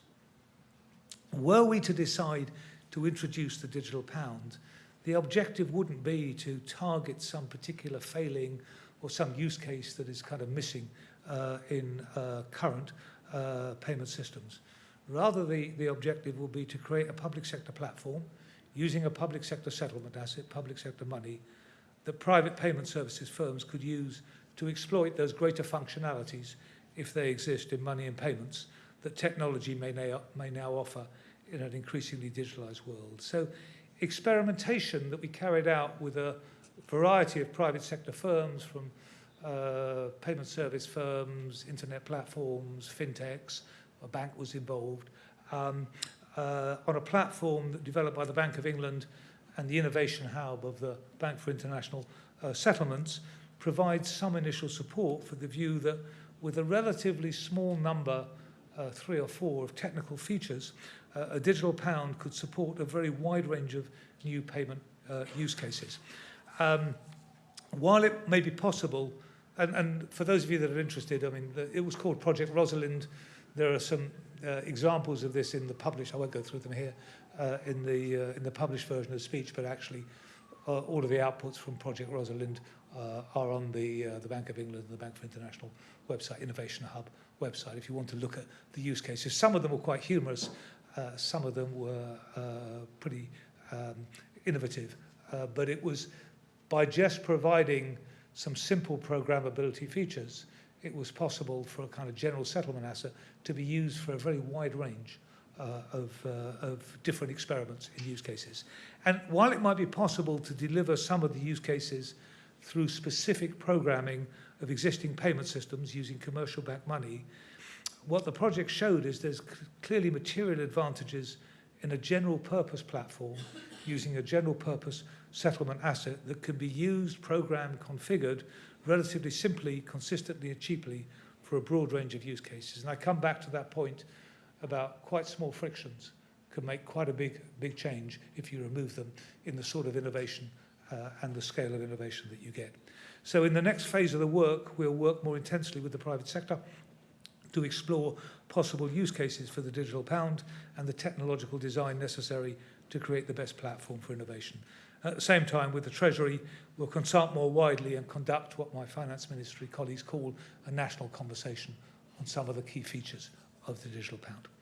So, of course, it will be possible for private sector, for the private sector to use those technologies to create new infrastructures and issue private money for general use in the economy. And as I started, that indeed was precisely what the Libra project proposed to do. Initially multi-currency, and then it was going to be a US dollar stable coin. And that brings me to the third front on which Libra galvanized action, the development of international standards and domestic regulatory frameworks for stable coins. So in 2022, CPMI OSCO, which I co-chair with, now with Russ Benham of the CFTC, the international standard setting body for payment systems and market infrastructures, issued guidance on the application to stablecoins of the international standards for systemic payment system. And in much the same way and to much the same effect, the Financial Stability Board issued high-level recommendations on global stablecoins in 2023. Both effectively set standards for some of the unique features of payment systems using stablecoins, including not just the mechanism for the transfer of the coins, but also the requirements for the coin holder to have a clear claim on the issuer and the need for the issuer to be able to repay that claim when requested in fiat money at par value by the end of the day. So very similar standard that we expect of commercial bank money. International standards take a long time to develop, believe me, but they're only effective if they're implemented by national jurisdictions in legislation, and many jurisdictions, not least of all here in the United States, are currently wrestling with the question of how or whether to extend their regulatory regimes to stablecoins and more generally to crypto assets. So some jurisdictions, however, have legislated to bring stablecoins used for payment within the regulatory framework. In the UK, Parliament passed legislation just before the summer that gave the Bank of England the power to regulate systemic payment systems using stablecoins, which extended the powers we already have to regulate existing systemic payment systems. And we expect soon, very soon, to issue a discussion paper setting out the proposed regulatory regime in detail for such systemic retail payment systems using stablecoins. And I can't actually set it out in detail today. You'll have to wait for the announcement. But I would like to explain how we've approached some of the key issues and, if you like, policy issues and design choices in that regulatory framework, and how we think that regulatory framework for payment systems using stablecoin should fit alongside other regulatory regimes within the financial sector. So first and most obviously is the question of why. So do we really need new forms of money issued by new players moving on new payment rails? And that's essentially the same question that I discussed earlier in the context of the digital pound? And much of the answer is the same. While it's not certain that these new technologies will actually deliver the innovation and competition in payment services some people claim, we don't want to prevent that innovation either, provided, and this is a really big provided, the risks can be managed to the same degree as equivalent risks are managed both for existing payment systems and existing commercial bank money, which is used as the main settlement asset. And there may be some players who will attempt to operate outside the regulatory boundaries, but setting out clearly the regulatory framework enables those players who wish to innovate sustainably and responsibly to build the necessary management of risk into their business models and into their technology. Second, as I've said, our approach is to ensure that the risks are managed to the same degree as equivalent risks are managed for existing payment systems and the private commercial banks who issue the money that's transferred in payment systems. And that's an important elaboration of the fundamental regulatory principle of same risk, same regulation. It may not be possible for technological or other reasons to apply the current regulation for systemic payment systems and the regulation of commercial bank money to payment systems using stablecoin. So as an example, it will be impossible to provide collective deposit insurance akin to bank deposit protection, initially at any rate, because unlike for banks, there's no broader industry amongst which to share the costs of a payout. So in order to achieve the necessary level of protection of the coin holder's claim, and so protection in systemic terms against run risk, there'll need to be more robust requirements in other areas to get to the point of same regulatory outcome if the same risk is being run. And that will cover particularly, but not exclusively, the requirements for the backing assets for a stable coin that will be used in a systemic payment system. And in that respect, the Financial Policy Committee of the bank judged in 2022 that the backing assets should be either extremely high quality liquid assets or either in the form of deposits at the central bank, so central bank reserves to back a stable coin, or in the form of very, very liquid government securities. The lack of deposit protection also has implications for the nature and the enforceability of the coin holder's claim. Third, we will require a legal entity that can be identified as the payment system operator and held responsible for the end-to-end management of risks. Stablecoin payment systems can be structured in very many different ways, including arrangements where the issuance of the coin, the transfer of the coin, the storage of the coin, otherwise known as the wallets, are all performed by separate entities. It's not clear that use of public permissionless transfer mechanisms like the permissionless blockchain would be consistent, certainly with current technology, would be consistent with this requirement for a legal entity to be held responsible for end-to-end risk management.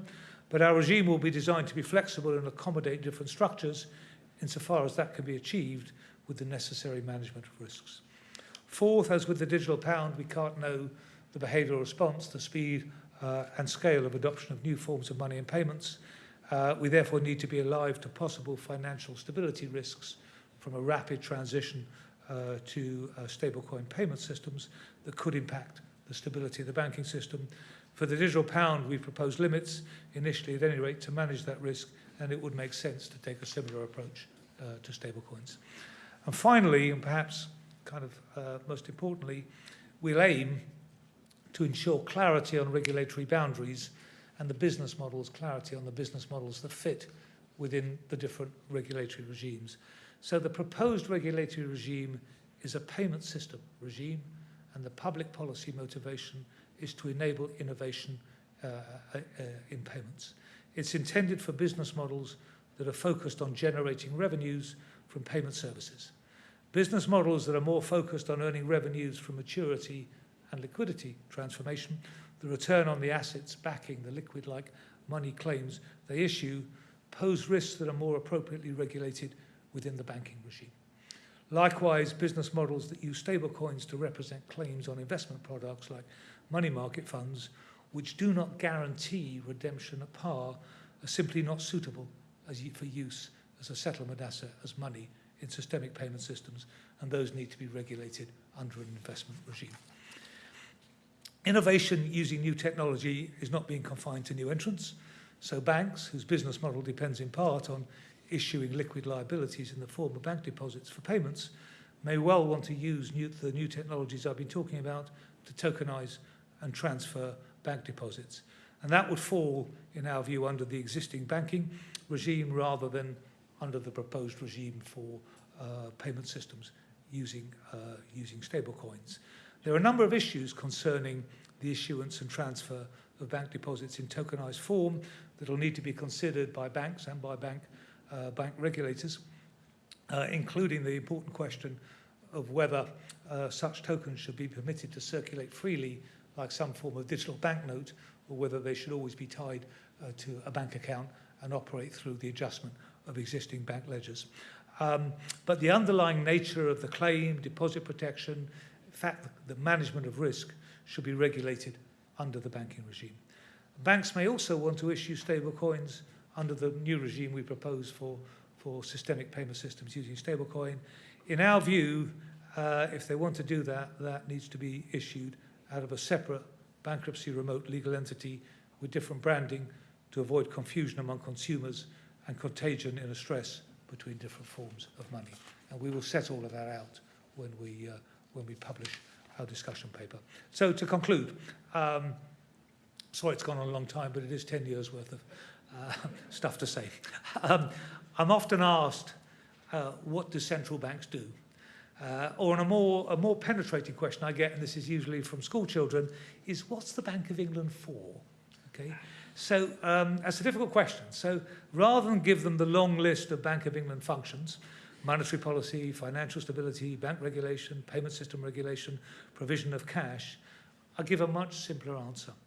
Central banks' responsibility, that most foundational element of not just the economy but society, the thing that we call money, works, okay? That people can use it every day with confidence, confidence in its value, confidence in its creditworthiness, in its authenticity, confidence that it will be accepted everywhere at the same value in whatever form it takes. And while we might not be the originators of technological innovation in money and payments, we do, I think, have a responsibility to ensure that beneficial innovation that improves the usability and functionality of money can not only happen, but can happen without putting confidence in money at risk. So one cannot know, I can't know whether the appearance of Libra off the shore of conventional money and payments 4 years ago was truly a black ship's moment. I certainly hope that the wake-up call it gave us to improve cross-border payments is not forgotten, and we deliver the long overdue improvements that the G20 has set as the targets. Likewise, while I think that on current trends, the digital pound in the form we proposed is likely to be needed around the end of the decade, the picture may look very different in 2 or 3 years' time when the decision is due to be taken. And stablecoins and their associated technological innovations may never cross over at any scale from the highly speculative world of crypto asset trading to the real economy. But to be able to make sure that forms of money and the means of transferring them can evolve without putting that essential confidence at risk, central banks, in my view, and as the Libra moment reminded us, need to look to the future and they need to prepare for it. So thank you for giving me the opportunity for this parting shot. Okay. All right. Okay. And I think I'm down to, if I've got any time left, I'm down to take questions, but very happy to do that. But. Yeah, sure. I think we do have a few minutes for questions, if there are any from the audience.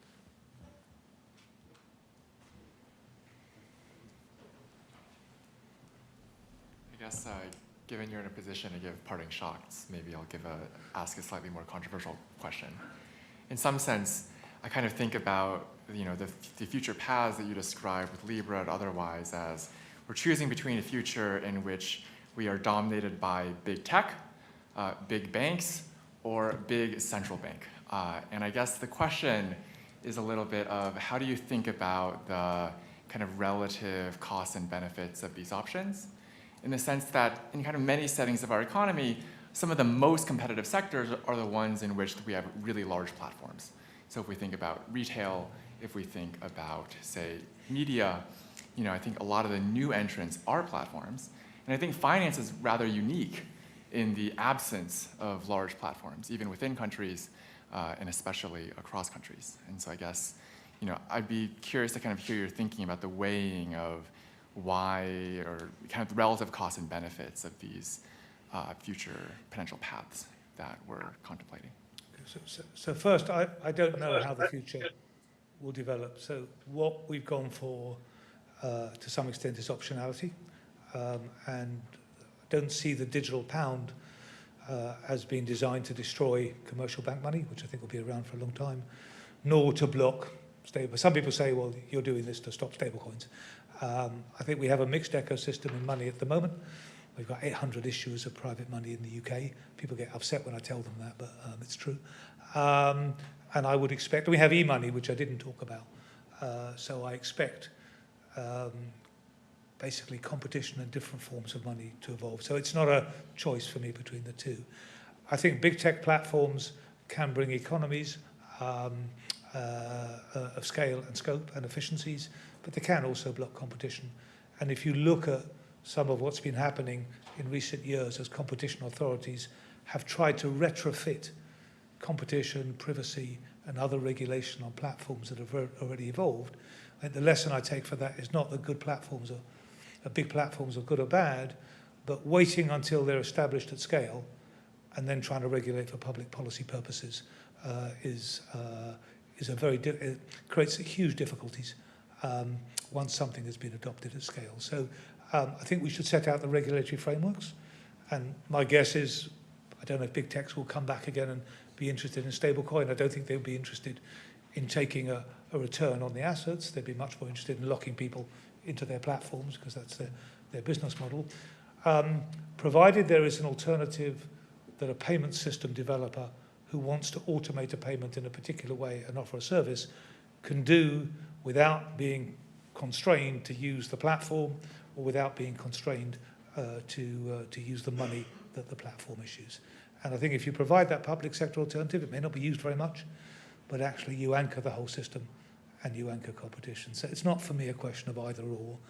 It's a question of ensuring that whichever way this goes, we've thought about it, we've prepared for it, and the people who want to do it responsibly kind of know what they have to manage when they develop it.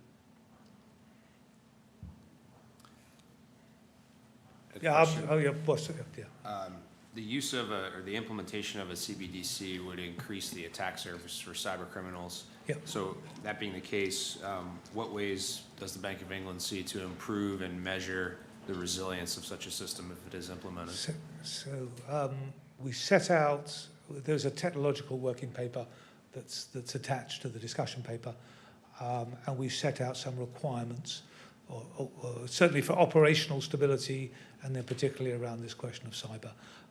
The development will be done with the national cyber prevention authorities. That's one of the advantages of working with the government and the central bank kind of working together. So we'll be working together with them. The attack surface is pretty big on private sector payment platforms at the moment, if you think about how many payments go through electronic payments and cross-border as well. But I can't tell you what mechanisms will be used. We'd only implement it, I think, if the authorities responsible for cyber and cyber protection thought we got it to the stage where we need to get it to. Have to say, though, those authorities are also working with us on the supervision of systemic payment systems, which suffer the same risks. Oh, there's a chap at the back, I think, who was actually first, but... So you mentioned the decline in cash use for transactions in the UK. How much of that is the result of the spread of instant payments, and how much is older forms of electronic payments? So most of it is to do with the spread of card payments. The UK is unusual in that I think we invented faster payment systems back in the early 2000s, and then never went on to develop them for point of sale because I think the banks and the card companies preferred to operate through the card system. So most electronic payments happen in the UK through debit cards, some through credit cards. You can't use faster payment systems for point of sale in the UK at the moment, unlike other countries like Sweden or the like. I think the decline of cash is down to a number of things, some of which is to do with public sector regulation. So the European Union, while we were still a part of it, legislated to control the interchange fees that the card companies charged. So that brought down the cost. That hasn't happened in the US. I know it was an issue in Congress a few years ago, and there's one particular amendment sort of went backwards and forwards, but I don't think it was ever achieved. So I think in the UK, I need to get this right before I'm sued by card companies, but large firms will pay sort of 25, 30 basis points, for a debit card transaction. Small merchants, though, can face costs of 150 basis points or more. I think in the US, it's a multiple of that for many. So economic regulation, and the UK is unusual in that the government set up an economic regulator of payment systems designed to enhance competition, the payment system regulator, about 10 years ago. So some of it is to do with reducing the costs. And of course, the costs of cash are there: insurance, security, bank accounts. I think a lot of it is to do with internet commerce. But some of it comes back to small frictions. So contactless came into the UK, I'm trying to think, it may have been about 2010, 2011, the contactless use of cards. But it didn't really take off until things like in London, the transport system, the London Underground, suddenly allowed you to tap your card, and it would just tap it at the other end and it would deduct the fare. Once that happened, you suddenly started to see a lot more usage. It's little things just make the difference. So many shops in the city or whatever don't take or prefer not to take cash because they don't have to deal with any cash handling problems. And of course, people are more used on the internet to paying. You need a transactional bank account, a checking account, they call it over here, to engage in internet commerce. So all those kind of things, cost, convenience, have come together. And then, of course, mobile phone wallets and watches develop, and suddenly a number of people, just a little friction of taking the card out of your wallet because you're holding your phone in your hand, because we all walk around holding our phones in our hands, just that little friction kind of shifts things into the wallet. And you talk to some of the hardware providers like Apple or whatever, their objective is to make everything happen in that wallet just by increasing its functionality and convenience. It's a variety of things coming together. So, sorry, there was a question. Yeah. So it seems that many benefits of central bank digital currencies can be achieved by creating instant payment system and then making it available to all banks in the system and making it person to person. So examples from China and Nigeria show that people don't really use CBDC because they already have advanced payment systems.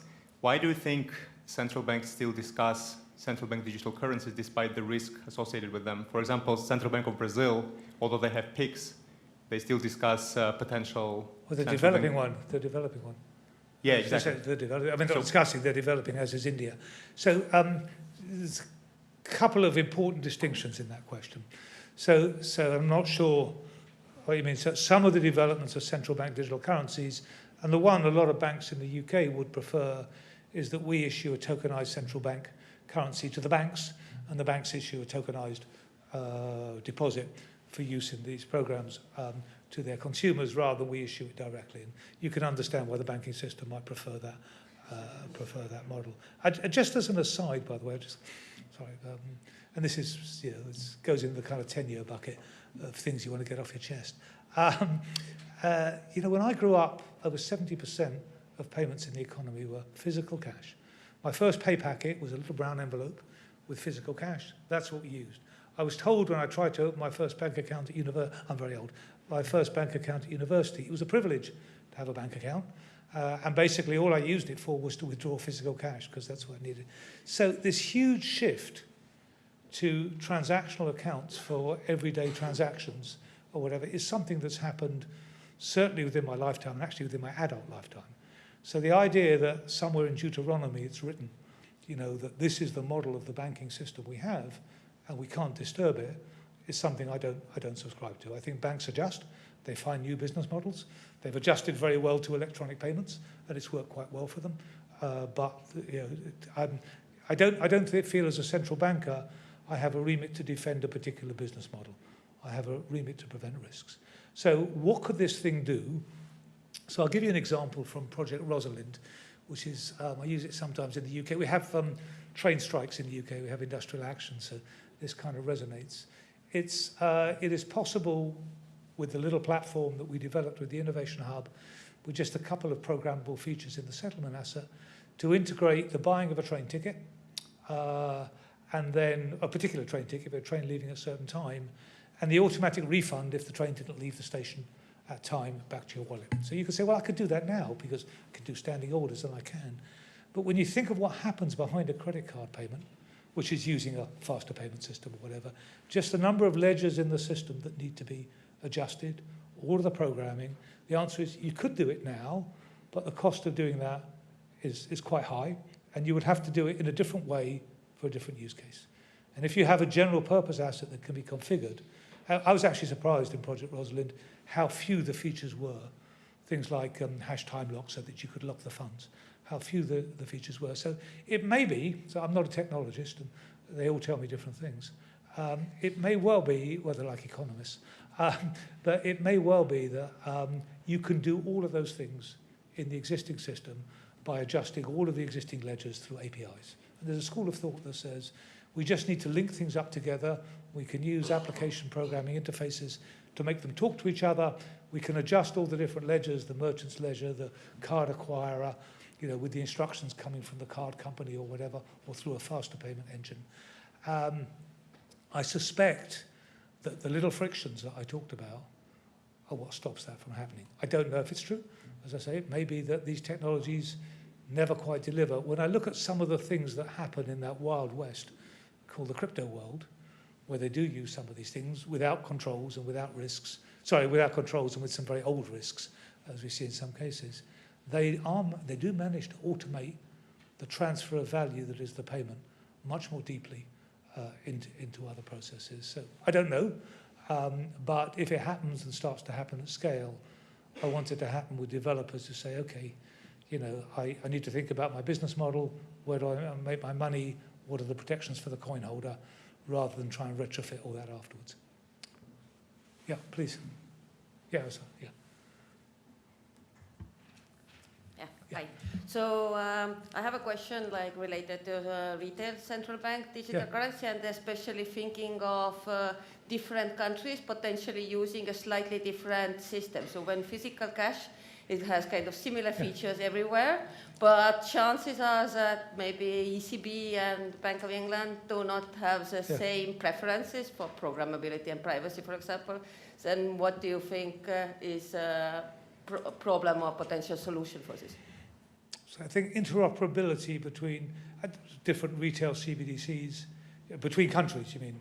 Or it is also like just a core feature. So suppose, I mean, are you worried, for example, that one major central bank does something faster than Bank of England, and then it kind of sets a standard that is not considered to be the best one according to Bank of England, or like any other combination? Yeah, so you need to step back one and say, we're still thinking of central banks, and as part of this project, it's part of the CPMI work that I talked about,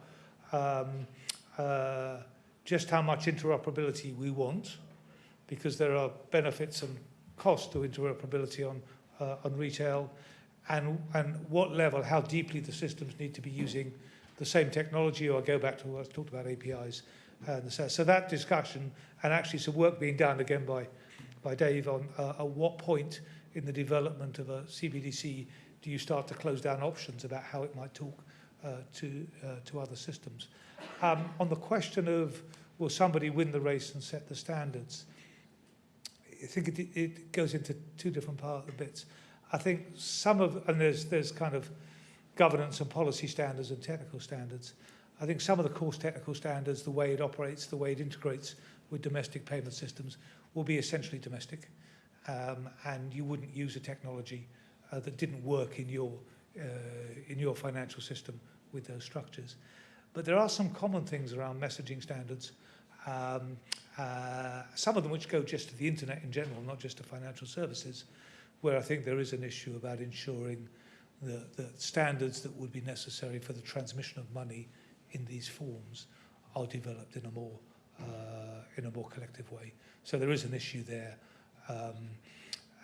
It's not deep in the kind of do I use a blockchain or do I use a distributed database? But it is when I start to send messages through the internet, money attached to an email or whatever, then I get into much more general standards. And there I think we are going to need some work to bring them together. So I think we have time for one more question. I understand it's right next to me. So, Sir John, I think I have perhaps the most important question of the day. Congratulations on your retirement, and thank you for coming to speak here today. As you move into your retirement, I suspect that you'll have lots of time to do things like watch football. Yep. And so my question is, what do you think the prospects are for Arsenal in the Premier League this year? Okay. So first I need to issue a correction. I'm finishing my term at the Bank of England. I haven't decided whether to retire or not. So it's an important, for me, it's an important distinction. I think they're better than they have been for many years. But I still think Manchester City has got the depth of squad that will, in the end, get them there. If, and this is the kind of why we watch soccer. I don't know what will happen to injuries and important players, so it's difficult to know. But I think we've got a better chance than we've certainly had for 20 years, and I'm very excited about it. I don't know how many of you watch British soccer, but I recommend it if you don't. Well, on that note, Okay. Thank you very much.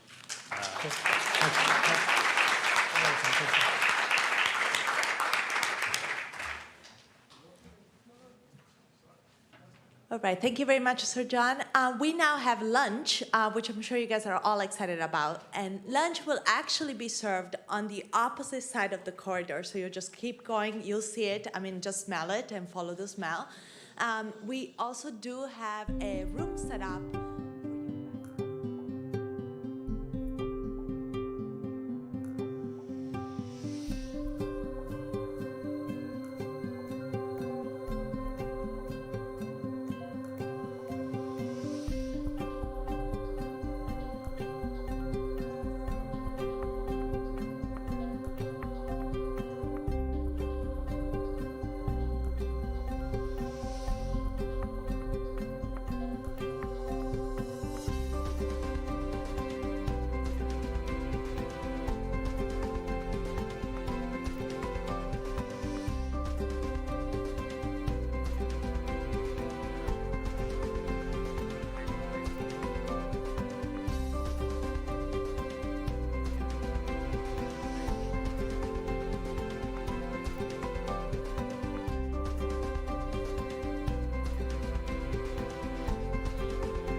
again.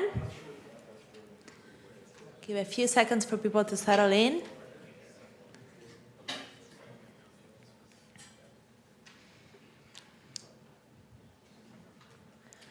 Alrighty, so the next session is going to be about central bank digital currency. The first presenter will be Marcello Miccoli from the IMF, and the discussant will be Xiaoyin Li from Indiana University, followed by a presentation by Jiaqi Li from Bank of Canada, discussed by Hector Saiz from the IMF. Marcello, the floor is yours. Thank you, Ellen. Thank you, the organizer, for having us. So it's the first session after lunch. I don't know about you. Usually after lunch, I tend to be kind of lower in the way I move, in the way I talk. So I'll try to keep this entertaining a little bit so that we don't lull into a little bit of complacency about what I'm doing, especially. So this is joint work together with several co-authors, with Feng Chang at Fudan University, Lucy at ECB, she was former at the fund, Federico Greenberg was discussing the paper before, and Brandon also at the fund. And of course, the usual disclaimer applies. These are only our views and not the views of the IMF board on its management. So this is the first famous about the infamous CBDC. I mean, Governor Worrell said before, why CBDC? Is this a problem looking for a solution? Well, here we're going to take a different stance. We're going to say, well, it's going to exist. We're going to sidestep that problem.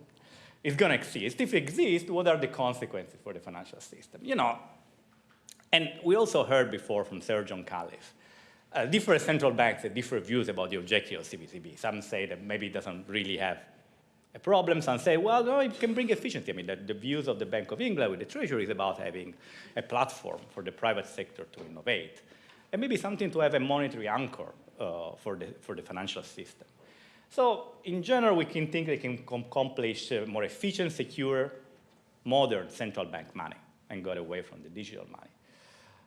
At the same time, one of the key concerns, the first one that were raised whenever we discussed about CBDC was about disintermediation of banks. And in this paper, I'm going to mean by disintermediation the decrease, the outflow of deposits from the banking system because of CBDC. So that's going to be the definition of disintermediation within this paper.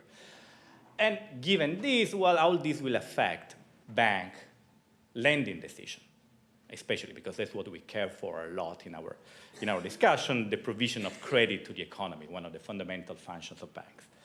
So what we're going to do today is use a standard portfolio choice model with banks, and we're going to try to analyze disintermediation of banks when CBDC is introduced. Now, in order to already provide the findings, we're going to have a first basic toy model with homogeneous agents. And these homogeneous agents are going to have very simple CS preferences, and they're going to hold the liquid and liquid assets, and they're going to have banks with market power.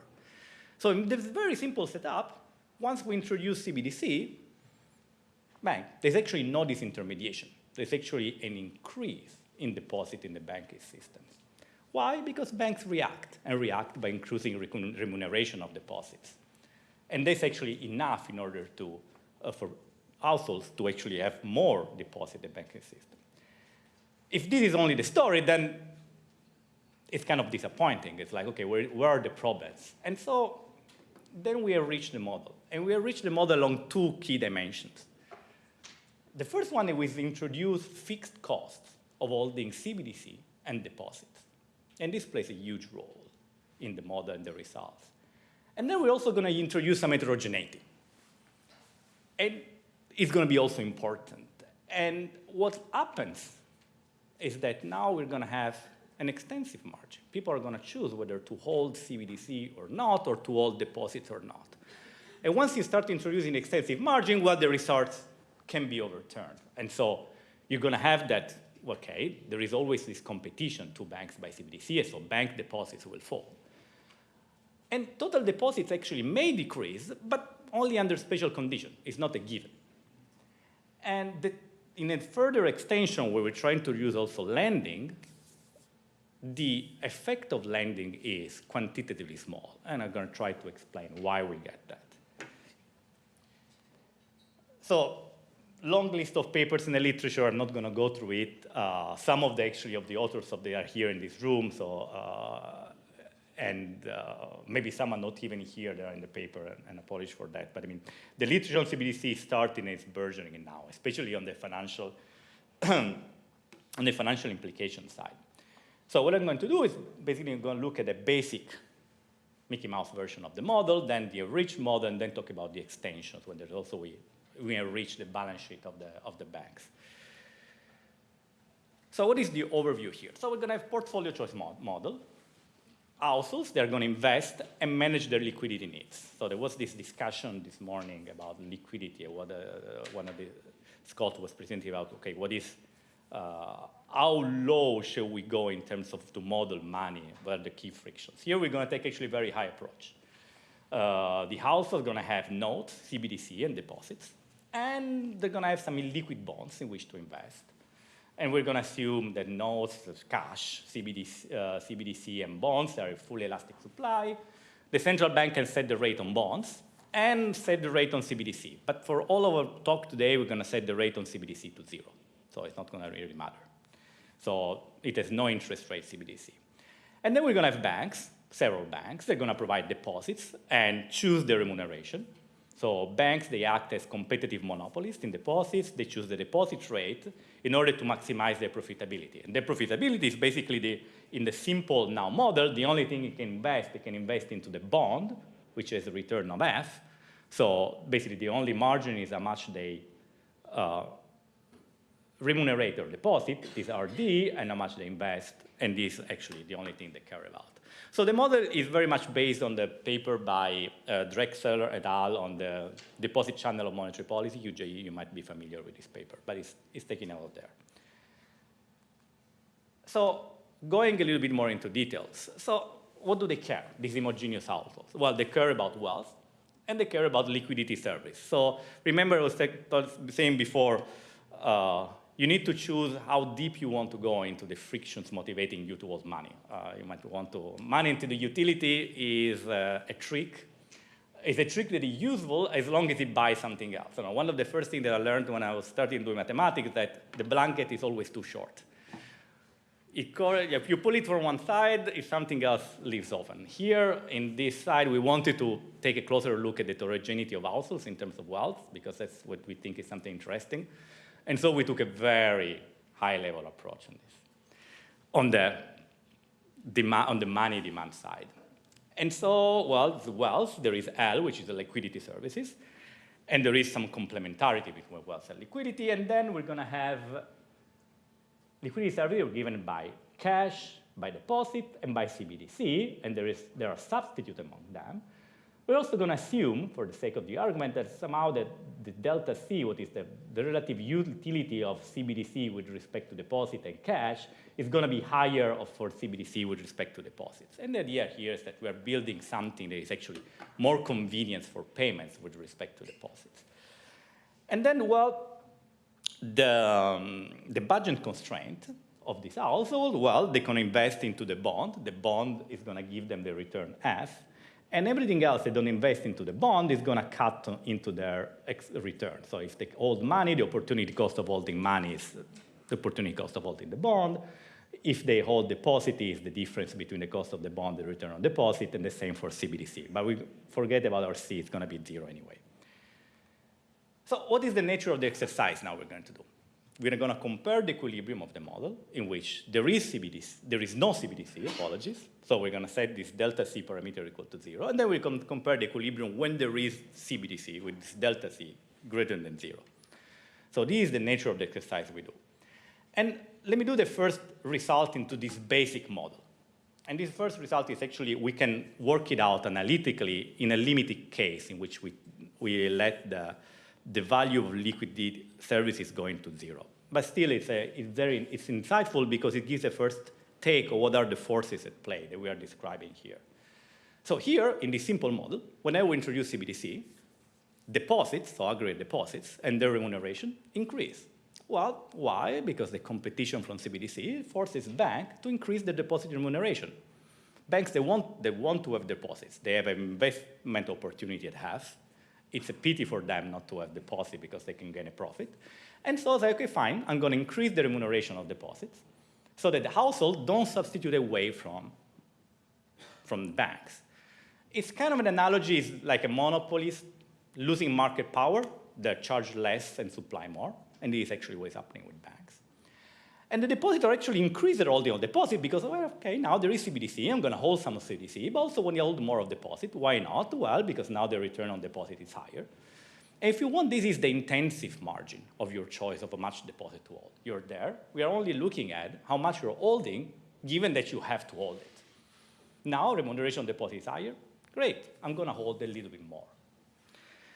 Okay, if this was the end of the story, then we're like, okay, what's so much to worry about? But then clearly here, what we're not looking at is the extensive margin. People are going to say, well, do I really want to hold a deposit if there is a CBDC? In order to do that, well, we need to enrich a little bit the model in order to look at this question. So how we're going to do it? We're going to have heterogeneity in households, in wealth, and we're going to have their different initial wealth distributed as a Pareto. And then we're going to have households that face utility cost to access other deposits or CBDC. And what are these utility costs? We think of them as something like, the cost, whenever we open a bank account, there are costs of you going to the bank, doing all the KYC requirements, taking the time, filling in the data, and so on. The same is going to be for CBDC. We think it's going to be actually lower. We might think we are designing CBDC in a way that should be easier, also for financial inclusion purposes, than having bank deposit. So we're going to assume that these costs are actually going to lower for CBDC than for deposits. Now, we went the way of utility costs. We also tried the way of pecuniary costs, putting into the budget constraint. It turns out that the math was easier this way, but there's no real, the result do not really hinge on the fact that where you put as utility costs or you put as pecuniary costs. It's just a convenience for us. And so now, well, if you want to use deposit, you need to incur a fixed cost. If you want to use CBDC, you need to incur a fixed cost. And this creates the extensive margin, something that, okay, fine, if we introduce CBDC, we can at some point think of people completely not holding it anymore, saying, okay, fine, for my liquidity purposes, I'm very well served by CBDC. Why hold the deposit account anymore? And so I'm just going to close it and get away with it. Now, this setup, even though it's still a simple model, but once you start introducing heterogeneity, fixed costs, and so on, then analytical solutions become very difficult to obtain. And so we're actually going to turn to numerical simulation. So what is an equilibrium here? The equilibrium we are looking at is, before you have CBDC, you're going to have a fraction of the population that only holds cash, and a fraction of the population that holds both cash and deposits, and depending on how willing they are in order to pay the fixed cost in order to access deposits. So usually the poorer are going to hold only cash, and then the richer part of the population is going to hold both cash and deposits. Then once you introduce CBDC, there can be several equilibria, but we focus on the one that we think is more empirically relevant, which is a segmentation of society in which the very poor are only going to hold cash. The middle class will hold cash and CBDC, and then we have the richer that are going to have cash, CBDC, and deposits. So let me go directly to the calibration. And sorry, this slide is slightly, the font is tiny, but it's the only one there. But just in order to point out a couple of things, because there are several parameters in the model. The first one is this lambda, which is the importance of liquid asset with respect to final wealth. And we choose this value to match the share of non-liquid assets into household's portfolio wealth, which is roughly 80% for the US. Then we have this other delta D, which is the liquidity usefulness of deposits relative to cash. We set this to 1.5 to match the share of wealth in cash versus deposit. So usually in the US, 11% of M2 is held in cash. So that's what we have. We have this FIDI, this fixed cost of accessing deposits, and we put it in such a way to calibrate 80% of the fully of a population that is fully banked, and we get this number for some FDIC publication. So the rest 20% are unbanked or underbanked. And so, but 20% are fully banked. And then we have a wealth distribution, and we're gonna do this in order to match it, the Gini coefficient of the US, 0.49, so we have a shape of the parameter alpha, which is 1.52. And then there is another bunch of parameters. Some of them, we put it in a way that is sensible with the existing literature, given the equilibrium existing conditions that we have within the model. For instance, the one on rho, complementarity, and susceptibility, number of banks. We need to choose how many banks. Here we're going to put 8. Seems like a reasonable number. These things are not, I mean, the results are not very sensible to J and so on.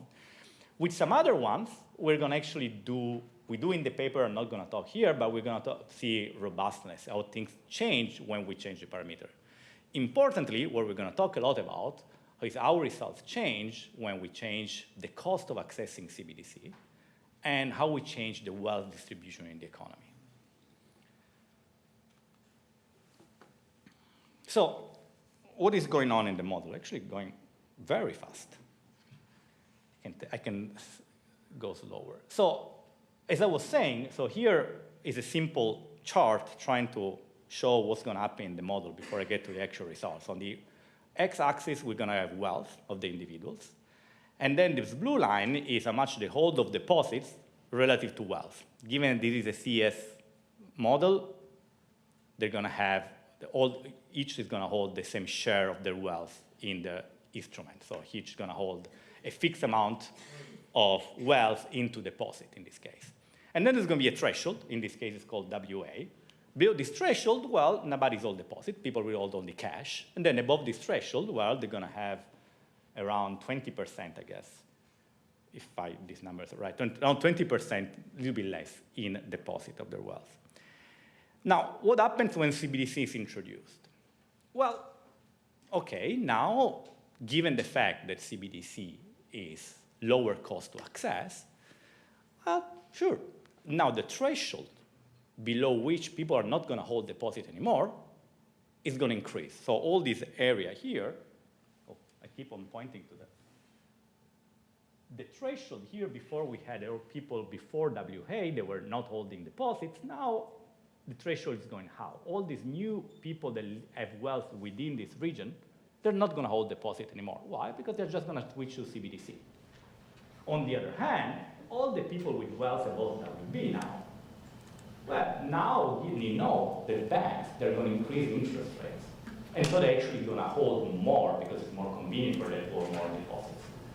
And so this is actually what we were discussing before. When we talk about the very simple model, we were capturing only this intensive margin. Given that you had a deposit account, well, higher interest rates give you an incentive to deposit more. But now, you also have the choice of opting out of deposits. Well, this gives the extensive margin. And the extensive margin is people saying, you know, I'm well served by CBDC, I don't care about the bank anymore.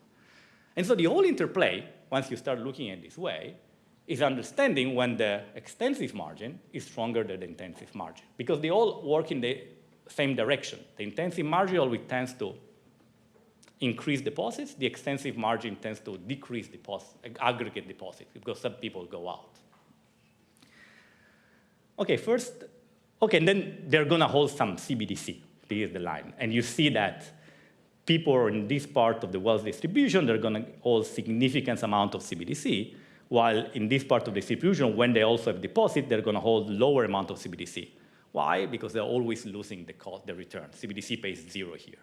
So while deposit, at least they pay something. So going forward, so these are the results of the model once we calibrate and we simulate it, before CBDC and after CBDC. And we're going to look at some key metrics. So for instance, focusing for beginning only on the first column with no CBDC.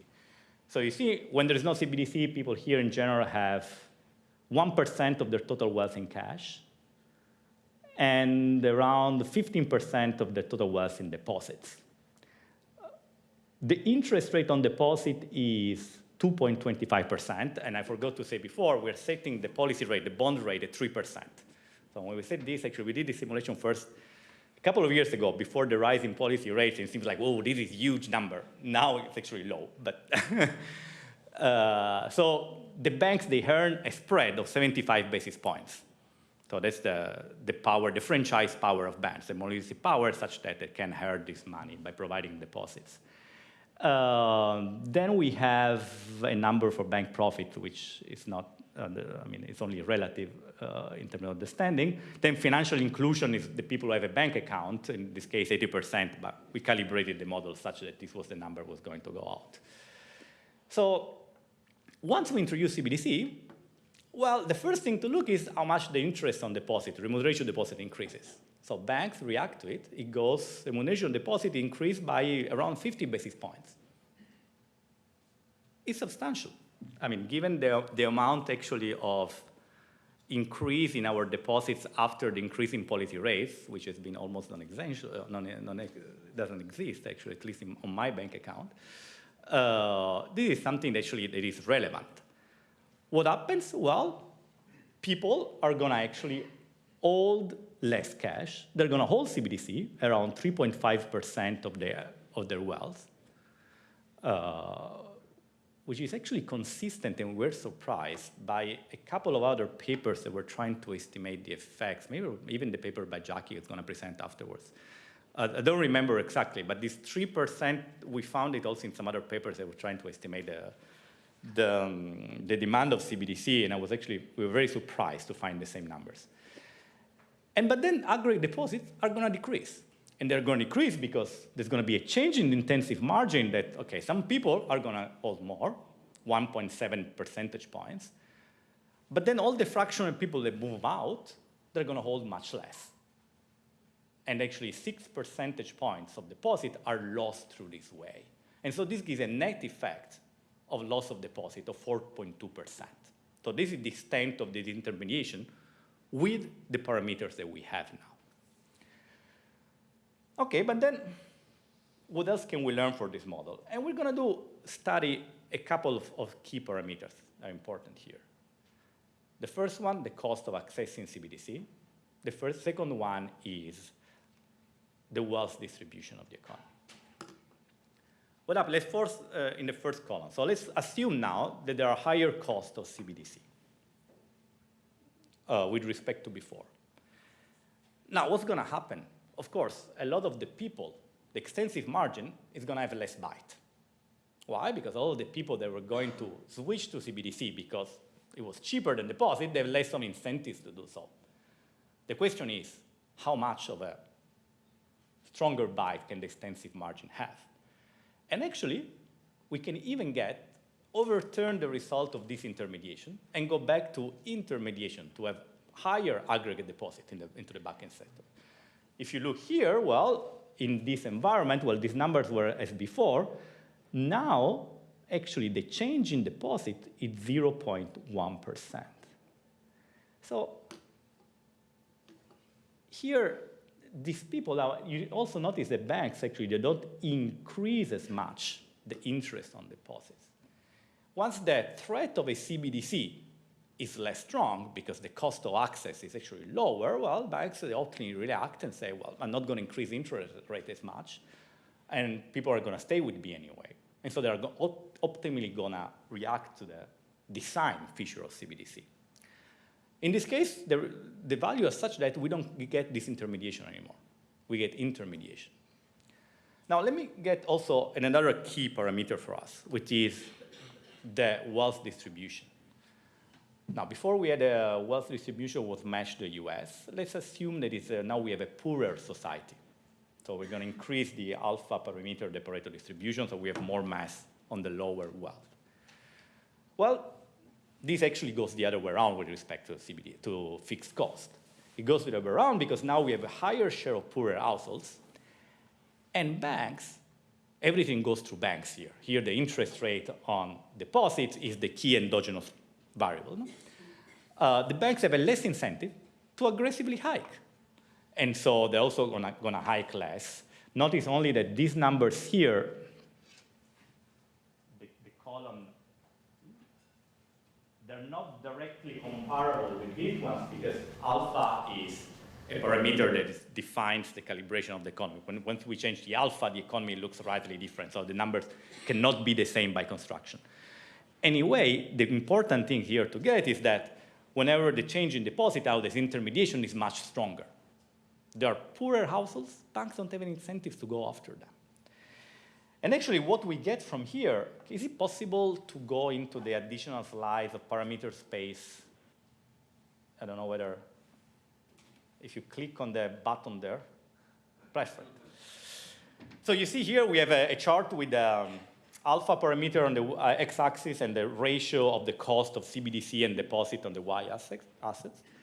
Actually, for the area in blue, the references are very interesting, but for the area in blue, we have disintermediation in the model. For the rest of the parameter space, there's actually no disintermediation at all. So maybe this intermediation is not something that happens very often, or at least through the lens of this model. We can go back to the previous slide. OK, perfect. Thank you. So now, so this, at least, I mean, we started with a very Mickey Mouse model, and we are starting to enlarge it and so on.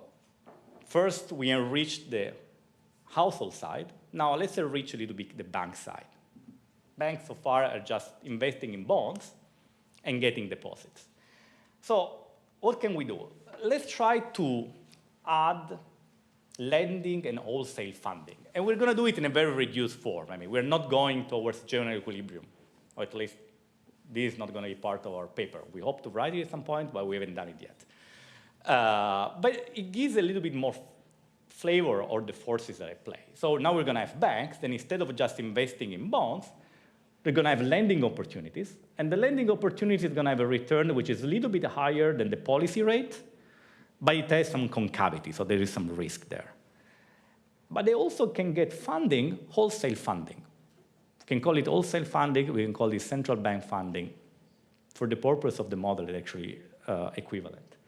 And also here the funding has some cost, and then some shape parameter, concave parameter.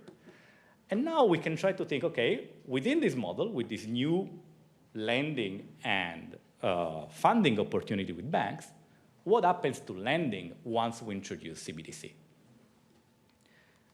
So these are the results. As before, so this is with the old parameter. So we had the parameter where we already got this intermediation, so we expect to get this intermediation here. We see that banks always increase their lending and so on. We see that there's a change in deposit is with 3.9 percentage points. However, the change in lending is very small. It's only 0.18% of the lending before there was in the economy before CBDC. So why the change is so small here? It's basically that the way we set it up, as long as there are profitable opportunities for banks, well, they want to have a sufficiently large balance sheet in order to have these investment opportunities. You know, they're making money on the spread there. Now, if wholesale funding is cheap, assume wholesale funding is cheap, then deposits do not matter for lending. They can always, whatever happens, CBDC is introduced. Okay, this intermediation, I can always go to wholesale funding if it's cheap, cover my balance sheet, the liability of my balance sheet, and have money for the loans. And so banks don't care about CBDC. If instead wholesale funding is very expensive, okay, fine, the banks are going to fight more aggressively for deposits. And so there's going to be even a higher incentives for banks to increase their interest rate. Now, mind, in all of this, I didn't highlight it a lot before. Banks' deposits are going to decrease by default. We are squeezing their margin. And we're not talking about this in the model, but it's clear. I mean, once we squeeze their margin, banks' deposits are going to decrease. But actually, the aggregate effect of lending, well, it seems that it's not that large, at least within the parameter space that we're looking for. So this actually goes very much in the line of what Sir John Califf was saying before. Banks maybe are resilient. They've been in the business for centuries, some of them, and the payments function of deposit is only something that existed for the last 50 years or so. So maybe sometimes we don't give too much credit to banks and how much stronger they are. So this is the conclusion. We have built a simple model. It nests other papers in the literature because some papers have this intensive margin only. Thinking about David Andolfatto, it's mostly about the intensive margin. Some papers only have the extensive margin. And this one, we're trying to bring them together. And usually the one that looks at one of the other, they give opposite conclusion about this intermediation. That's why we thought about doing this. So our nuanced message is that, well, maybe this intermediation is not that large. And actually what we like is that we're putting the economic structure of the country is important. It's especially relevant for us that work at the IMF whenever we need to talk about CBDC, because we need to look at different countries, and different countries have different economic structure. So for us, it's very important, this. Of course, probably the discussant, I'm preempting the discussant here. This is a static model. We are not capturing any sort of dynamic effect on profitability or lower profitability of lending. Maybe our view of liquid assets is simplistic. We should model it more. Maybe it's a two-sided market, and so there are externality and externality in this that reinforce, amplify, or damp the effects. True, all well taken, but I think for us, the point for us was to build a very simple model to toy with this idea of disintermediation. And then maybe we should add more complexity here, maybe welfare analysis. This is something that we've been thinking in order to add to the paper. Thanks a lot.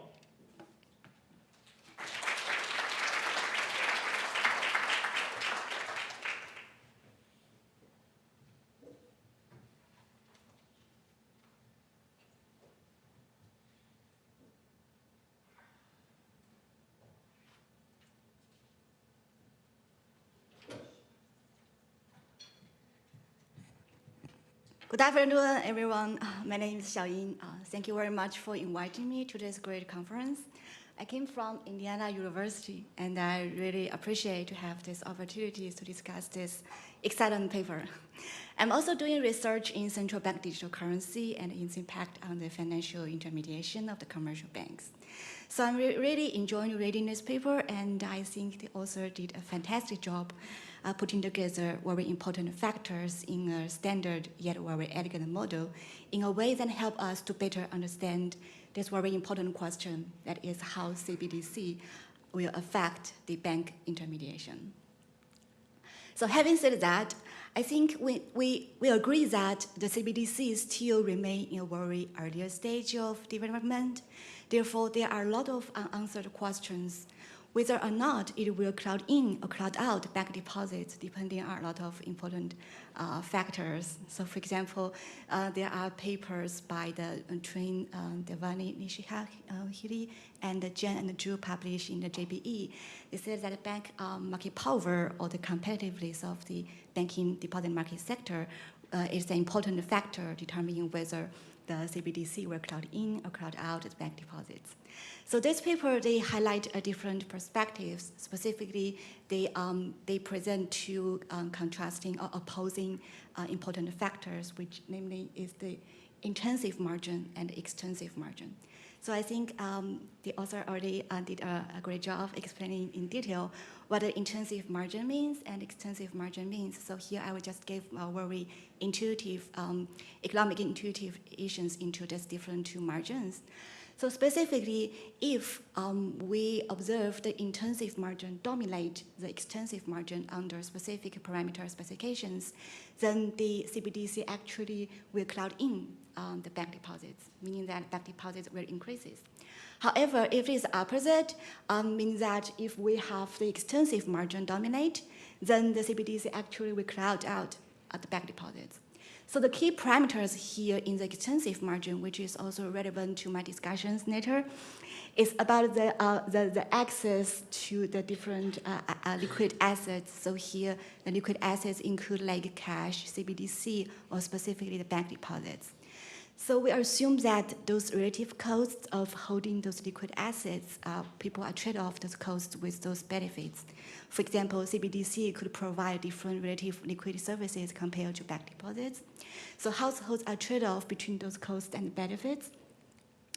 However, if under this specific assumption that the cost of CBDC is way much less than the cost of bank deposits, like they show that it's costly for us to maintain a bank account, or it costs us for access the bank account. And also, if we have very unequal wealth distribution, meaning that the mass of the poor household is large, and also the bank don't have incentives to further increase the interest rate in order to maintain those households from living. That is because those poor households only own a very small fraction of the total wealth level. So it is not profitable for the banks to increase rates. So in this extensive margin, then under those two overall effect would be the CBDC will crowd out bank deposits. Okay, so the main overall takeaway, that is end of my introduction or summary of the paper, is that I think this is a very interesting paper on a first order important question. And also we haven't yet have a complete decisive answers to this question yet, and I think we will look forward to see more empirical work, and this is what my discussion will be.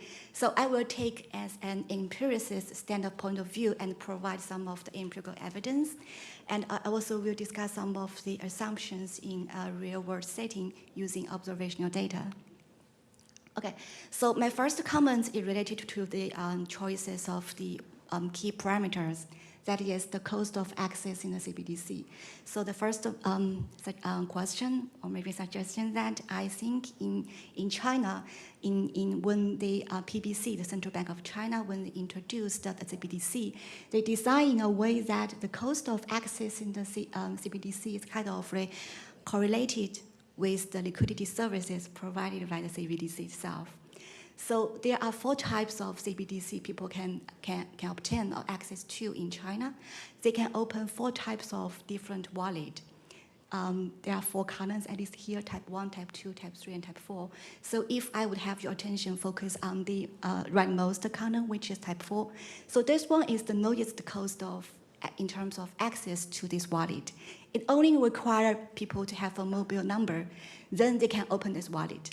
However, this is the most stringent type of CBDC people can hold, in the sense that if you look at the restrictions or the threshold put in this type of wallet, if you focus on the 4th row, which is a single transaction people can do in this type of wallet, it's only 2,000 Chinese yuan. So the exchange rate from US dollar is 7 to 1, so meaning that people can only transact each transaction, which is $300. So I will take an example. For me, I feel it's out of annoying. For example, I want to pay my monthly fee. I believe in Washington, D.C., it would be, for example, like $2,000 per month. Then if you want to use this type of lowest cost of wallet, then you have to split, like do the transaction multiple times. And I feel this is annoying for me. So in terms of liquidity or the efficiency of the means of payment, which can be provided by this type of wallet, I feel like it's less compared to different types of CBDC. So if we look at the type 1, that one is unlimited, meaning that people can put whatever they want in those total balances, and also they can transact either single transaction, there's no limit, and daily transaction, there's no limit, and annual transaction, there's no limit. So my takeaway from this table is that I think the parameters proxy for the cost of access CBDC, which is the phi C in the model, and the parameters covering the liquidity services, which is delta C. So I think those 2 parameters are entering into the utility function of the household in a way that is separately additive in the equation 31 in the paper. So my question is that maybe we might be thinking about a way like model these 2 parameters as a functional form of each other, because at least from the Chinese market, we see they are kind of correlated with each other.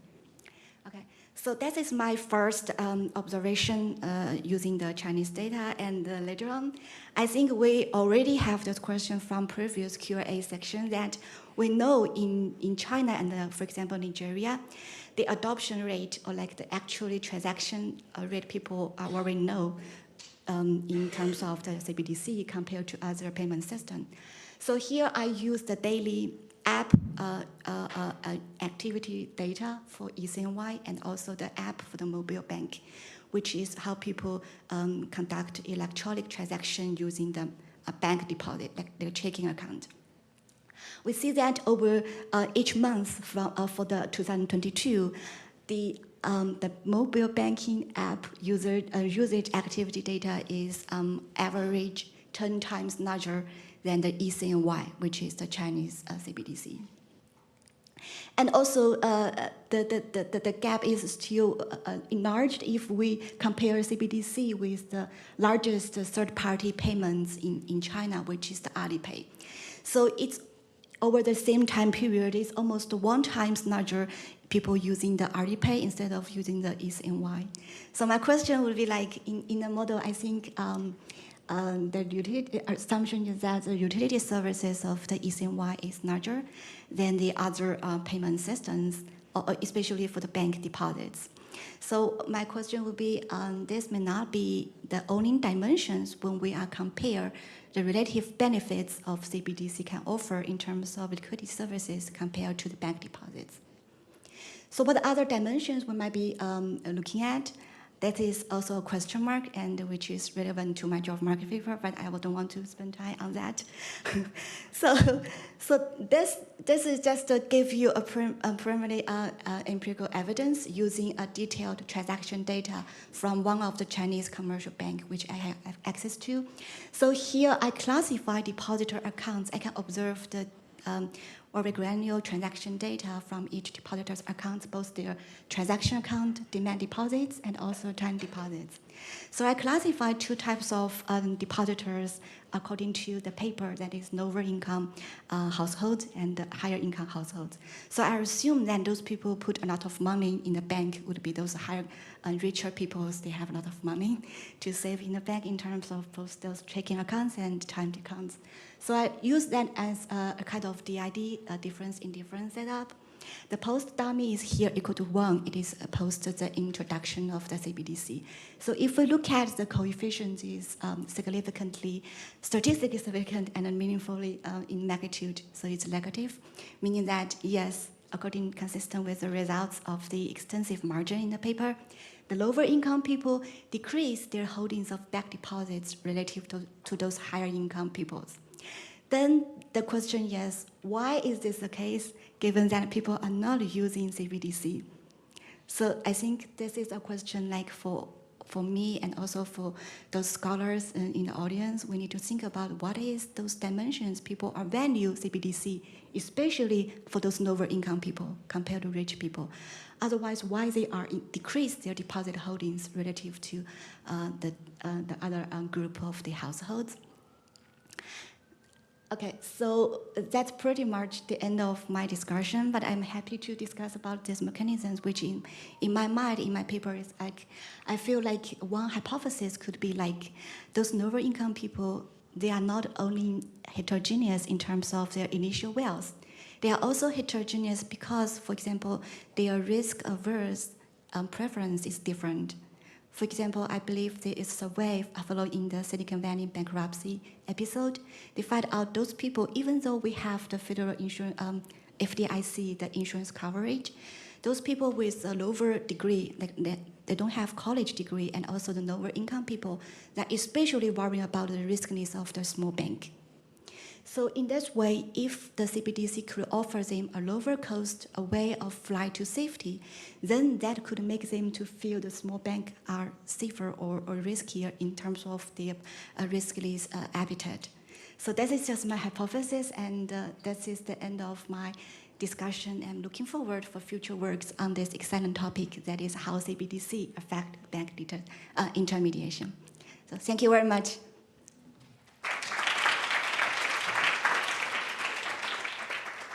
So in the interest of time, to keep with the schedule, we might want to go to the second presenter, and then hopefully we use the break, Marcello, so that if people have Q&A, they could do that.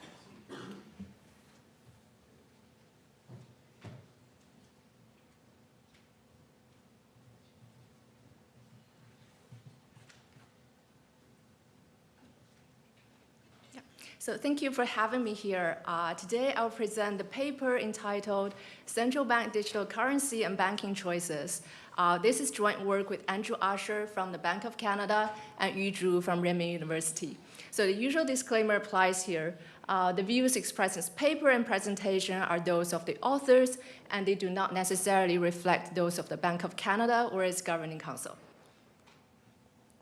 Okay, so CBDC is here defined as a digital form of central bank issued money that is available to the general public and can be used for retail payments. Many central banks are considering the issuance of a CBDC. For example, based on a recent BIS survey, 90% of the central banks in a sample of 81 central banks are engaging in CBDC work. And more than 60% of the central banks are considering the issuance of a CBDC in the foreseeable future. Despite the widespread interest, there are concerns that CBDC can crowd out too many bank deposits, which can have financial stability implications. However, much less is known about the magnitude of the crowding out. And in this paper, we study to what extent CBDC could crowd out bank deposits. And different from Marcello's paper, we study this question using a more empirical approach. So more specifically, in this paper, we develop an estimated structure model to study the impact of a CBDC on banks in the deposit market. So we want to answer questions such as how banks will respond to the competition from CBDC and how many deposits different banks will lose to CBDC. The key to answer these questions is to understand the differences between a CBDC and bank deposits. Apart from the interest rate that is often discussed in the literature, we incorporate two key attributes that can differ between a CBDC and bank deposits. So the first attribute is a service location. We know that banks provide an extensive network of branches where people can visit and get in-person services. But for CBDC, the central bank is not going to provide these client-facing services directly to the public. So where people can get access to these in-person services for CBDC becomes a practical design question for CBDC. So the kind of services we had in mind for CBDC could be the cash withdrawal from CBDC, or it could be onboarding services where you need to go to a service point in person to verify your identification, or it can be any technical help related to CBDC in case you forget the password to your account, things like that. So the second attribute is the complementarity across different financial products. We know that banks provide not only deposit accounts, but they also provide many other financial products such as mortgage loans and credit cards. This can generate complementarity across these products. And we do find in the data that people have strong preference for bundling different financial products at the same bank where they have their deposit accounts. So people do have this strong home bank preference. So accounting for this complementarity feature really gives banks a fair advantage over CBDC, because CBDC does not come with other complementary financial products, and people won't enjoy this complementarity feature from CBDC. So without accounting for this difference in complementarity, we can really overestimate the attractiveness or the adoption of CBDC. Okay, just to give you a brief overview of the methodology in this paper. So the objective of this paper is to study how a CBDC will compete with bank deposits.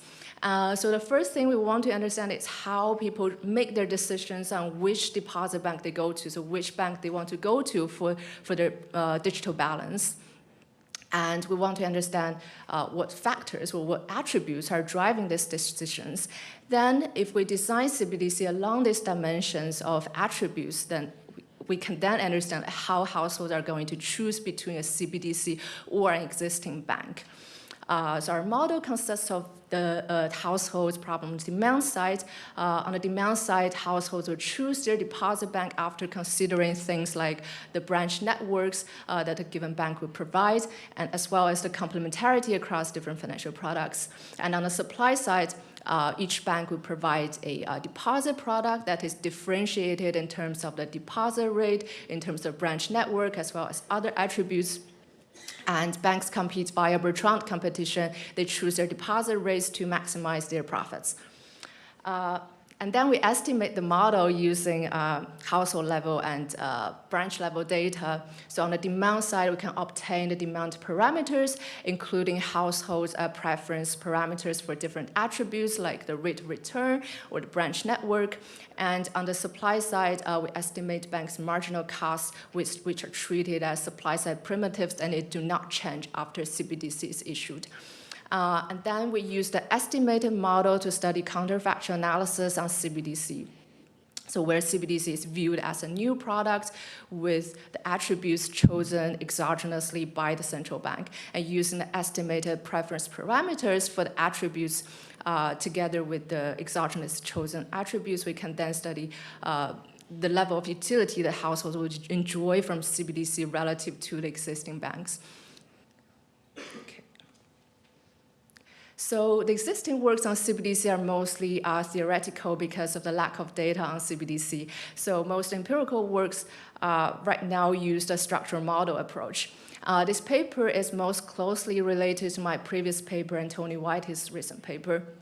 So in my previous paper, I look at the potential demand for CBDC relative to cash and deposits, but I largely ignored the bank's endogenous responses to CBDC. And in the recent paper by Tony White and her co-authors, they use a structural model to study the impact of a CBDC on bank lending and bank disintermediation and bank stability, but using bank-level US data. But in this paper, we focus on the impact of a CBDC on the deposit market. But using the rich micro-level data, we're able to capture two important attributes that can be different from CBDC and deposits. So the branch network, as well as the complementarity. Okay, so I'll talk about the model first, and then I'll talk about how we introduce CBDC into the model. Then I'll talk about the data and some estimation results, and finally I'll move to the counterfactual analysis and conclusions. Okay, so our model consists of the household's problem on the demand side and bank's problem on the supply side. So I'll first talk about the household's problem. So each household first chooses which bank to go to for their deposits. And then they allocate their liquid assets between cash and deposits. And then later on, they may need to take out a mortgage, or they may need to get a credit card, in which case they decide which bank to go to for that financial product. So we solve this model using backward induction. So talk about the last stage first. So in the case when the household needs to get another financial product, it could be mortgage loan or it could be a credit card, then the household will need to decide which bank to go to for this financial product. And this bank N doesn't have to be their deposit bank, but they will enjoy some extra utility if they take out a mortgage or get a credit card from the same bank where they have the deposit account, because they have this home bank preference. So using the parameters from this stage, we can obtain the expected utility from getting this financial product K. So because this expected utility depends on the choice of the deposit bank J, so when the household first chooses their deposit bank, they will need to consider this expected utility from getting the other financial products because of the home bank preference. And then the second stage is a portfolio allocation. This is another consideration for the deposit bank choice. So each household is endowed with some liquid asset balance. And the household will want to hold it in both the physical form, which is cash, and the digital form, which is deposits. And so conditional on the choice of the deposit bank, the household allocates their endowed liquid assets between cash and deposits optimally. And they enjoy some utility from holding this portfolio of liquid assets in cash and deposits. So different banks will provide them with different utilities from this liquidity holding because banks can give them different deposit rates, for example. So when they first choose their deposit bank, they will need to consider this utility from liquidity holding. So back to the first stage where the household needs to choose a deposit bank J. So the household choose one bank out of a choice set of different banks. So they will compare the utilities they obtain from different banks. And the utility for each bank J would depend on the branch network of Bank J, as well as the utilities from liquidity holding and the expected utilities from having other financial products later on. Okay, so from the household's problem, we can get each household's expected deposit demand. And we aggregate over each household's deposit demand to get the deposit demand at the bank level, to get each Bank J's deposit demand, which depends on the Bank J's deposit rate, but as well as all the other banks' deposit rates. So Bank J would take other banks' deposit rates as given, and Bank J sets its own deposit rate to maximize the profit. So RJL here is the exogenous return on loans, and MC here is the bank's marginal cost. So because we focus on the impact of a CBDC on the deposit market, here we try to make the loan market as simple as possible. We have the exogenous return on loans here. So from the first order conditions, we can obtain the equilibrium deposit rates.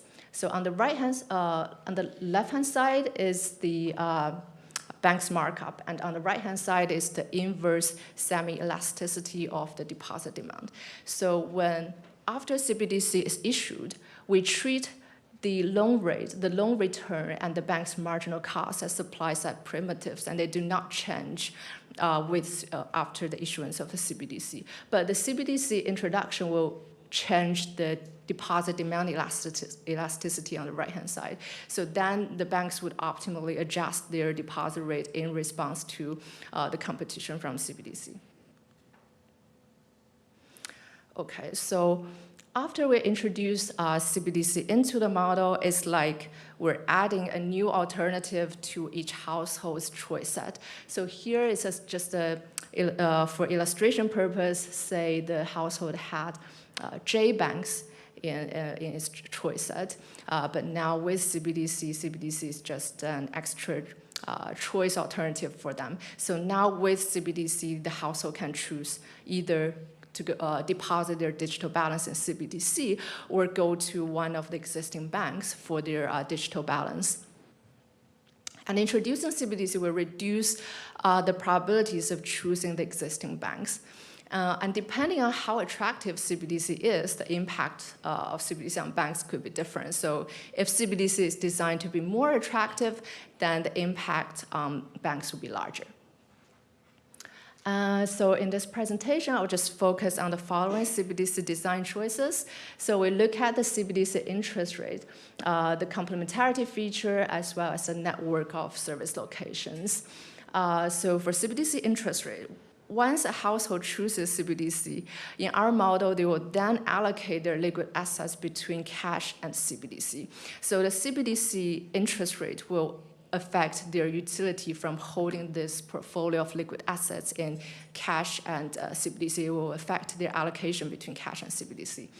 And so here we take the stance that CBDC does not come with other complementary financial products, so it's a fixed design choice that there's no complementarity with other financial products for CBDC.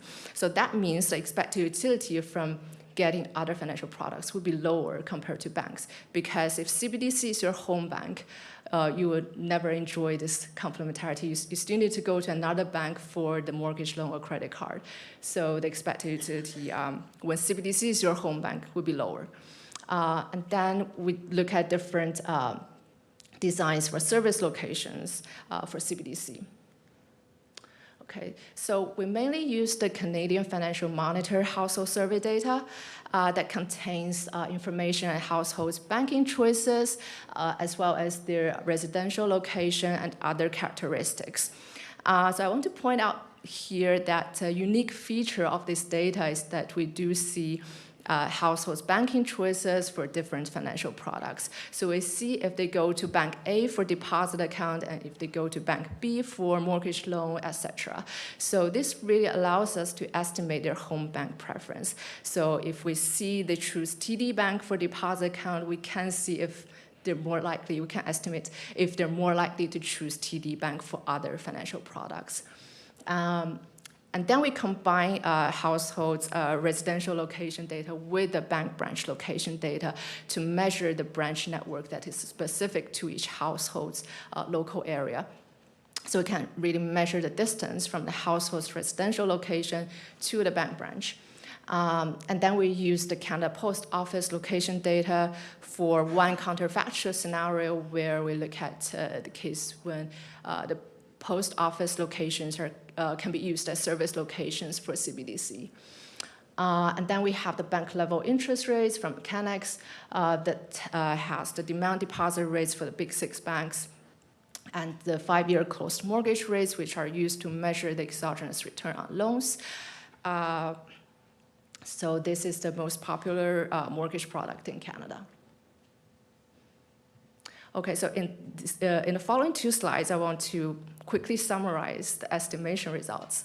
So from the demand estimation, we estimate the demand parameters in 3 steps. So we first estimate their banking choices for other financial products, and we look at 3 different financial products. We look at mortgage loan, credit card, and guaranteed investment certificate, which is a term deposit product in Canada. And so from this estimation, we see that people have strong preference for getting a financial product from their home bank, from the bank where they have deposit accounts. And using the parameters from this stage, we can obtain the expected utility from getting a particular financial product K, which we then plug into the deposit bank choice estimation. And then in the second step, we estimate the portfolio allocation problem, and we find that when the deposit rate increases, the holdings of deposits would increase relative to cash, which is as expected. And using these parameters, we obtain the utility from liquidity holding from this stage. So another thing I want to point out is that for this home bank preference, the results are not really surprising because we find that 56% of the mortgage borrowers, they tend to just take out the mortgage from the same bank where they have their deposit accounts. And similar statistics hold for other products like credit cards and GIC. And then back to the deposit bank choice, we plugged these 2 utility terms into the deposit bank choice estimation. And we find that, of course, branch networks matter and people have strong preference. People do value the branch networks, but they also value the utilities from liquidity holding and the utilities from getting other financial products. Okay, so on the supply side, we obtain banks' marginal costs using the estimated demand and banks' first order conditions.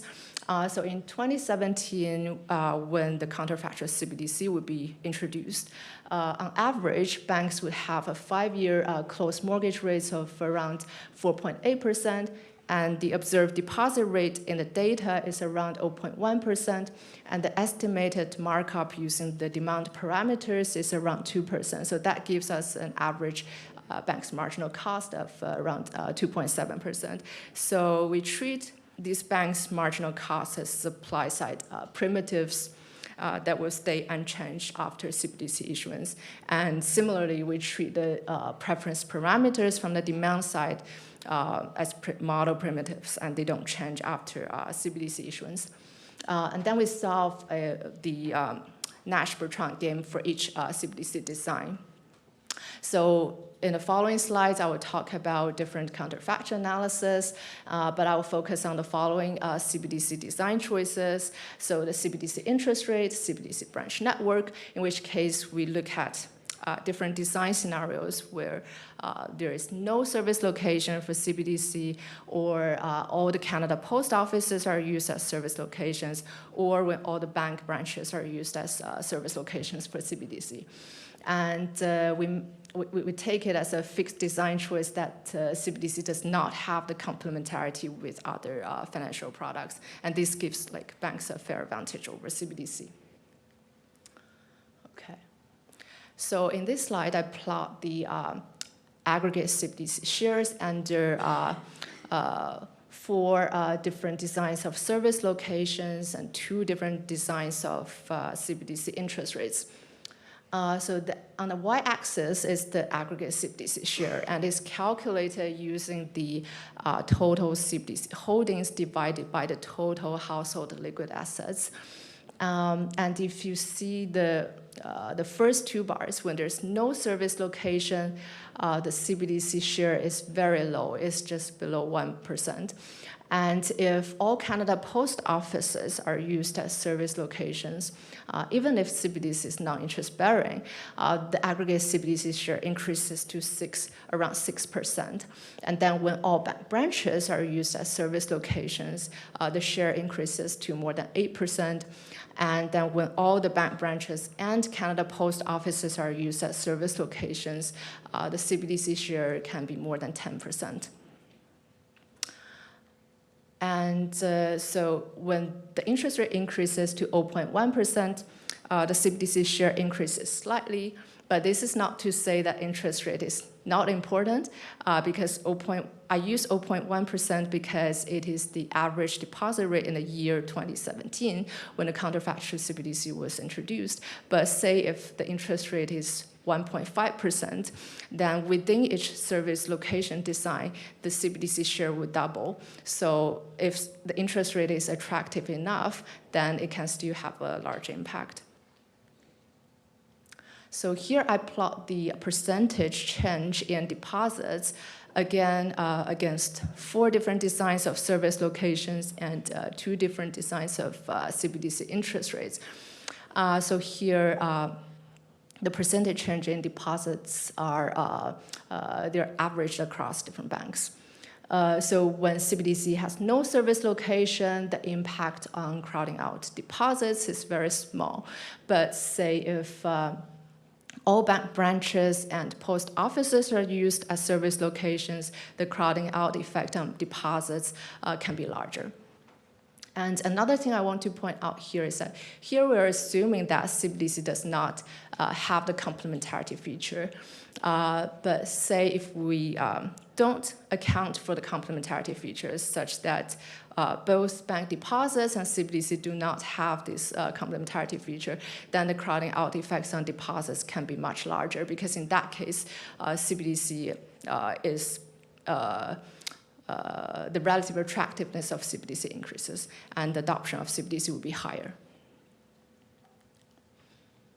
Okay, so in this slide, I show the bank's heterogeneous responses to CBDC. So here I show the change in deposit rate in basis points against the bank's initial market share. So each point corresponds to 1 bank. And so here there are 4 different designs for service locations, and CBDC is assumed to be non-interest bearing here. So if you look at the pink triangles, you can see that when banks they have higher initial market shares before CBDC issuance, these banks also tend to be the ones that respond more to CBDC by raising their deposit rates by more. So these banks tend to have higher markups, so they respond more in rates, and it turns out that they would also lose fewer deposits. So intuitively, this is because in a world without CBDC, the smaller banks, they're already dominated by the large banks. So it's really the large banks that will be threatened more by the CBDC. So after CBDC is issued, the smaller banks will not respond as hard relative to the big banks.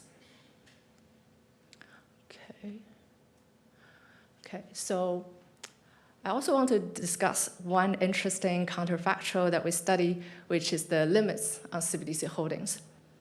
So many jurisdictions are considering the limits on the holding of CBDC to reduce the crowding out effects and to manage the financial stability risk.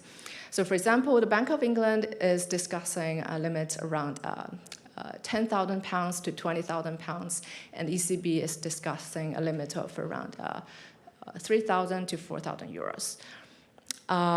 So in our model, we can study these the impact of the holding limits because we embed this portfolio allocation problem into the bank choice problem. So in our model, if a household chooses CBDC, they would allocate their liquid assets between cash and CBDC. And say if a household is constrained by this limit on CBDC, then this household would just hold the constrained amount of CBDC and then hold the rest in cash. But then, because of this suboptimal allocation, they would obtain a lower utility from liquidity holding, and this reduces their probability of choosing CBDC in the first place. So the constrained households would be less likely to choose CBDC. Okay, so in this slide, we show the effects of the CBDC limits on aggregate CBDC shares. So we plot the aggregate CBDC shares against different designs of the CBDC holding limits. So for the no limit case, the results are identical to the results that I've shown before. But you can see that when the CBDC holding limit is large, it's 25,000 Canadian dollars. Still, the impact of the CBDC limit still has a large impact on reducing the aggregate CBDC share. So this is an interesting result, we think, because in this case, so say if the holding limit is 25,000 Canadian dollars, only a few households will be constrained by this limit. So around 13% of households are constrained in this case. But still, this limit has a large impact because those households tend to hold the majority of the total liquid assets. So that explains why. Okay. So finally, I want to use this slide to remind people that although we've talked a lot about the crowding out effects of CBDC, but introducing CBDC can benefit some consumers, at least depositors. So here we show the change in consumer surplus for different CBDC holding limits. And so depositors would benefit from the introduction of CBDC through a more competitive deposit rate and a potentially better product. Okay.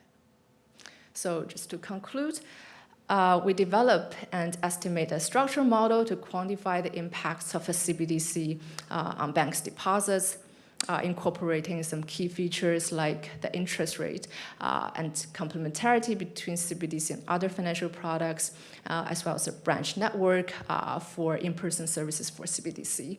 So we find that a non-interest-bearing CBDC that does not come with complementary financial products, it can still have a substantial impact on bank deposits. For example, if every bank branch is used as a service location for CBDC, then it can crowd out bank deposits by around 10% on average across banks.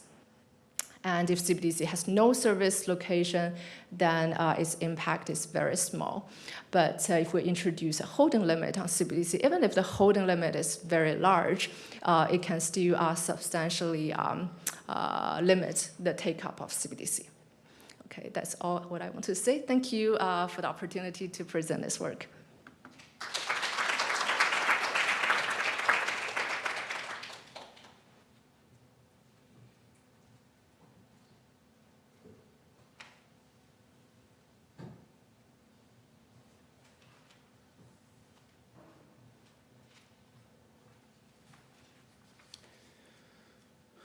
So I'm Hector Perez from the IMF. Thank you very much for inviting me to discuss this nice paper. It's an honor to be in front of this distinguished audience. And we are live here on TV, so I better not forget that these are all my own views, and they don't represent the views of the IMF executive board or management. And I am particularly happy to discuss this paper. I used to be in the Bank of Canada. Actually, Andrew used to be my RA a long time ago, and he came back to the bank with a PhD, and I'm glad to see that he's doing high-quality research. So this paper, there are many things I like about this paper. It's simply, I mean, don't get distracted by the apparatus. It's very sophisticated structural model, but at the end of the day, what we do here is to estimate the effect on CBDC on bank market structure. There are two main channels here. The first channel, CBDC, is just like having a digital deposit. So CBDC, presumably, the central bank is not going to offer mortgages or personal loans. So CBDC does not offer complementary financial products, which is bad, because people like that. You know, when you bank with a commercial bank, you want to have the whole package. You want to have deposits, mortgages, loans. On the other hand, the branch network of CBDC can potentially be very large, because you could, say, force or ask the banks to offer CBDC in the branch, in the commercial bank branches, or use other services like Canada Post, which has a broad network, to offer CBDC. So the network could be potentially very high. We know people value networks, be close to a branch network, to a branch bank branch. So this is positive for CBDC adoption. So what the authors, what they do is to propose a sophisticated structural model that provides reasonable and intuitive counterfactual estimates. To me, the numbers, they look reasonable. I believe them. And this is the best you can do empirically, because we know, well, there are many pilots, but actually actual countries that are offering CBDC are four countries, Nigeria, Jamaica, Bahamas, and this small island community in the Caribbean. We don't have data. Adoption has been very limited so far. So empirically, this is the best you can do, to construct a nice, sophisticated structural model and then do the counterfactual. And this paper nicely, therefore, contributes to the CBDC literature. Actually, this is a nice session, because the previous paper provides like a very nice insights to it's closely related, and also nicely contributes to the banking structural IO literature.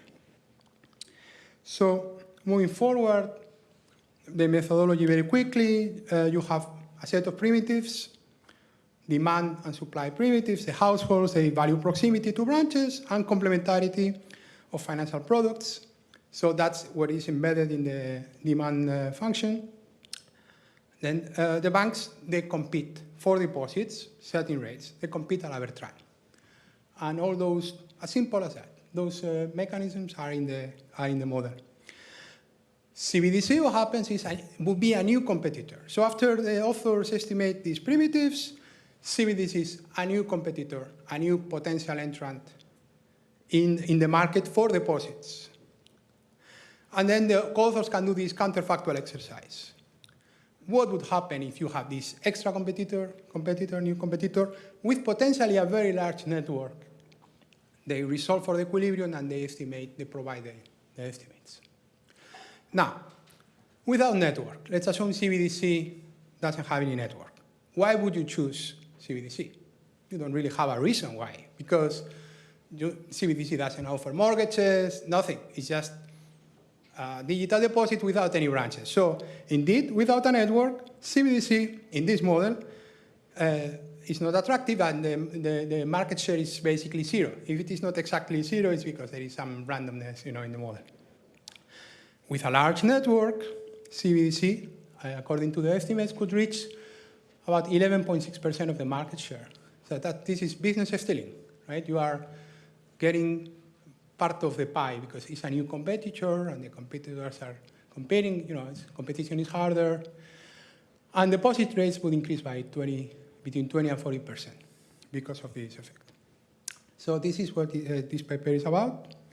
And I'm going to provide some constructive comments for consideration of the authors.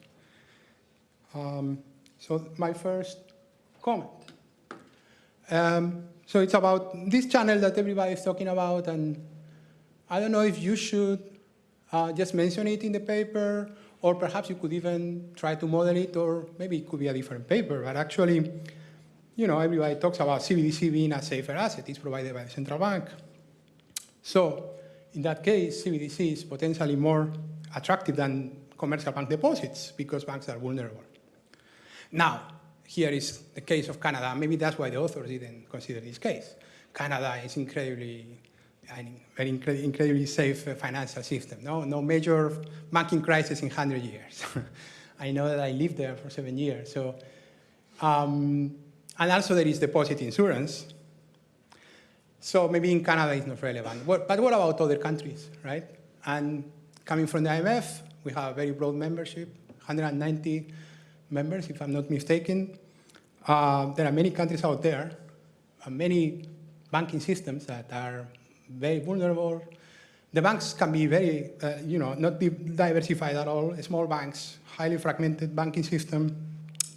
They can be very sensitive to competition and profit losses because of competition. So this is a mechanism that is very likely out there, and at the very minimum, you should mention it.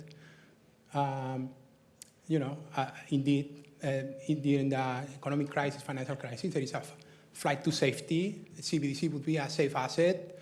Many people would like to put their deposits in CBDC rather than staying with these vulnerable commercial banks. So this is something worth at least mention. Yes, there is deposit insurance, but it's limited. And the large deposits, there are limits to deposit insurance. So the large depositors are going to be affected, even in Canada too, right? So try to discuss it, that would be nice. Or even could be, maybe I'll give you ideas for a new paper. My second comment is on how banks can react to CBDC. Here, banks, the assumption is they compete more fiercely, setting higher rates because there is a new competitor. But the banks could also compete in the product space that is not modeled here. And it is not modeled, I understand, for tractability too. It would be extremely hard probably to model simultaneously this per trunk competition in the deposit space and then another, also competition in the asset in the product space. So it would be very hard. I understand. Maybe you can do it. I don't know. But what I would say is that the banks, they could react to CBDC by competing, offering lower rates in mortgages, maybe bundling products. Say, hey, you come with us. We offer you a credit card plus a deposit, a special price, no fees, and so on. So this would be the natural reaction of commercial banks to compete also in that space. Also, well, this is very related to the previous paper. I mean, the mechanism is purely business stealing effect here. CBDC rates push competitors' rates, right? Rates increase, but bank deposits decrease. I would like to know what happens in total when CBDC deposits plus commercial bank deposits. Do they increase? Do they decrease? The previous paper was very nice because it was talking about the intensive margin effect, extensive margin effect. There are cases where total deposits increase, total deposits may decrease. So it would be nice to see what happens. By total deposit, I mean CBDC plus bank deposits, right? So to see what happens.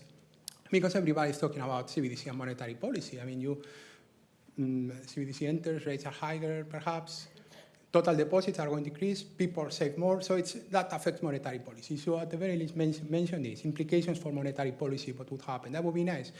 At the end of the day, I'm talking about extending the policy relevance of the paper. Very nice paper, carefully done, the best you can do empirically out there. So try to kind of extend the policy relevance of the paper. And then my almost previous to the last comment. And this one is maybe a bit, less esoteric, but, there are digital illiteracy, right? Barriers to adoption. There is a reason why CBDC sorry to put it bluntly, but there has been very, kind of a failure in all these countries that have adopted it, very limited adoption. There are many barriers. People, there are barriers to, these digital products. So the paper shows that in rural markets, precisely because the branch network is limited, that's where the effect of CBDC is larger, because there are no branch networks, but then you have access to all these US postal branches. So, but precisely in those markets, perhaps people, they have higher barriers to use digital products, sophisticated like CBDC. So you should perhaps incorporate it in the model, somehow kind of take into account these barriers to digital money adoption for a specific type of users. You already use demographic variables, but they are assumed to react the same way, I guess, no? But the CBDC is a new product, right? And it's very sophisticated, and people have problems to use it, old people, for example. So that's something that you could do. And my second comment, well, it's true, there are no, the central bank is not going to start selling mortgages to the people. We know that, probably, right? But what about all this ecosystem, like DeFi? Because CBDC opens the door for programmability and new apps and new services linked to this new digital ecosystem that is going to arise. So on the one hand, there are no mortgages, but you could use CBDC with other products. So worth mentioning this in the paper.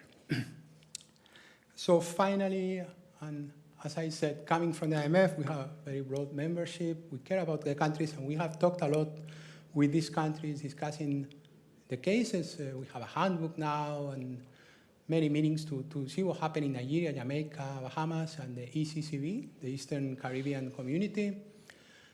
Very limited adoption in these countries so far. I think it would be also, again, to extend the policy relevance of this paper to see if you can apply. There are lessons we can learn to apply to other countries, not only restricted to the very specific Canadian case, very unique. And in these countries, I mean, CBDC is likely to be, very useful in low-income and emerging economies, because precisely the low financial inclusion and low banked population. So, but in these countries, precisely is where you have more unstable, fragmented banking systems, where the safe asset channel that I mentioned before is probably going to be more relevant. So in general, try to see if you can test your prediction in these countries, or if you can, these lessons for Canada can be extrapolated. So I'd like to finish here. Again, thank you very much for inviting me. I enjoyed a lot. Very nice paper, contribution to the literature. I think will be published in a very nice journal, hopefully. Highly detailed, empirically sophisticated, the best you can do empirically, because there is no data out there. So that's the only really, econometrically have a sophisticated model and prepare counterfactors. I provide some comments to try to expand the policy relevance of the paper. And again, thank you very much, and I hope you enjoyed it and it's useful for you. Thank you.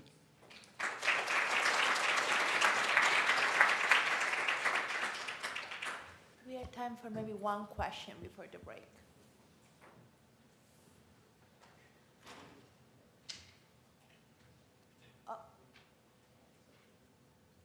It's a lot of pressure for one question, but I guess I had a question, which is, how should we think about the branches in this estimation? Because a lot of the talk about CBDC is about e-commerce, online transactions. What does it mean that we need branches? Because I would then worry that maybe the branches here are proxying for a little bit of this complementarity, right? I want to have a bank that has branches nearby because branches are useful to talk about wealth management, they're useful to talk about mortgages, and so then in some sense, the idea of putting on the branch utility benefit seems to overstate the space of possibilities for CBDC in that way. I guess I'd be curious how the authors would think about that. Do I still have 30 seconds. Thank you for the question. Yes, so although deposits are digital as well, right? So, but in the data, we do find supporting evidence that people still value the branch networks. And we do see for what purposes they visit the branches for. So we see that for certain service categories like customer service and support or applying for a new product, people still prefer branches over other methods like phone calls, online banking, or mobile banking, suggesting that there are certain services that people still value them to be in person, and these services would definitely matter for CBDC. Yeah, I don't know if that answers part of your question. In essence, if the point is I want the branch to be able to apply for new products, but the base modeling assumption is that CBDC does not come with other products, then we should expect that the branches are not as important for CBDC in the same way that they are important for, a regular bank relationship. But there will still be customer service and support. So Sure, yeah. and I guess the question is then how much of the effect is a Right. customer service, like I need someone to talk to because my app isn't working, versus I like having someone to talk to because I might need other products that is driving the effect, right? Yeah, One yeah, or I think the that's other a may be great more or point. less So maybe extrapolatable. there's also the trust component in it. The branches, the presence of branches would inspire trust and things like that. But you will need to think more about it. Thank you. All right, there's time to caffeinate more outside.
Let's get started with the last session of the day before we go to the event that you're all here for, the reception. And the last session is about settlement and RTGS, and we're going to have Erhao Xie from Bank of Canada present, and Anton Barev from the Federal Reserve Board, will discuss.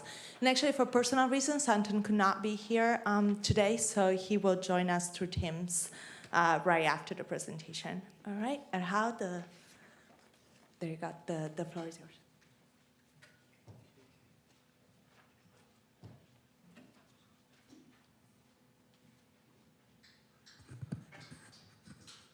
So thank you very much for paying attention to this last paper of today.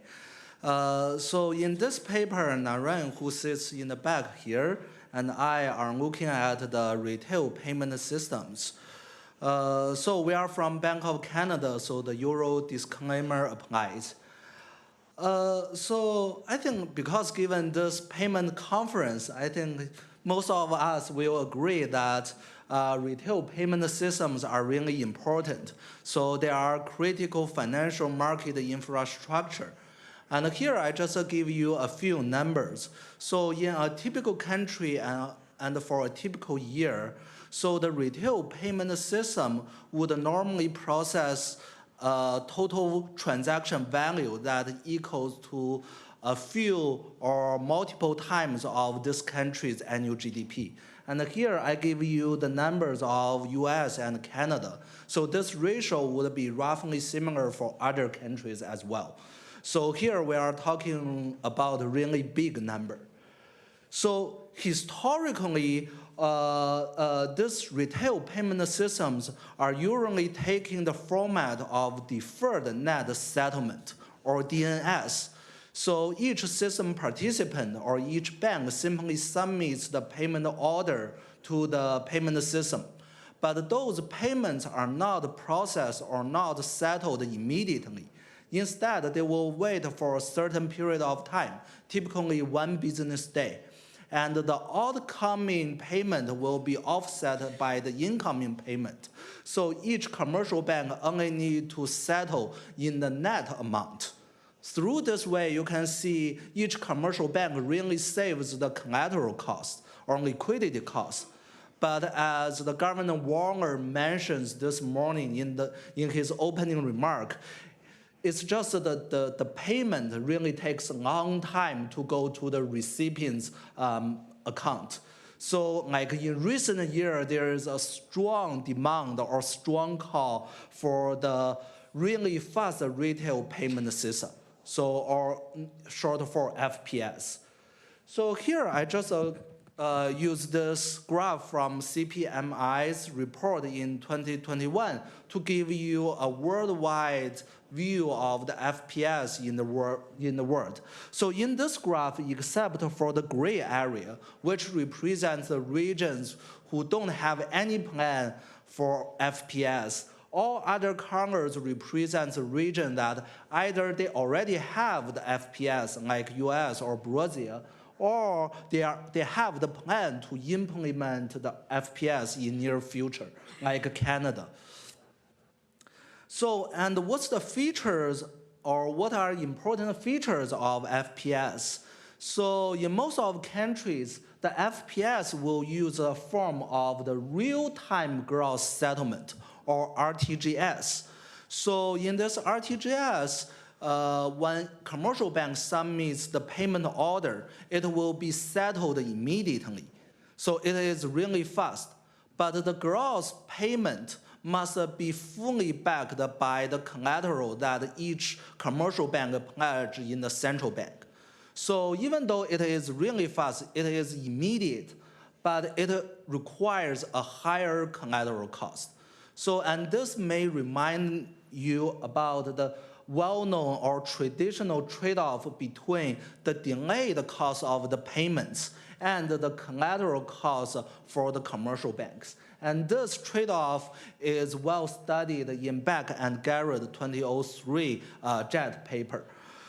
Another interesting feature for this FPS is that for most of the countries, the introduced FPS will be served as an alternative to the existing retail payment DNS system. So they are not going to replace the existing retail payment system. So in most of the landscape, you will have two retail payment systems, one in the form of RTGS and the other in the form of DNS. And commercial banks can choose which system to process their own payments. And because this feature, it gives us a very interesting phenomenon that these two systems could be interacting with each other. So for simplicity, you can just imagine the RTGS. So in the RTGS, the other bank's incoming payment to me could be served as a substitute for my own collateral, because I can use the other guy's incoming payment to fill out my own payment. So this has an interesting interaction.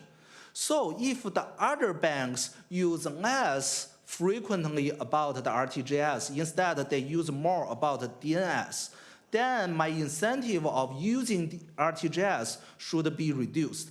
And this is the interaction we mean across different payment systems. So what we really do in this paper is that, so we focus on the framework of Beck and Garrett that focus on the delayed and collateral cost trade-off. But we do two important extensions. So here, so in Beck-Garrett, they study the interaction between system participants, but within a single payment system. And here, we still have that channel, but additionally, we further study the interactions between different payment systems, like the interactions between RTGS and DNS. So in Beck and Garrett, the delayed costs are homogeneous across bank and across payments. So if the delayed costs are homogeneous, then there will be no interesting interaction between systems, because in the equilibrium, banks will simply use only one of the systems. They will either use RTGS or DNS. So here, the other important extension we do is that we allow that each bank's payments to have heterogeneous and stochastic delayed costs. So through this way, you can imagine that some payments that is really urgent, they will be settled in RTGS. But some payments that are not urgent enough, they will be settled in DNS. So there is really some interesting trade-off between RTGS and DNS. Okay, so why you may care about the interactions between different payment systems? So because by studying this thing, we can actually evaluate each of the following three payment system configurations. So here is really the configurations. So the first configuration, you can imagine you have an economy. It has a single payment system, and it is in the format of RTGS. So the second configuration is that you still have a single system, but that system is in the format of DNS. The third configuration is what we really build in this paper is that, the economy or this country has two different systems together, and the commercial banks can voluntarily choose which system to go. So, and for each of these three system configurations, we first derive their decentralized equilibrium outcome, and we then compare the total cost of processing the payments. So here, we really focus on the system participants' point of view. So we kind of shut down the channel for this implication for the end users. So here, the cost of processing payments really mean the delayed cost plus the collateral cost here. So, and comparing these three system configurations will give you some, or give us the ability to answer a few interesting questions. For instance, here, suppose you consider an environment with DNS only. So you can think that's our old landscape of the retail payment environment. And when we have two joint systems together, you could think that's our current landscape where we already introduced the FPS, and this FPS exists together with the existing DNS. So by comparing the first two, we could answer the question that whether the introduction of FPS is beneficial. And the last configuration, the RTGS only, you could interpret as the following way. So after we already introduced the FPS, how do we do with the existing DNS payment system? Should we just eliminate or should we still keep it? So by comparing the second and the third, we could answer the question that should we eliminate or should we just remove DNS after we introduce the FPS? So here we are really going to answer these two questions in this paper, but just from a system participant's point of view. So here is our first key result. So compared with DNS only, if you have two payment systems, then the total cost of processing payments will be strictly lower. So that means what we are doing currently is correct, so we should introduce the FPS. It will reduce the system participants' total cost of processing payments. So why?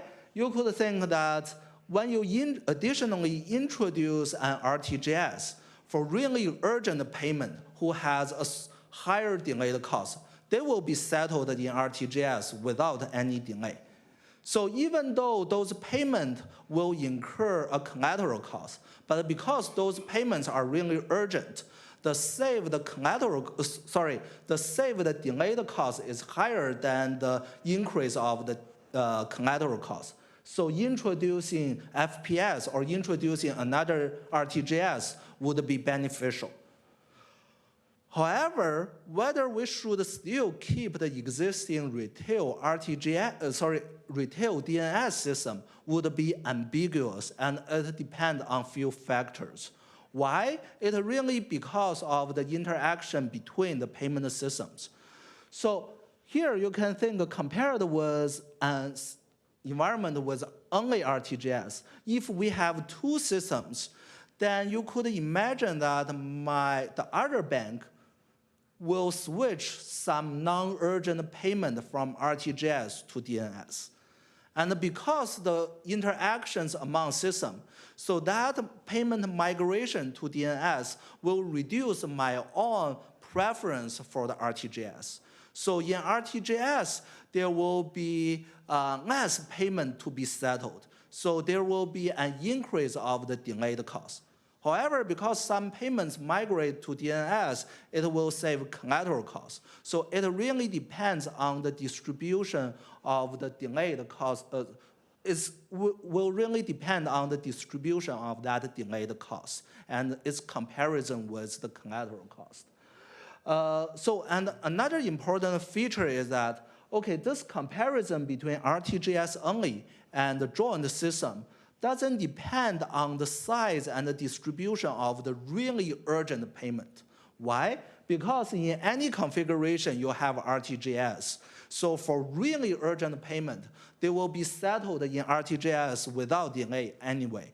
So how many really urgent payment or what they are delayed costs, whether they are like infinity or infinity minus one, doesn't really matter because they will be all settled in the RTGS.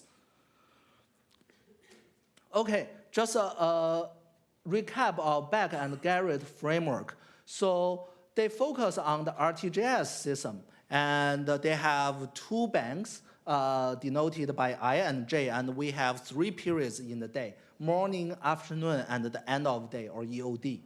So in the morning, each bank will independently receive a payment request with probability P. And this payment request is initiated by each bank's client. So the payment size is normalized to just $1. So, and the banks can maybe process this payment immediately without incurring any delayed costs. Or if this payment is not settled immediately, then the bank I will bear a delayed cost D. So you can interpret this delayed cost as some cost on the consumer side, but the commercial bank internalize that cost. So it's really the benefit of faster payment on the consumer side.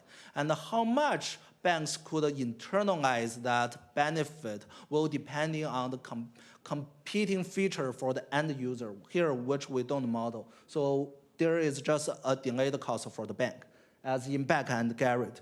So what we further do is that, okay, so this delayed cost D is no longer the same for every payment. So here we assume that at the morning, you receive a bank payment request, and the delayed cost will be in the IID draw from an exogenous distribution.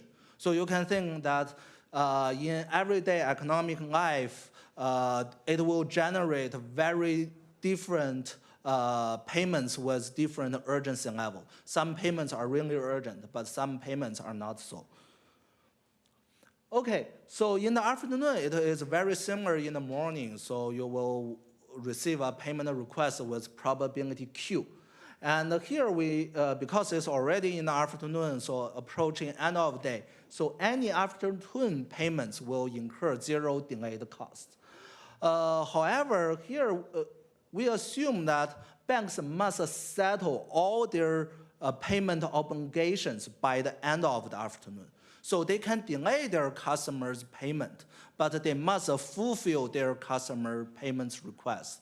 They cannot say, okay, you let me to pay the other guys $100, but I don't perform this task. They can delay, but they cannot not say no to their customers' request. Okay, how about the liquidity? So in each day prior to the morning, each bank just start with zero liquidity. So in each period, like morning or afternoon, after observing their payment request, then each bank has an option to pledge a collateral in exchange of the liquidity. So if I pledge 1 unit of collateral, I can clear 1 unit of payment request. But this unit of collateral will have a unit cost C per period. So it's really the opportunity cost of the collateral. So, and if I have 1 collateral in the morning and 1 collateral in the afternoon, then I will pay cost 2C. So, and suppose Bank I in the morning receive Bank J's incoming payment to Bank I, then in the afternoon, Bank I has 1 additional liquidity. So if Bank I has afternoon payment, Bank I can use this incoming payment to pay its afternoon obligations. So because the incoming payment serves as a substitute of my own collateral, this is the key channel that generates all the interactions here. So following Beck and Garrett, we assume there is an intraday money market. So that means if Bank I does not have the afternoon payment obligations, now it will have an actual liquidity in the afternoon. So they can lend out this actual liquidity at price C in the afternoon. So this is just to be consistent with Beck and Garrett. And our main results really do not depend on the existence of the intraday money market. But this presentation, I will show you the result with this intraday market. So what really important in our model is this overnight market. So because of the payment inflow and outflow at the end of the day, each bank may have excess or overdraw of liquidity. So we assume there is an overnight market at the end of the day to balance this imbalance position. So there will be a market clearing condition such that the borrowing rate equals to the lending rate for the overnight market. And we assume this rate should be the same across different payment systems. So if you borrow $1 overnight, it doesn't matter whether you borrow in the RTGS or DNS, you share the same rate.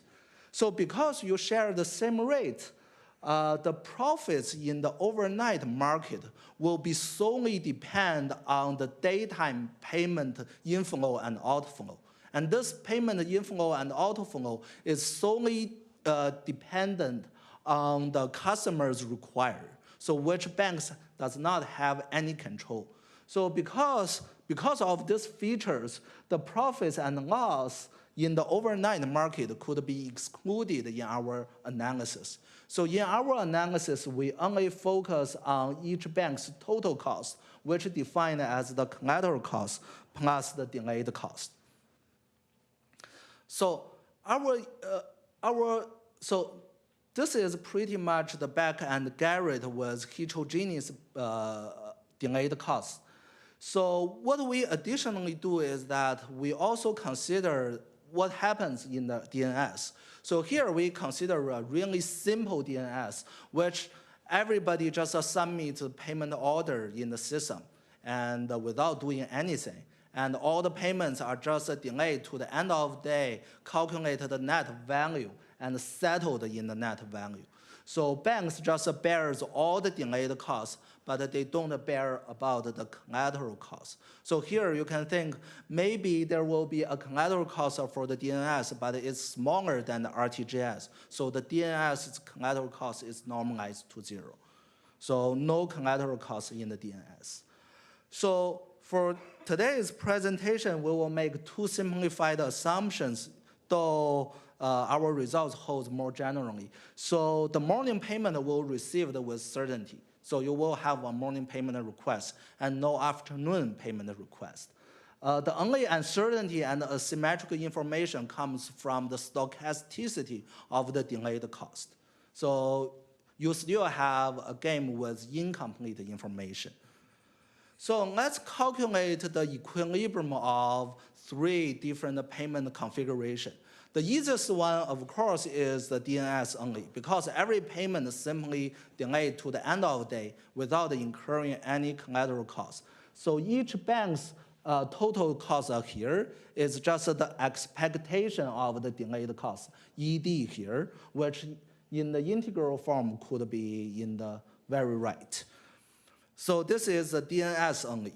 For the RTGS only, so as in the back-end Garrett, so each bank's behavior could be perfectly summarized by its strategy in the morning or for the morning payment request. And each bank's strategy will be summarized by the strategy function. So given the delayed cost DI I will have a binary choice. So I will either process this payment immediately or delay it in the afternoon. So, and now let's see how my total costs are from my 2 choices. So say if I send my payment immediately, then my payoff will depend on whether the other bank sends me the other bank's morning payment. So if Bank J also sends its morning payment, then for Bank I, because in the morning I need a collateral to clear my payment, so I will have a collateral cost C. But in the afternoon, because I receive Bank J's morning payment, I have an additional liquidity to clear my collateral, so I don't need any collateral cost in the afternoon. So my total cost will be C. On the other way, if Bank J doesn't send me the morning payment, then in the afternoon, I still own 1 level of liquidity or still need to pledge the collateral. So I also need to pay a C in the afternoon. So I have total cost of 2C. So this is what if Bank I sends its morning payment. What if Bank I delays its payment? Well, the second part is the same. It's just the first part in the morning, I no longer bears the collateral cost C, but instead I delayed my payment, so I bear the delayed cost DI. So through this comparison, you could easily see that a dominant strategy for Bank I will be I send the payment in the morning if the delayed cost is greater than C. And I delay this payment if my delayed cost is smaller than C. So then every bank use this strategy would be a unique basic Nash equilibrium of this game. So given this strategy, we can also calculate each bank's expected cost in this RTGS only environment. So basically, it will be equal to C which is my expected collateral cost using RTGS. And plus the second term here would be my expected delayed cost. Because only payments with delayed cost smaller than C will be delayed. So it is the probability of that event multiplied the conditional expectation of the delayed cost. So will be the second term here. So I would better to speed up. So this is what really interesting in this paper, that we have two systems together and what's the interaction between the two payment systems. So when you have both RTGS and DNS, and imagine you still have an afternoon payment obligations, then in this way, because this payment is delayed anyway, so it won't incur any delayed cost anymore, regardless of the system.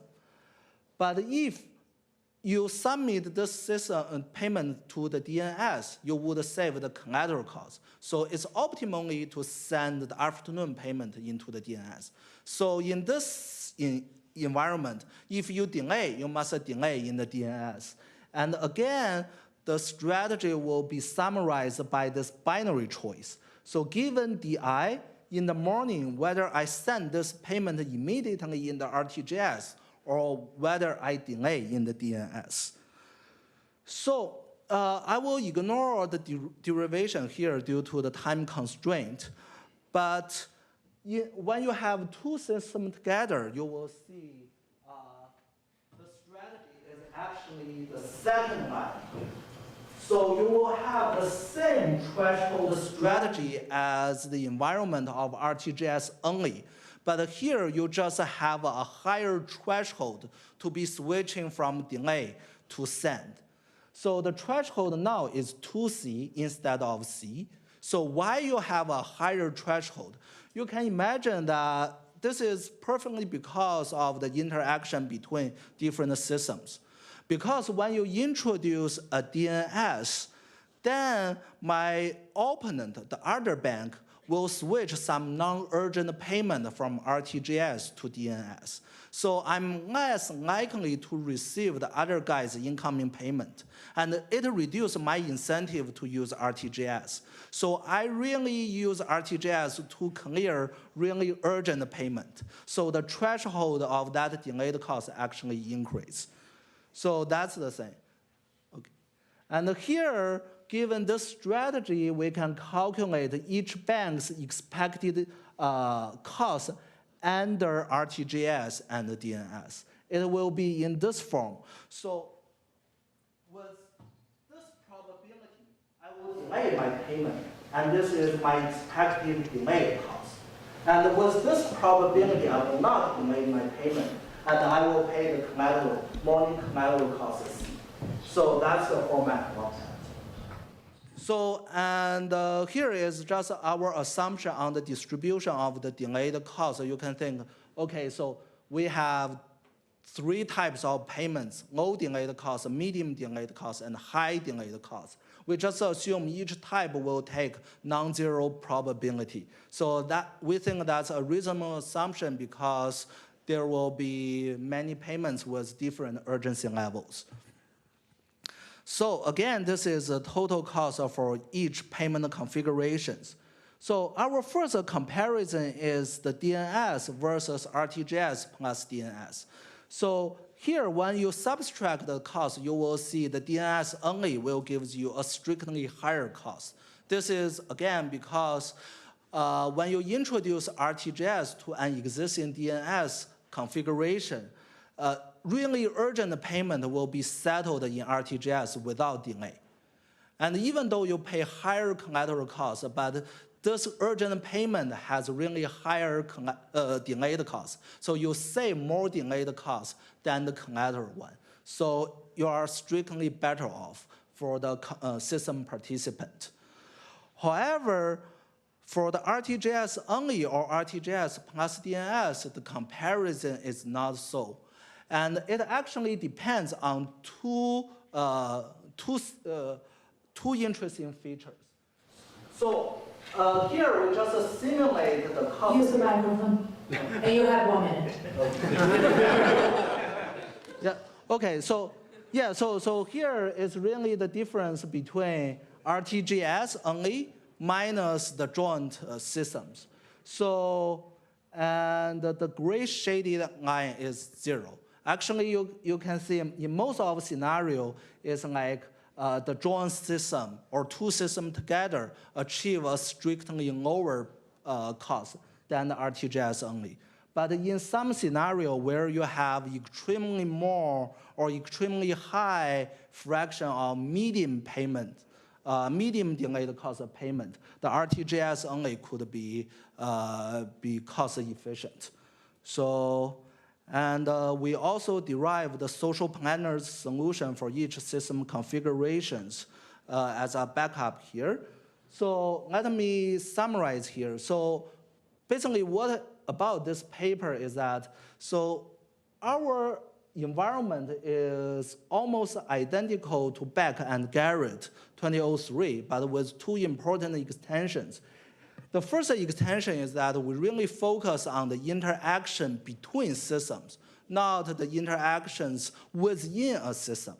And we allow heterogeneous and stochastic delayed costs.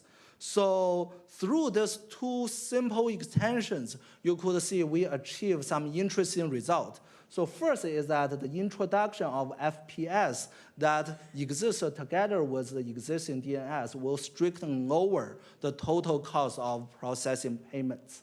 And the second, whether the existing DNS should be phased out or not really depends on the relative distribution between medium type and low type of delayed costs. It doesn't depend on the distribution or the size of high type payments. So I will stop here and I'm looking forward for the discussion. Thank you.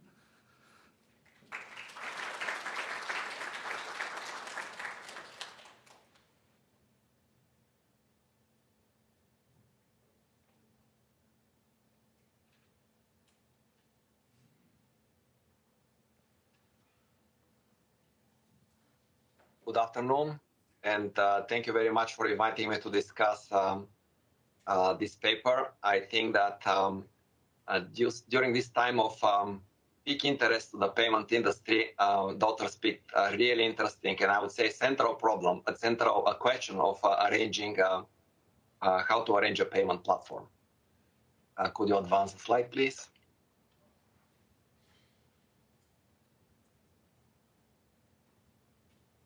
Thank you. Historically, payments accumulate and the resulting net positions are settled at the end of the day. We know this arrangement has been for a while. More recently, there's been increased demand for fast or instant payments, where each payment is processed instantaneously. So here, what the authors want to answer is how we can, which arrangement is dominant in terms of equilibrium. They use modern tools to think about strategic interactions and welfare. So I think that the topic is very relevant, and basically such analysis hasn't been considered by the literature. I even would think that more interest should be spent in this direction. The context, again, couldn't be better picked. In Canada, we have a multi-year modernization of the payment system. In the US and Europe, we have complex hybrids. So in the US, we have both Fedwire and chips. In Target 2, there are various queues for submitting payments. There are other payments arrangements that involve more complex arrangement as opposed to just one on another. So the thinking about how to combine these two arrangements, I think, is right on time. In addition, I would argue that this analysis has implications for the fast-growing DeFi industry. So I think that payment systems that are based on cryptocurrency, they don't avoid this question. So this is pertinent, though at this point slightly forgotten. The current high interest rate environment makes the analysis even more relevant because of the increasing collateral costs or increasing liquidity costs. So again, this all speaks in favor of how interesting is the question that is being posed. Next slide, please. So the model is a familiar model of Beck and Garrett with a couple of modifications. I'm going to be very quick here. There are 2 players, 3 periods. Importantly, payments requests differ with respect to their urgency, which here is captured by a delay cost parameter and liquidity cost. So there are 3 cases to consider: deferred net settlement, real-time gross settlement, and the hybrid system. The most simple case, deferred net settlement, where banks submit the payments immediately but settle only in the afternoon, is very transparent. There are no choices here. The expected costs are just the expected delay cost. Next slide, please. In a real-time gross settlement arrangement, what drives the payoffs is the decision in the morning. So this matrix of payoff, these are the payoff of the role player, captures pretty much the game. The game is very transparent, very intuitive, and it's very easy to see what exactly is going on. The couple, I just want to mention a couple of features of this game. So specifically, if you consider the send outcome, the role player incurs the cost of collateral in the morning. She does not incur cost of collateral in the evening because she's being paid immediately, and a QC, which is the expected cost of a collateral for a random payment that is being posted in the afternoon. In any event, the difference between the rows is a constant for both columns, and it equals to the difference between the delay cost and the collateral. The difference between the column, in turn, is just the extra delay cost, the extra collateral cost that the role player incurs in the afternoon because she's not paid. The dominant strategy equilibrium is obvious.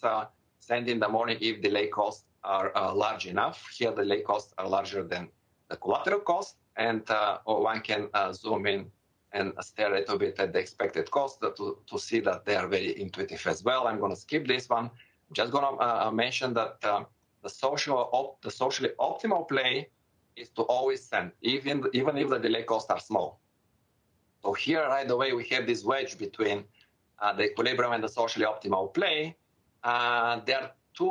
Deep down, there are 2 reasons for this, and I would love to see a little bit more intuition of why, how they play exactly with this game. There is externality, 2 times the collateral cost. There is extra collateral cost if you play a random with respect to the other player policy, which depends on the delay cost, and there is a coordination cost. And the coordination cost is just C, but I would love to see a little bit more on this.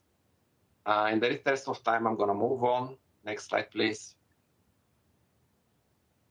In the hybrid system, where we have both the deferred net settlement and real-time gross settlement, in the second period, the dominant strategy is to use DNS. The first period play is here. The structure of this game is very similar to the one before. It is very transparent. It's very easy to see what is going on exactly. The dominant strategy equilibria are to send in the morning if the delay cost or the urgency of the payment is very large. Now, compared to what we had before, DI here being above 2 times C is a strategy to send. Compared to D being greater than C, the expected costs are very intuitive, and you can see easily if you stare at just a minute, which we don't have this minute, but if you stare a little bit, you'll see that these expected costs are lower than what would have been the expected cost under the deferred net settlement. Why? Because when the delay costs are large, now we have this extra option of making payment in the morning. Basically, the hybrid system compared to the deferred net settlement system gives the extra option of paying in the morning. And this creates this welfare improvement. Looking at the socially optimal play is to send not only the very urgent payments in the morning, but also those that have intermediate urgency. By intermediate urgency, I mean a delay cost that is above C and less than 2 times C. C again is the collateral cost, liquidity cost. Again, here both externality and coordination are at play in creating this wedge between the socially optimal play and the equilibrium outcome. Next slide, please. Very quickly about the welfare analysis. If you look at the equilibrium outcomes, which is at for RTGS, is to ascend in the morning if delay costs are above C. For the hybrid system, is sent if delay costs are above 2 times C. The socially optimal play always involves paying more in the morning in comparison to what is the equilibrium play. So if you have a way to induce more payments in the morning, then you close the gap between the equilibrium outcome and the socially optimal play.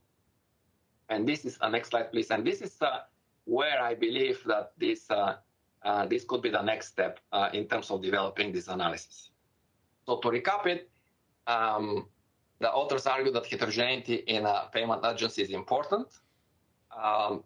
In this particular model, they show that introducing real-time gross settlements always improves the welfare. This is very intuitive and is very cleanly formalized by the authors, while introducing a deferred net settlement is welfare improving only whenever certain payments with marginal urgency. These are exactly these intermediate urgency payments. They're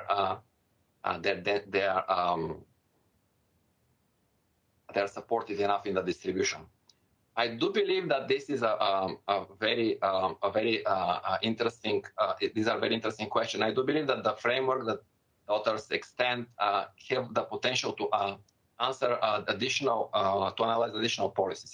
Specifically, what comes to mind is that deferred net settlement could occur with additional morning settlement cycle. Instead of settling in the evening, one can conceive of settling in the morning as well, have an additional settlement cycle. What I have in mind is the practice of chips, where we have netting coming closer to this, or what is in Spain, the Mexican large value payment system. So having more settling cycles throughout the day, but stylistically captured by just additional settlement cycle. This, I think, it's something that authors can analyze as well. One additional policy that I think is going to be very interesting, and I do believe is very timely for this, is to discuss dynamic pricing of the daylight overdraft. Specifically, one can think about intraday liquidity subsidy, where the morning daylight overdraft are subsidized at the expense of the evening ones. And on the left here, I have modified their game to include such a feature. So you see here now that you see at 10 cents. So these are the payoffs of the role player. The payoffs of the role player. Now we have C1, which is the liquidity cost in the morning, and C2, which is the liquidity cost in the afternoon. Now think if C1 is less than C, what was C before. The more you drop C1, the closer this payoff is going to be the closer the outcome of this game is going to be the socially optimal outcome, which for RTGS was to always send in the morning. So this is something that is not far-fetched to close this gap between the equilibrium play and the socially optimal play. On the right, this is something that actually motivates me to think in this way. This is the PDF of daily payments value from a working paper, Fed's working paper with Dave Mills and Jeff Marquardt. Here we see that in 2004, the bulk of the payment were done after 3 p.m. on FedWire, while here in 2012 and 2020, you see this bump of a mass of payments that are moved towards the morning. So such policies can be rationalized in some way with daylight overdraft. So finally, this is a little bit more bold suggestion, is that maybe this model can be reinterpreted in the context of repeat interaction. So we know that payments they involve repeated interaction. So what is special once we start thinking about repeat interactions is that there is a presence of reputation, and one can sustain a cooperative of equilibrium stage outcomes. While I think that developing a dynamic game is not what I have in mind, but just maybe thinking or interpreting some of the parameters of the model in this direction, I think this is something that would be very interesting. So overall, I think this is a very interesting topic. I think the model has even more to offer in terms of analyzing additional policies.